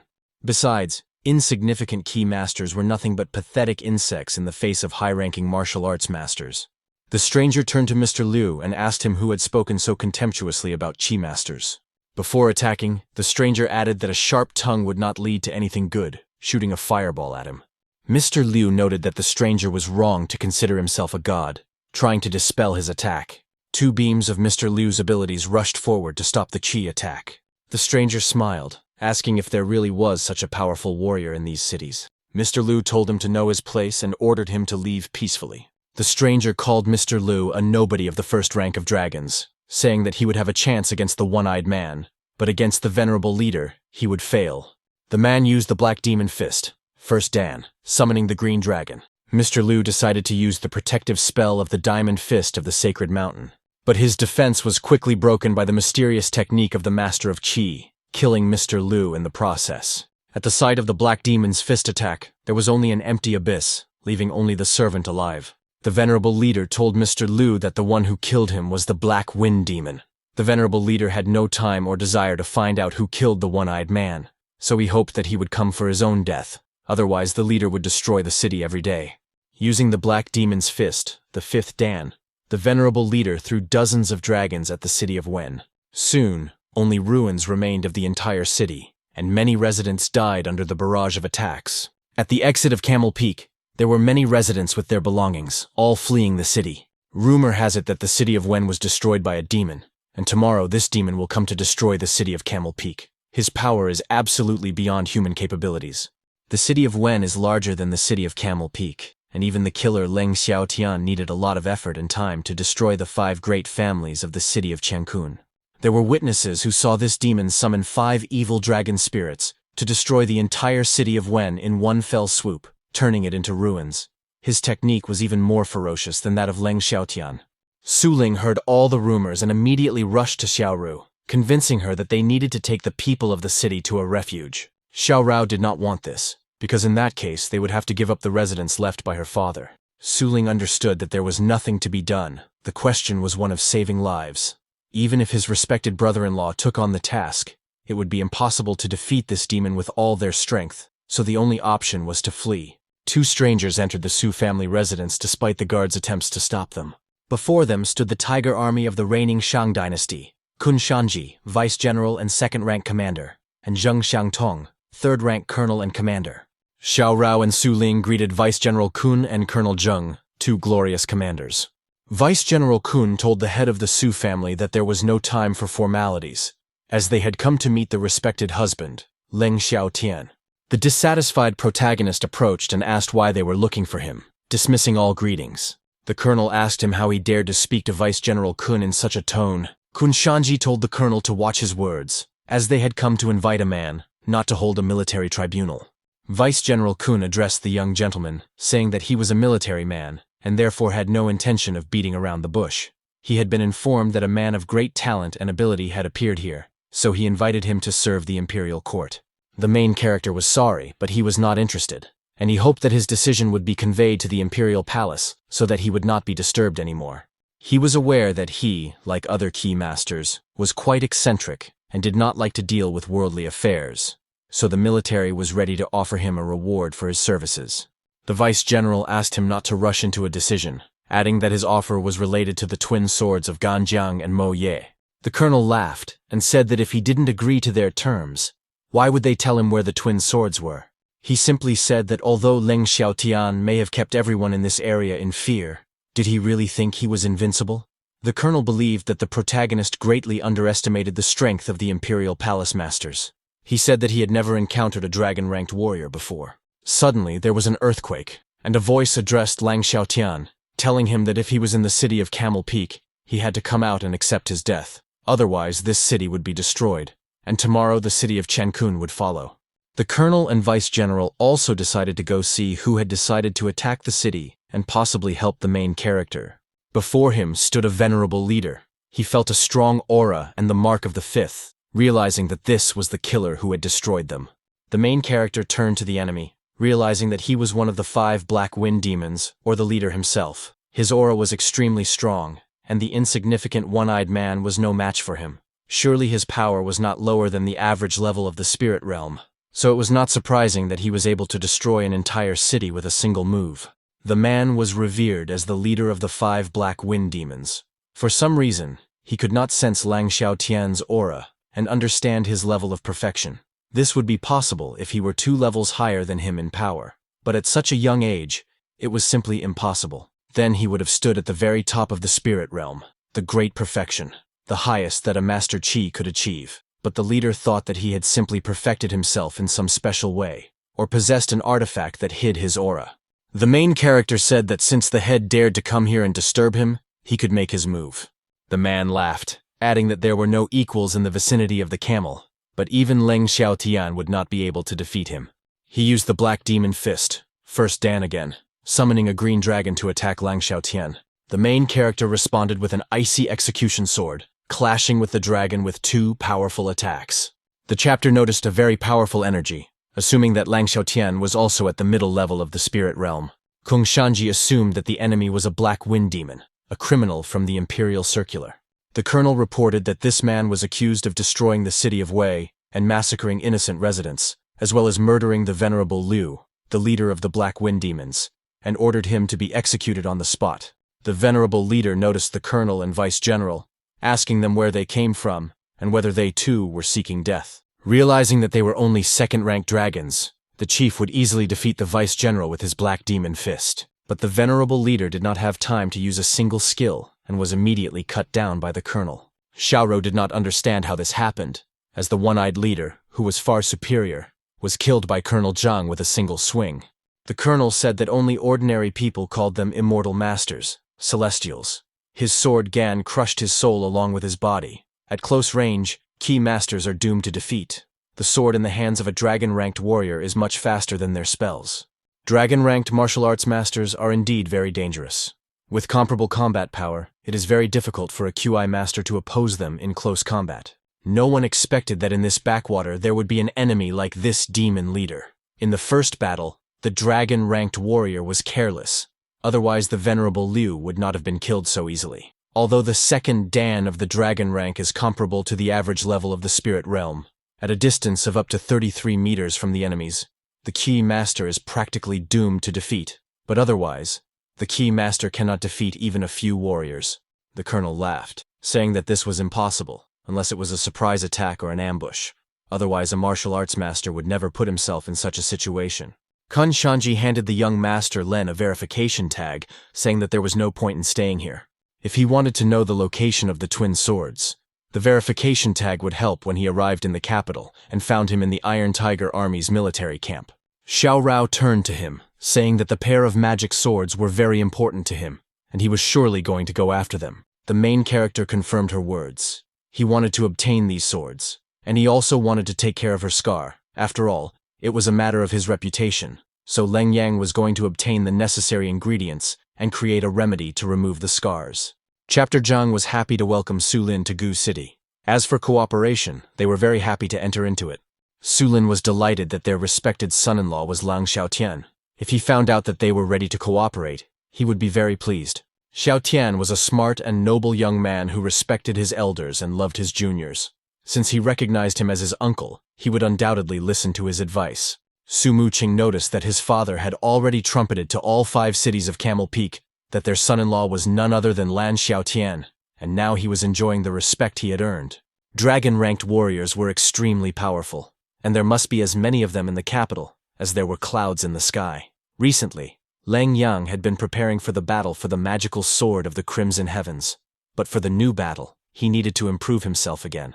Soon, Su Muling brought sweets for Lang Xiaotian, but he asked her to eat them herself as he was not hungry. At this time, Shushang continued to practice his deadly sword style, cutting through rocks with a single swing of his sword. Tianxiang wiped the sweat from his forehead while he boasted that he had continued to improve successfully, mastering this fencing technique to perfection, and his own strength had already increased. According to what Mr. Lan said, he no longer belongs to the ranks of ordinary warriors. Shishang is now perfecting himself, following the path of the sword, at the peak of the 9th level, and he is about to reach the realm of spirits. Tianxiang was delighted, because little Shang had always been a very talented and gifted swordsman. Even with the snow whirlwind technique known to many, he trained hard, honed his skills, and entered the top 10 young warriors. The Honorable Chung came to Xiao Rou, and the girl asked why the Crown Prince needed her to go to the capital. The subject said that the Crown Prince had told her to come, so that was what she had to do, and there was no point in asking pointless questions. The Honorable Chung became angry and told the subject that he was taking too much upon himself. The man did not dare to speculate about the Crown Prince's plans.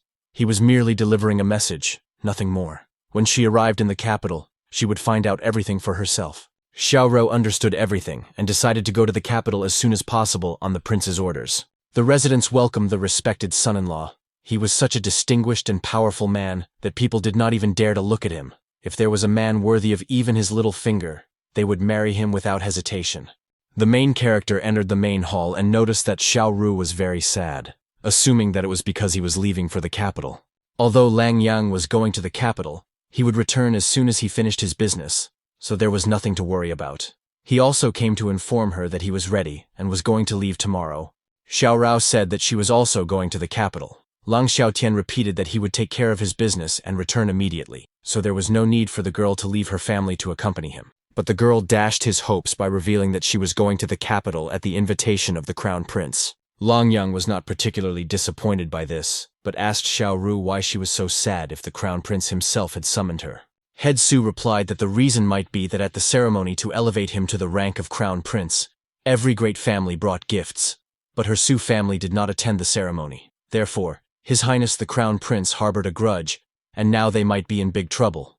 At that time, the Su family was besieged by the Li family, and this needed to be conveyed to the Crown Prince.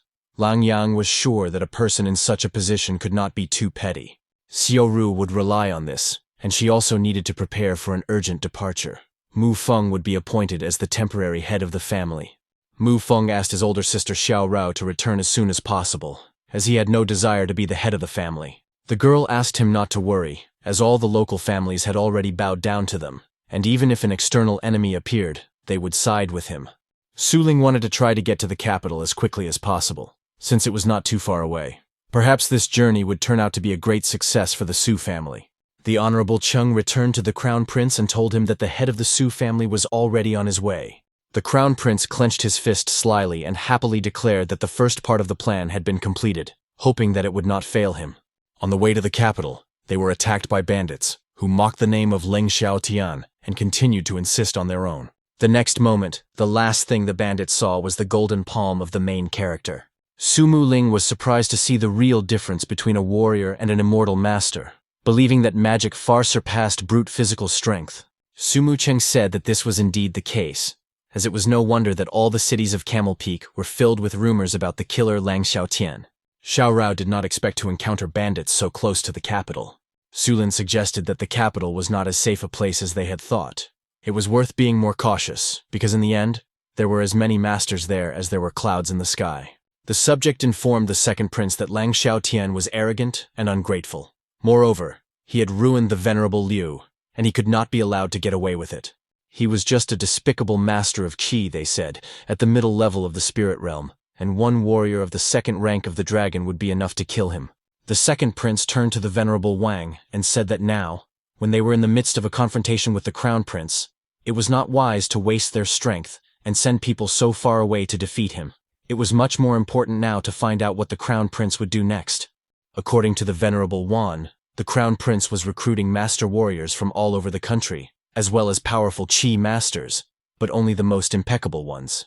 The second prince decided to do the opposite. Since the last prince disregards all kinds of questionable individuals, they can lure them to their side and will not disregard anyone. Sumu Ling was in love with the capital's sugar-coated fruits, telling her sister and brother-in-law that they had to try them. Su Ling noticed another dragon-ranked warrior, a living legend who did not usually visit their region.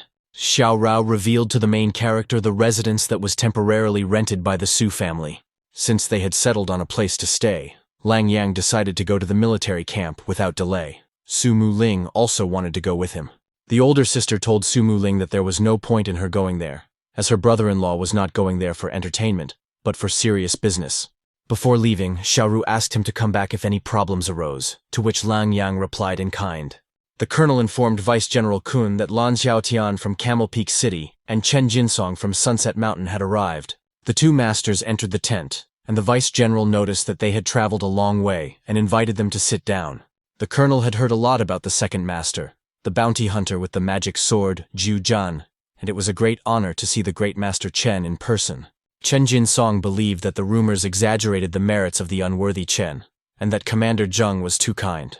Vice General Kun added that as a second-ranked dragon, he had defeated two equally powerful mid-level Kui masters of the spirit realm who were doing evil, so Chen Jinsong, the master of the magic blade Zhu Zhan, deserved this praise. The man thanked him for the praise, but they were only Qi masters, and it was not difficult to deal with them at close range. However, they should understand that he was an ordinary person and worked for money. The main character began to pour himself some tea, believing that the way of the warrior was highly respected in the world, but spiritual practices also deserved attention. Chen laughed and said that this was why they were legends of the warrior's path, and those who had not reached the dragon rank were just pathetic insects. If they went up against a Qi master, they would undoubtedly be smashed to smithereens. Although masters who have reached the realm of spirits are very powerful, this is the limit for Qi masters, and no one in the world can overcome the boundaries of this realm, just as no one can overcome the boundaries of the dragon rank. Lang Yang did not wish to delve deeper into this topic. He was only here because he was interested in Vice General Kun's proposal. The Venerable One revealed to the Crown Prince that the voice of the Su family, Lady Mu Rou, had arrived. The highest-ranking civil servant, Lieutenant General of the 3rd Dragon rank, Xiao Jinan, was pleased to see the very useful Chen Jinsen, but not so pleased to see the Qi master. The subordinates were to brief them on the situation, and the soldiers would be granted the rank of 3rd rank commander and soldiers under their command.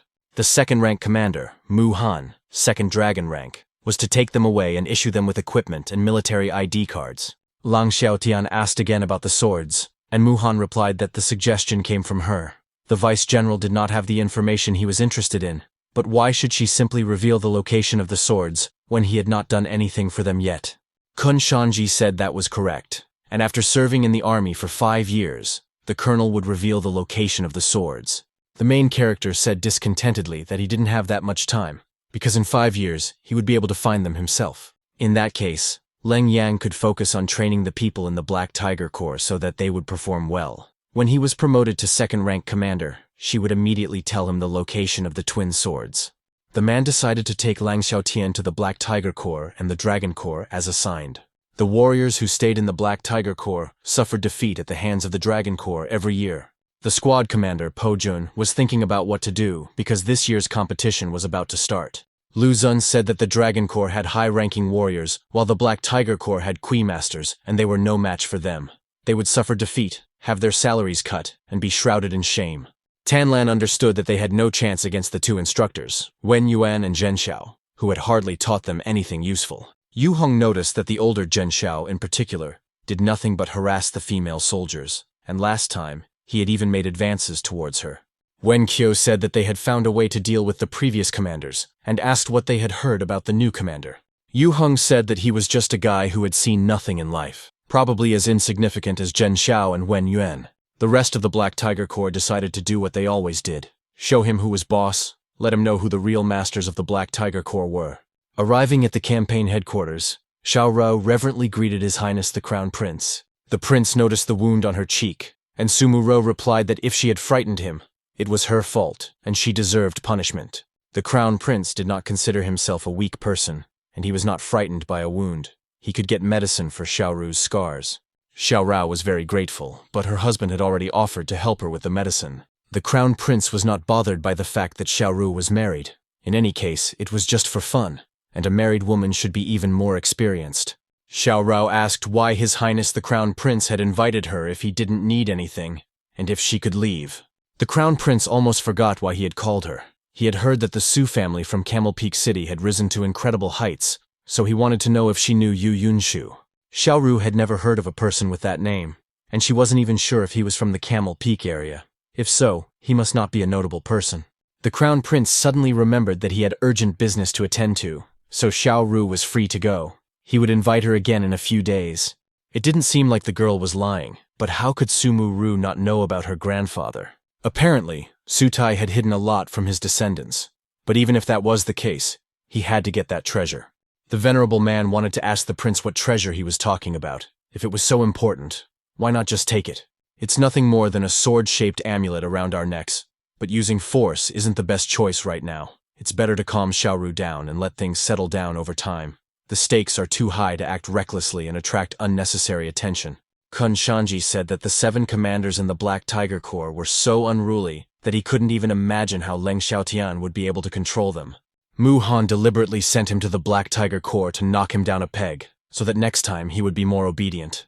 The vice-general was glad that Mu's sister had come up with a good plan. With his quick temper, he would definitely quarrel with these squad commanders, and would probably be beaten and disgraced. Although a certain little princess had a fierce and rebellious temper, Mu Han did not think she would kill Leng Xiaotian. At worst, she would give him a beating or put him to flight.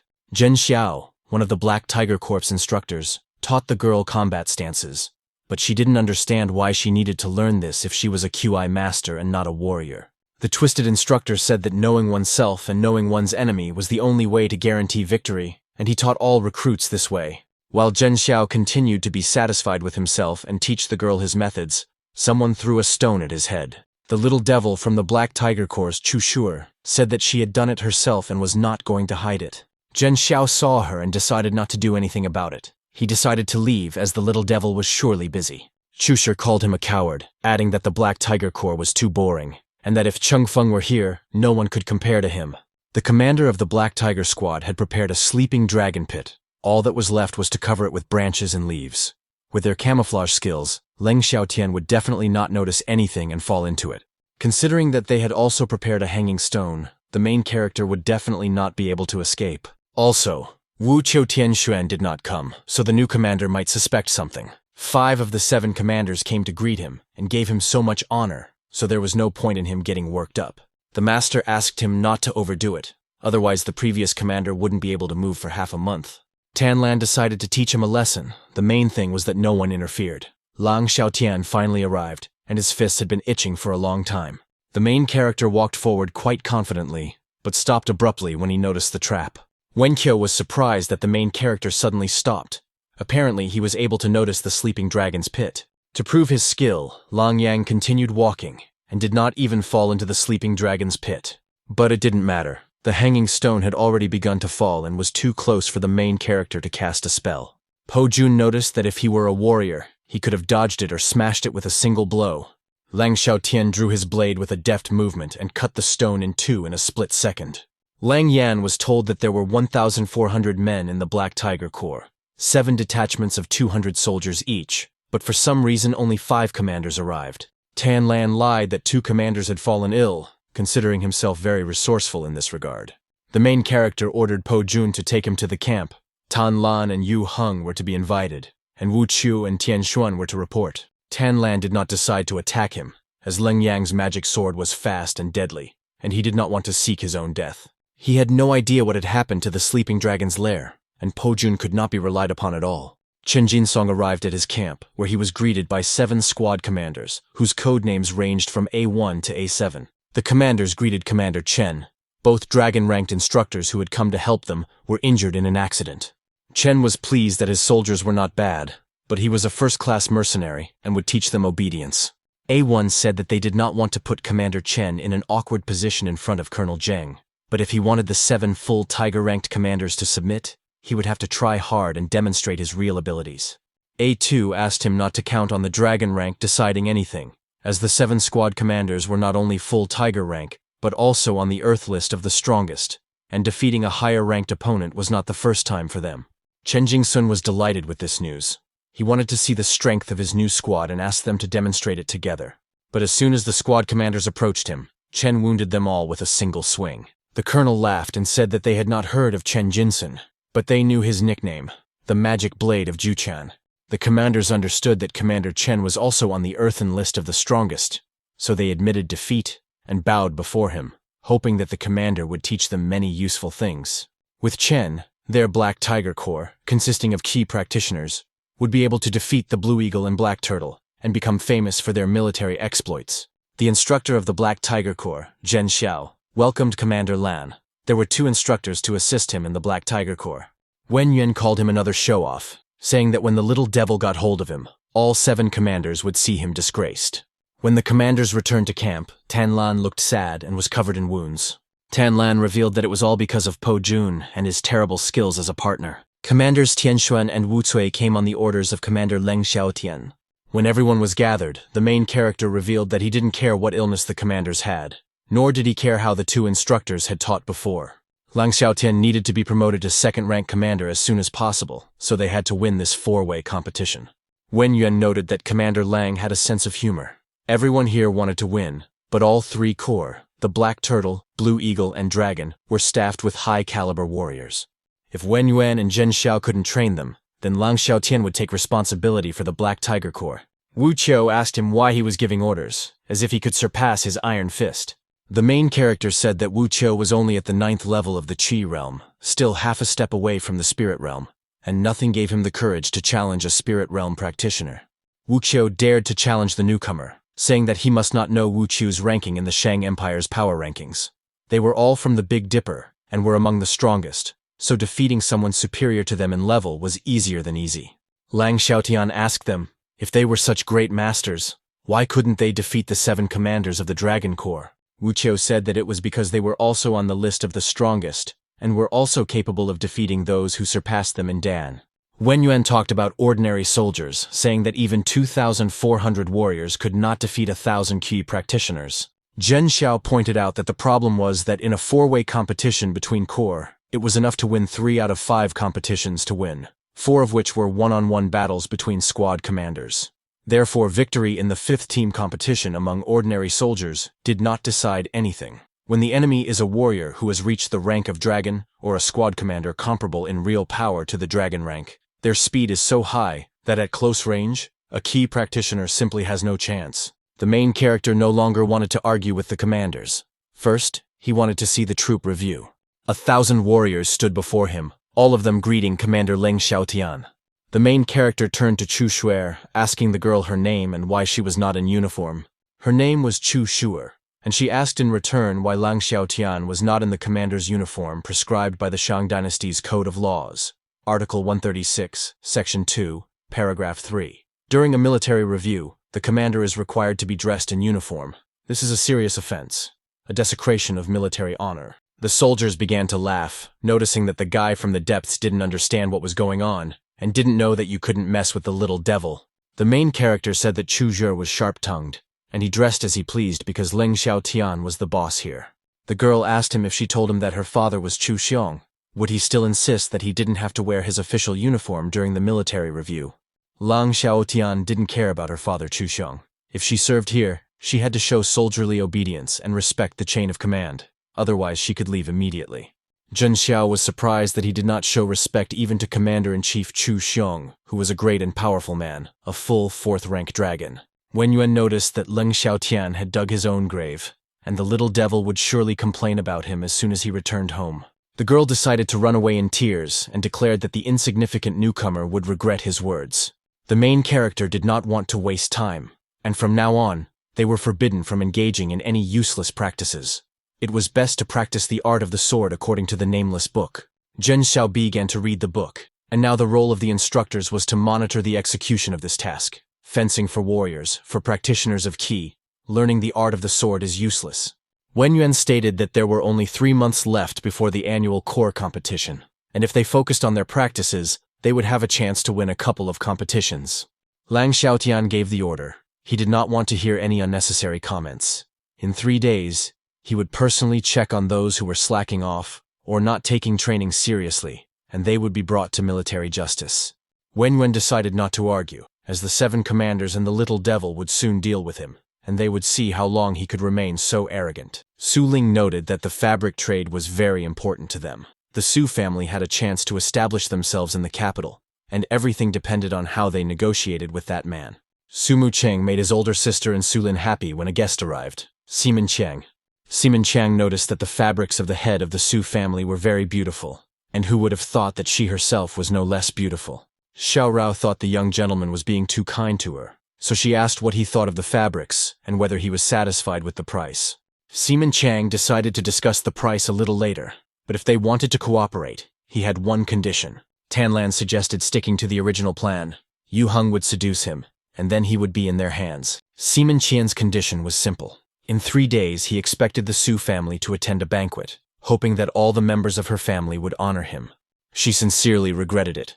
But on that day, Xiao Ru had to meet her returning husband, so she had to refuse. The subject asked the girl who she thought she was, as she had been given an opportunity that she had neglected. Simon Z said that these insignificant provincials did not appreciate the kindness shown to them, and that with a single word from their master, they would be thrown into prison. Simin Chang asked Z to stop talking nonsense, saying that they could not treat the young lady Su that way. It was already difficult enough for people who came to the capital and tried to do business here. Simin Chang suggested to Su Mu Chen that when his son-in-law returned and rested, he should come to the banquet. In the capital, dragons mingled with snakes, and Su Ling understood that it would not be easy to settle here. Xiao Rou understood that they would have to go to the banquet if they were going to sell fabrics in the capital. No matter what, they would have to deal with them. Simin Chang asked what he wanted with their brother-in-law, who was just a country bumpkin who had come to the capital.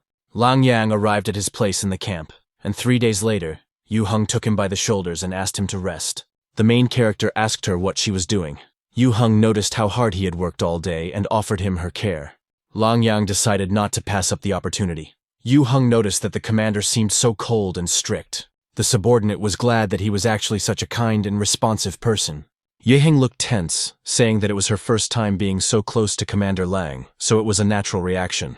The girl asked Lang Yang if he liked games with melted wax, insisting on arranging everything herself. Realizing what the girl liked, the main character pushed Yu Heng, saying that she should lie down. Very quickly, the main character tied up the girl and was going to teach her a lesson for this trick. Taking a burning candle, Lang Yang reminded her that Yu Heng liked games with molten wax. Lang Xiaotian brought the candle to her feet, asking if the girl liked it. She begged him to let her go.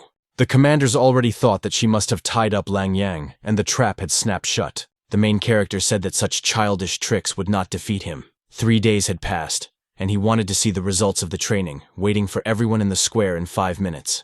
After removing the rope from Yu Heng, Tan Lan wanted to know what had happened to the girl, why she was trembling all over. Lang Yang said that the time had come to demonstrate the art of fencing. Obviously, many of them had skipped classes or had not trained at all, so each would receive 50 blows with a stick. Tan Lan told the commander that the commanders had not trained either, because military techniques were useless for Qi practitioners. As the commander here, Lang Yang issued an army decree. A commander who shirked training was guilty of a first-class crime, and those who did not train would be removed from the ranks.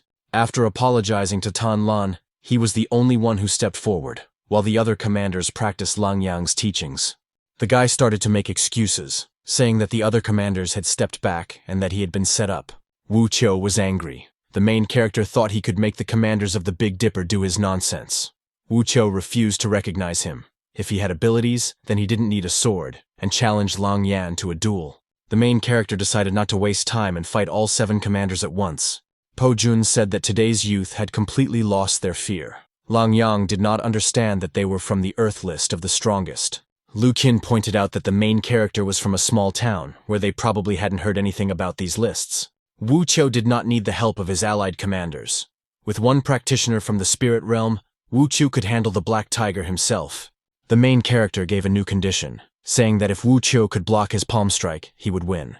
Even if he were a strong warrior, he might have something to fear, but Leng Yanya was practically blown away by the wind. In the next second, Lang Xiaotian struck with his palm, crushing Wu Qiu's armor. The man was careless. Leng Yang was indeed fast, but now he counterattacked with his fighting technique, the fiery fist. The main character didn't move a finger. He just released a little aura, which threw the commander back. Po Jun was surprised by the newcomer. Defending his fist with only a protective aura was a great achievement, so it was better to attack together. Wen Qiu used the first technique of the Big Dipper. The dipper turned, the stars shifted, and his speed increased. In a split second, the main character slapped all 7 commanders, calling them show-offs. Tanlan understood the danger posed by the commander. He too was in the realm of the spirit, most likely even on the dark list. Regardless of which list he was on, the commanders were no match for Leng Yang. They surrendered to him wholeheartedly. Even so, Commander Leng said that those who did not practice fencing would receive the agreed punishment. At the request of Sima Qian, Zi revealed that the other members of the trade union agreed not to do business with the Su family until he said so. This time, Chen even invited Master Ma from the Yiji sect for support, so when the Su family came, he would definitely achieve his goal. Wu Qiu carried out Tanlan's punishment and asked him why the commander had beaten him so badly. Wu Qiu simply did not know how to pretend. The main character asked the warriors to continue practicing fencing. In 3 months, defeat was unacceptable in the 4-way competition, and the 7 commanders had to follow him. The warriors believed that they were far from the level of Commander Chen Feng. These useless techniques that Lang Yang forced them to learn were useless in the opinion of the martial arts master. The Su family arrived at the promised banquet, everyone except the main character, who was delayed. Seaman Chiang asked the girl why her husband was not yet visible, assuming that he was afraid to come.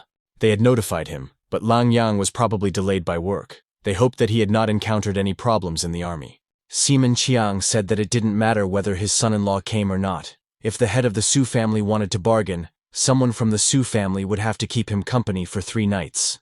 Xiao Rou got angry, saying that she was a married woman, and how could Seaman Chiang think such a thing?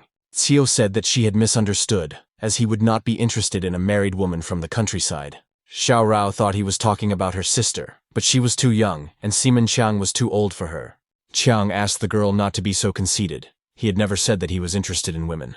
Seaman Chiang was actually interested in Su Mu Ching. If he stayed with him for 3 nights, the Su family's fabric business would be very successful. The young man was surprised by this, and suggested that it would be better to return to the backwater, and not agree to such a thing. Qian asked him to think about it. If he stayed with him, he would protect him, spoil him with all kinds of delicacies, and he would not be bored at night. Qian asked what was wrong with that. He was just saying what was on his mind. Was it bad to be honest? Or should he have done it secretly? Xiao Rou took Sima Chen by the hand and said that they could establish trade without the Seaman family. Before they could leave, Qian's Seaman warriors surrounded the exit and said they would not let them go. Su Mu Cheng stood in front of the soldier and wanted to kick him, because he was already sick of this.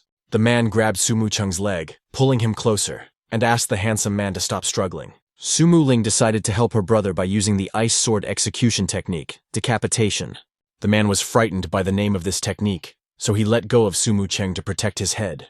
But this was just a diversionary tactic. Su Mu Ling approached the warrior and kicked him in the groin. The man was angry that he had been tricked, and he said he would kill the little girl and rip out her tongue. Xiao Rou was furious that they dared to threaten her sister, so she approached and also attacked the master. Sima Qiang ordered his soldiers to attack the Su family all at once, rather than watching from a distance. The master said that now it was his turn to attack, but suddenly someone grabbed him by the collar. The master did not understand why his body flew up. As it turned out, Wu Qiu had grabbed him by his clothes. The main character arrived at the banquet with his commanders, resolving the conflict between them. Sima Qiang recognized his brother-in-law, a freeloader from the Su family, and mocked him for bringing 7 assistants with him. The elder called him a country bumpkin, and with a few henchmen at his disposal, Leng Yang could not do whatever he wanted in the capital. The main character did not care about the position of the young Master Simeon. In his eyes, he was just a pathetic insect. Qian said that he was too arrogant, and he wanted to see this insolent man again when he was captured. Wu Qiu began to laugh at his opponents, because they were only tiger-ranked masters. He said that for Qi practitioners, only dragon-ranked opponents were worthy. Lang Yang's practitioners used their techniques and easily defeated Sima Qian's squad. Kine was surprised by the 7 Qi practitioners in front of him. Those who had not reached the dragon rank and had not unleashed their internal energy lacked the speed to defeat Qi practitioners. Qian was angry that he was not respected in his own home in Ximen, so he asked Master Ma from the Yiji sect to reveal himself. The old man entered the room saying that young people today were so ill-mannered. They should have bowed when their elders appeared. Wuko paid no attention to Master Ma's title and mockingly asked the old man who he was. Teacher Ma called him an insignificant practitioner from the realm of Qi control, and asked him how he dared to speak to a venerable elder in such a manner. The main character reminded Wu Qiu that he had always said he was capable of defeating someone higher in rank than himself, and that his first task was to defeat Master Ma. Master Ma said that he had ascended to the realm of spirits, so the Qi master would not be able to surprise him. Suddenly Wu Qiu struck him, and the old man did not have time to react, taking the blow to the face. The old man said that he would now activate his energy and show him the potential of the gear strike of primordial chaos. Sima Qiang watched this skill, noting that this technique was truly exceptional. But it was quickly interrupted when Wu Qiu simply punched him in the face again. Teacher Ma no longer wanted to continue. He made an excuse that he could accidentally kill Wu Qiu, so he said he would leave early due to urgent business. The main character was disappointed in Sima Qian's support, so he turned to his subjects and told them to leave. At the exit, they were met by Long Yi, a first-ranked dragon, who asked if all QE practitioners were so unruly these days. Sima Qian was glad that Long Yi had arrived in time, as now these Qi practitioners would not dare to run amok. Wu Qiu decided to show him his place, but as soon as he tried to strike him, the master raised his hand and blocked the blow. This martial arts master, first Dan of the dragon rank, caused Wu Qiu significant problems in his fight with him. The commanders decided to gang up on Long Yi altogether. 7 Qi practitioners against a single martial arts master. Long Yi was still confident. He put out his hand and used his avalanche palm skill. All 7 commanders were unable to withstand this attack, and were thrown back, admitting defeat. Sima Qiang asked if they would still boast, as everyone knew that martial arts masters had a huge advantage at close range, and they would not be able to be so arrogant in front of Lun Yi. Lang Yang was not surprised that of the 4 corps, his was the weakest. Wu Qiu accepted the power of the main character, but how could he call them useless? Before, Chung Feng at least taught them, but he gave them nothing useful. Although they were in the earth realm of Qi cultivation, their combined attack was no weaker than that of practitioners in the spirit realm. However, even though the initial stage of the spirit realm was comparable in power to the first Dan of the dragon rank, warriors had an undeniable advantage at close range. Lang Yang handed them a book, saying that he would teach them how to combine combat techniques and spiritual practices. Opening the book, Tanlan was surprised that spiritual energy could be combined with combat techniques, similar to how martial arts masters infuse their techniques with internal energy. This method of using spiritual energy was unusual, completely unlike the usual spells of Qi practitioners. After reading the book, Wu Qiu also considered this to be excellent news, and it would now be his favorite method of improvement. The main character was waiting for results from his students, so he decided that today's task would be to defeat Long Yi. Sima Qiang asked him to stop fooling around, They would not kill them today. They would just beat them up so that they would remember what it was like to live in the capital. Martial arts masters were invincible up close, so it was better not to resist, or Long Yi would seriously use his strength, and the QE practitioners would not be able to stand for half a month. The first fencing style, a merciless sword and a hand that changed the world, became long-range attacks rushing at Long Yi. Reaching their target, the 4 energy attacks of the QI practitioners were able to seriously wound the martial arts master. Wu Qiu now recognized Lang Yang's authority, fully acknowledging that he was right and would follow his orders. Before leaving, Lang Yang turned to Sima Qian, saying that since he was not going to kill them, he would let him live. Kun Shanji said that if the little devil Chu Zhuer had not been taken in by Commander Chu Xiong, this boy would have been killed long ago. Mu Han agreed with his words, but Lang Xiaotian had been commanding the Black Tiger Corps for almost a month, and all 7 squad commanders there were still thorns in his side, who had surely broken his horns by now. Kun Shanji suggested that the girl go to him for an inspection, to see how the 7 squad commanders had already been bossing them around. At first, Leng Yang was very arrogant, but the vice-general wanted to see him now that he had tasted defeat. Mu Han asked how things were going in the military camp, thinking that the arrival of the 7 squad commanders had caused problems for the main character. Lang Xiaotian replied that everything was fine. At first, they did cause problems, and there was indeed a minor injury from falling into a pit. Kun Shanji thought that was great, since it was nothing serious, and minor injuries made young people stronger. Lang Yang thought so too. If the young man had been injured, he could only blame himself for not being good enough, so this gave him the motivation to work hard and become stronger. Mu Han noticed that he was right, and continuing in the same vein, she was sure that he would eventually become stronger and force the 7 squad commanders to cooperate with him. But as it turned out, they were already cooperating with him. Whether they liked it or not, at least they no longer dared to disobey his orders. Kun Shanji was surprised by the protagonist's pride. He said he had been beaten, and now he was flattering his own ego. The vice-general offered him a bet. Send someone after the 7, and if at least 5 of them show up, he would admit defeat. After the recent conflict in the Seaman family's house, many merchants sided with the Su family, so they would be able to succeed at the fabric merchants' meeting in 3 days. This meeting was very important, and whether they could succeed there depended on this new star-purple fabric. Su Ling noticed that the star-purple fabric invented by the young lady gives the Su family hope to firmly establish themselves in the capital and receive orders. Lang Yang asked instructor Wen Yuan to order the 7-star commanders to come here immediately. Wen Yuan did not like being commanded around. If he were not higher in rank than her, the girl would have slapped Lang Yang across his arrogant, smug face. Kong Shanji said that they all knew very well that apart from Chen Feng, the disciple of Commander-in-Chief Lang Xuanze, they did not obey anyone. Mu Han just joked with him so he wouldn't take it seriously. In the past, under Chen Feng, the Black Tiger Corps was very powerful, but now it had fallen into decline, so the 7-star commanders didn't think much of the new commanders. Lang Xiaotian was surprised that he was the kind of person you could joke around with. Mu Han didn't want to make a serious bet, but since Lang Yang insisted, let there be a bet. Kum Shanji said that Ling Yang had no chance, and if he won, the guy would dance for him right there. Soon, the commanders of the Big Dipper arrived and reported to Commander Lang. Kun Shanji took one of the soldiers and asked him to admit that it was just a coincidence, and not something Lang Yang had requested. Yu Heng asked the commander what was wrong with Vice General Kun, as his strange behavior frightened her.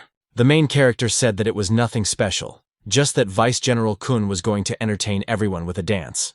Mu Han added that no one had forced the Vice General to do anything. He had bet on the dance himself, so now he had to keep his word. Zai revealed that they had already obtained the new technology for making star-purple fabric invented by the Su family, and this time they would definitely be disgraced and expelled from the capital.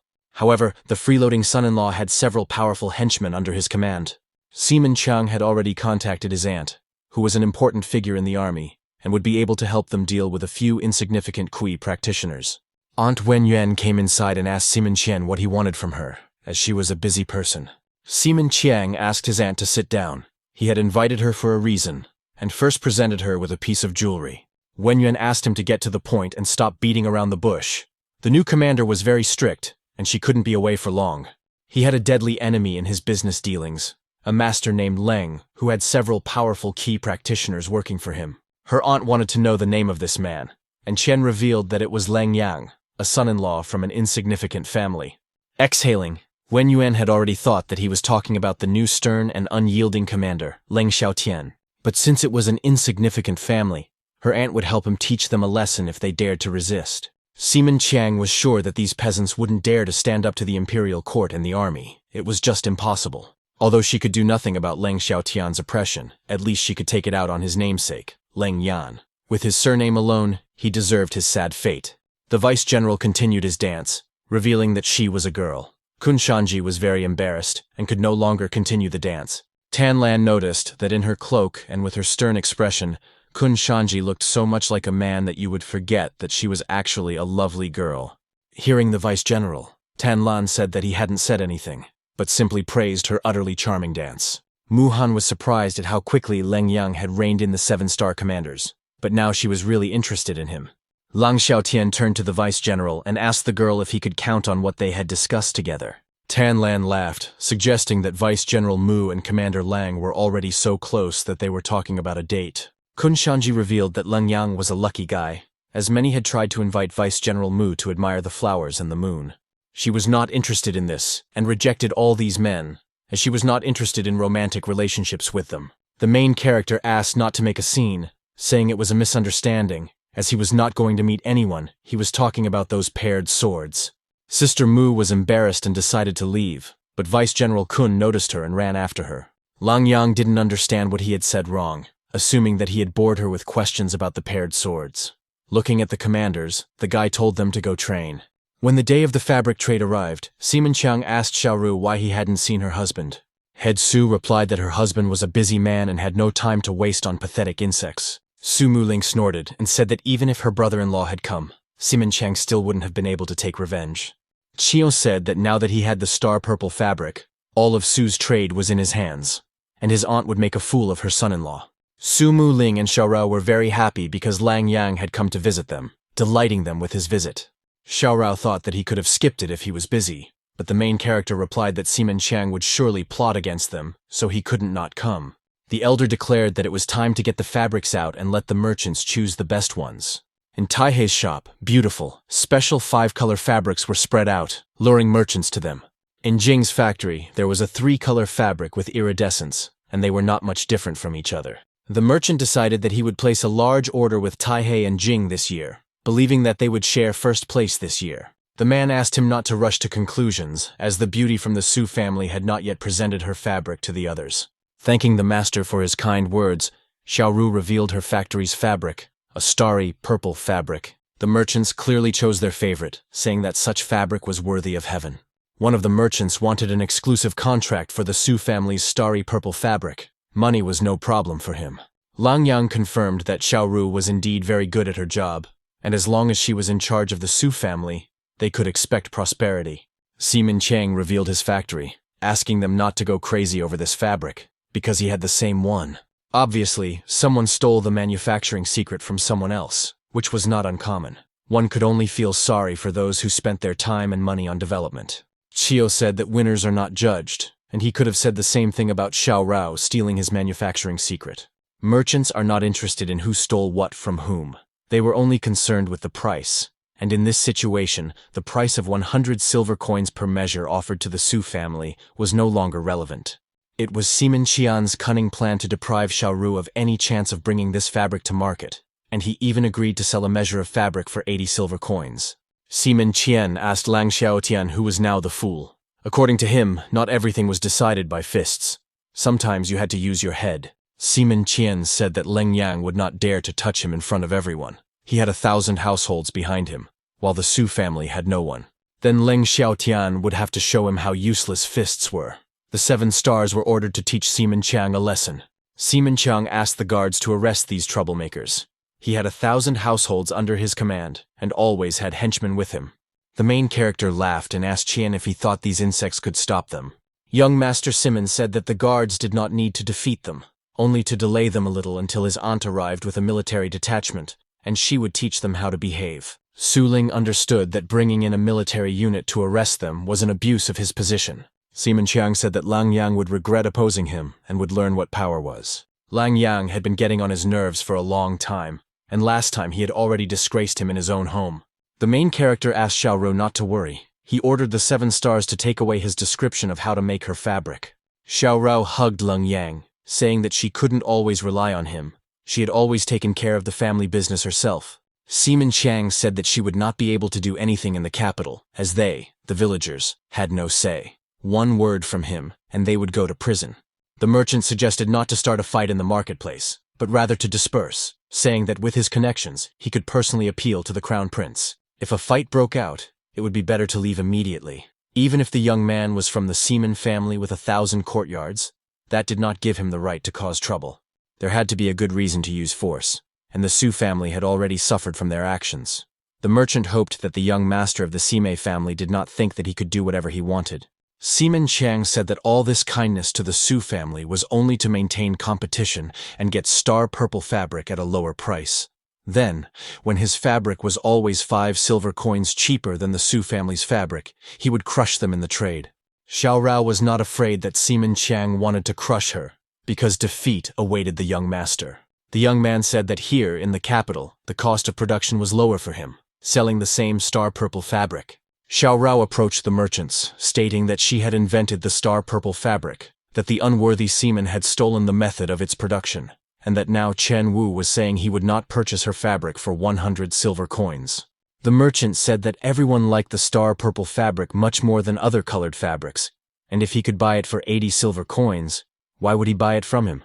Seaman Chang called these accusations false. He had not stolen anything. It was she who had stolen the secret of making the fabric from him. However, he was generous and would not argue. Anyone who wanted to cooperate with him should step forward. In that case, she had to point out one detail. The method of production that Seaman had stolen was fake. Xiao Rou asked Seaman Chen if he dared to shake the star purple fabric like she did. Young Master Seaman asked what was so special about it. Why should he be afraid to do it? As soon as Chen shook the fabric, the stars began to peel off and scatter from the fabric. Chen grabbed Chimenzi and asked how this could have happened. What had happened to the secret of making the fabric? Xiao Rou asked him not to blame him, as theft of manufacturing secrets was not uncommon, and when they tried to send their man under the guise of a worker, she decided to do something about it. Su Ling said it was excellent work. The second brother had raised an excellent daughter, not to mention that his dimwit Mu Chun had also found her an excellent husband. Wu Qiu watched this spectacle. No matter how you looked at it, his venerable and respected wife had made the right choice. The main character couldn't help but say that Xiao Rou had done a great job. It wasn't often that you heard praise from Ling Yang. Seaman Chang no longer wanted to listen to them flirting with each other, so he tore his cloth.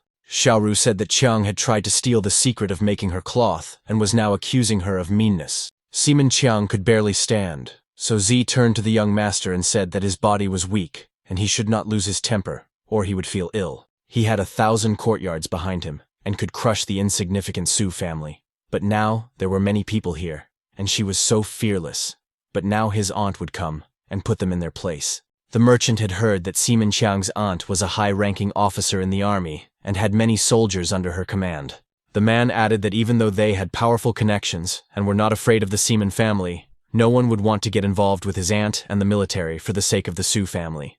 Simenji reported to the young master that his aunt had finally arrived, bringing a detachment of soldiers with her. Simon Chiang told the others to kneel and beg for mercy, then tell him the real method of making star-purple fabric, and then he might spare them. Since he couldn't beat him in business, he would have to resort to force. Anyone who dared to stand up for the Su family would be his enemy. As a 1,000-man commander, Seaman Chang had the right to detain and arrest a young man named Ling, who was suspected of stealing his secret method of producing the fabric. Xiao Rou took out her sword, saying that if anyone dared to touch her husband, she would kill them herself. Lang Yang said that she had taken care of the family's business affairs, and let him take care of the use of force. The main character turned to the commanders and told them to attack, and they understood that they would not keep him waiting. If the honorable man had not stopped him last time at the Seaman House, Wu Qiu would have beaten him to death. The guards attacked the commanders of the Black Tiger military battalion, but Wu Qiu began to easily fight them off. Po Jun and the other commanders rose to a new level of power, easily scattering the guards. Seaman Chiang did not understand why they were so strong, how it could have happened, that they had lost. Seaman didn't think Ling Yang was the strongest. Now his aunt would teach him how to behave. When Yuan came and asked who dared to offend her nephew, she wanted to know personally. The merchant called it a disaster. This was the formidable patroness of Sime with military authority. Su Ling saw how she had brought in a military detachment. Soldiers had already blocked the entrances and exits. They were surrounded. Seaman Chiang approached Leng Xiaotian and asked him if he was still so cocky. The main character did not answer him, but instead simply slapped Chen in the face. The young master asked him how he dared to raise his hand against him. His aunt had brought a military detachment. Before he could say anything else, Ling Xiaotian slapped Sima Qian again. The main character admitted that he had hit him and could do it again, asking the young man to ask his aunt if she dared to intervene. The merchant thought it was all over. Leng Yang was too impulsive and had brought great trouble upon the Su family. Now there was no helping them. Another merchant thought that Lang Xiaotian was looking for death, daring to oppose the military. Sima Qian turned to his aunt and said that this guy had completely lost his mind and that the military should arrest him. Wen Yuan ignored her nephew, walked over and slapped him. The guy fell to the ground and wondered why she did that. He wanted them to arrest him, but instead he got hit. Wen Yuan said that she was going to beat up Sima Qian because he had caused her aunt a lot of trouble. The young master thought he was just a son-in-law of the Su family from a remote village, and he didn't believe in his titles. The girl asked how he came to that conclusion. He was the one who had recently arrived at the Black Tiger Corps, the most handsome, talented, firm, and unyielding, incomparable new commander. Sima Qian did not believe that he was really the commander of a corps in the army, because he had previously been an insignificant villager. The girl approached Leng Yanyu and apologized to him, saying she didn't know that Leng Xiaotian was here. Xiao Rou could not have imagined that the main character had only just arrived in the capital and already acquired an important title. The merchant did not think that the Su family had a corps commander, so now there was no way he could offend them. Now Sima Qian changed his mind. He believed in Commander Lang and admitted that he was wrong. Wen Yuan revealed that he was his nephew, so let him bow to him several times to the ground, and it could be forgotten. The main character called it nonsense. Wen Yuan was not so important that he would forgive someone for her sake. The girl got angry. She was an instructor after all, and if he didn't show her respect, he shouldn't be surprised when she teamed up with the little devil against him. The manager of the Heavenly Palace, official Simen Zhenghua, arrived, a high-ranking third-rank official, asking who dared to oppose a member of his Simen family. The merchant learned that this was a high-ranking third-rank official, while the commander of the corps was an ordinary third-rank official, and the Su family was once again in an unenviable position. The official turned to Leng Yanyu and asked how he dared not bow to a high-ranking official. Lang Xiaotian would strike Sima Qian, and Sima Zhenghua would be powerless to do anything about it. The official asked Lang Xiaotian how he dared to commit an act of violence in front of a dignitary. Did he not respect him and the law? The main character asked where he was when he was involved in the kidnapping. He talked about the law, but in reality, he just wanted to protect him, so he didn't dare to show off his rank. The official ordered the arrest of the villain Lang Xiaotian and all his accomplices, who were suspected of treason. Lang Xiaotian's subordinates refused to be arrested, so they deliberately fought with the guards. The merchants noticed that Lang Xiaotian's subordinates were bold and courageous, and the 7 of them scattered about 30 people. Sima Zhenghua ordered 10 tiger guards to immediately show themselves and capture these 7 rebels. The commander doubted his abilities, as the official had 10 dragon-ranked guards from the yellow list. This time, Lang Yang's battalion was unable to fight off the guards, as their strength was too great. Sima Zhenghua said that they were insignificant Qi practitioners. Lang Yang brought a few subordinates, and thought himself invincible. He is the official responsible for peace and tranquility here. 10 dragon-ranked warriors are not all he has. Wukyu told Commander Lang not to be so impulsive. He was the prefect here. If his people were injured, it would be difficult to justify, and high-ranking officials always had an advantage over ordinary people. Yu Heng said that there were still many dragon-ranked tiger guards outside. They would definitely not be able to fight them off, and even if they could escape, they would not be able to hide from the state police. The official said that it was too late, but if he fell to his knees and admitted his mistakes, the official might consider sparing his family members. Lang Yang asked the man if he had abused his status. Sima Zhenghua said that there was nothing he could do about it now. The main character silently approached him and slapped the official across the face, surprising him. Sima Zhenghua ordered that this bandit be arrested immediately. Even if he was a soldier, he was not special, and it would be easy for an official to destroy him. The 2 vice-generals appeared at the market, saying that they were very interested to see who was speaking so contemptuously about the army. Wen Yuan bowed, paying her respects to the 2 vice-generals and greeting them. The official was surprised to see the 2 vice-generals. He had simply expressed himself incorrectly. He would never have been disrespectful to the army. But Lang Yang had just raised his hand against the official, and this matter could not be ignored. The merchant realized that it was better not to mess with the Su family. Who would have thought that they had such powerful patrons? Although he was a military vice-general, the official was a regular second-rank official, half a rank above him, but they were under his jurisdiction here, so it was better not to try to cover for Lang Yang. If they covered for him, the official would not be obliged to show him respect. This was a city, not an army, and if an official arrested someone, they had no right to interfere. Mu Han had no objection.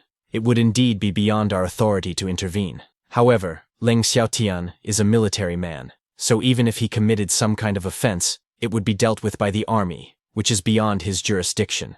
Mu Han ordered that Commander Leng Yang be escorted back to army territory. The guards said that the case was being transferred to the jurisdiction of the army, that all uninvolved parties should clear the way, and that those who resisted would be killed on the spot. The official said to give him time. He would not forget this. The army could not save him forever. Sumu Ling noticed that Mu Han was stunning and looked great in her uniform, with such a valiant, stern, and majestic appearance. Mu Rou thanked Vice General Mu Han for helping her husband out of a difficult situation and invited her to visit the Su family home. Mu Han had never heard Commander Lang mention that he had a wife. Sumu Ching noticed that the atmosphere was heating up. Could this woman be a rival to his sister Xiao Rou? Xiao Rou replied that it was because her husband wanted to protect him, so that his enemies would not know about her and suddenly show up here. Mu Han understood this. A weak, pampered woman like her really did need to be carefully guarded.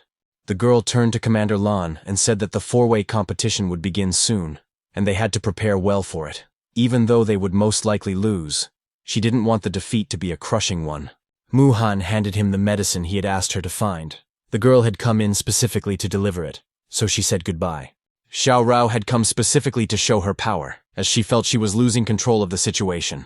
The main character said that she had only come to bring the medicinal ingredients, and he would go and prepare a remedy for her scar. Compared to Mu Han, she was indeed very weak, and her face was disfigured. She was right. They were on completely different levels.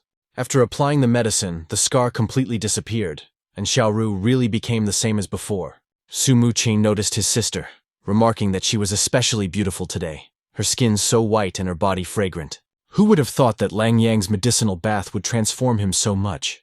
Xiao Rou wanted to ask her brother where her brother-in-law was.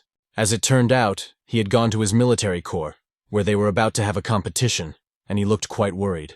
As soon as a martial artist reached the rank of dragon, his power made a qualitative leap. His internal energy allowed him to act at such a speed that at short distances, even practitioners of the ascending spirit realm were no match for a warrior of the dragon rank. Usually, those who had not reached the rank of dragon were just pathetic insects that a practitioner of Qi could simply crush. However, warriors of the full tiger rank, who are among the strongest, are comparable in power to the dragon rank, so at short range they can easily defeat practitioners of the ascending spirit realm. Therefore, if you rely on the spells of Qi practitioners, they will be too slow, and how will they be able to defeat a warrior comparable in power to a dragon-ranked warrior? They will not give the warriors the opportunity to establish distance and calmly use your technique. According to Jun, military masters are especially dangerous in close combat, and only practitioners who follow the path of body refinement, such as the squad commander Wu Qiu, can effectively resist them, or the extremely rare practitioners who refine themselves through the sword.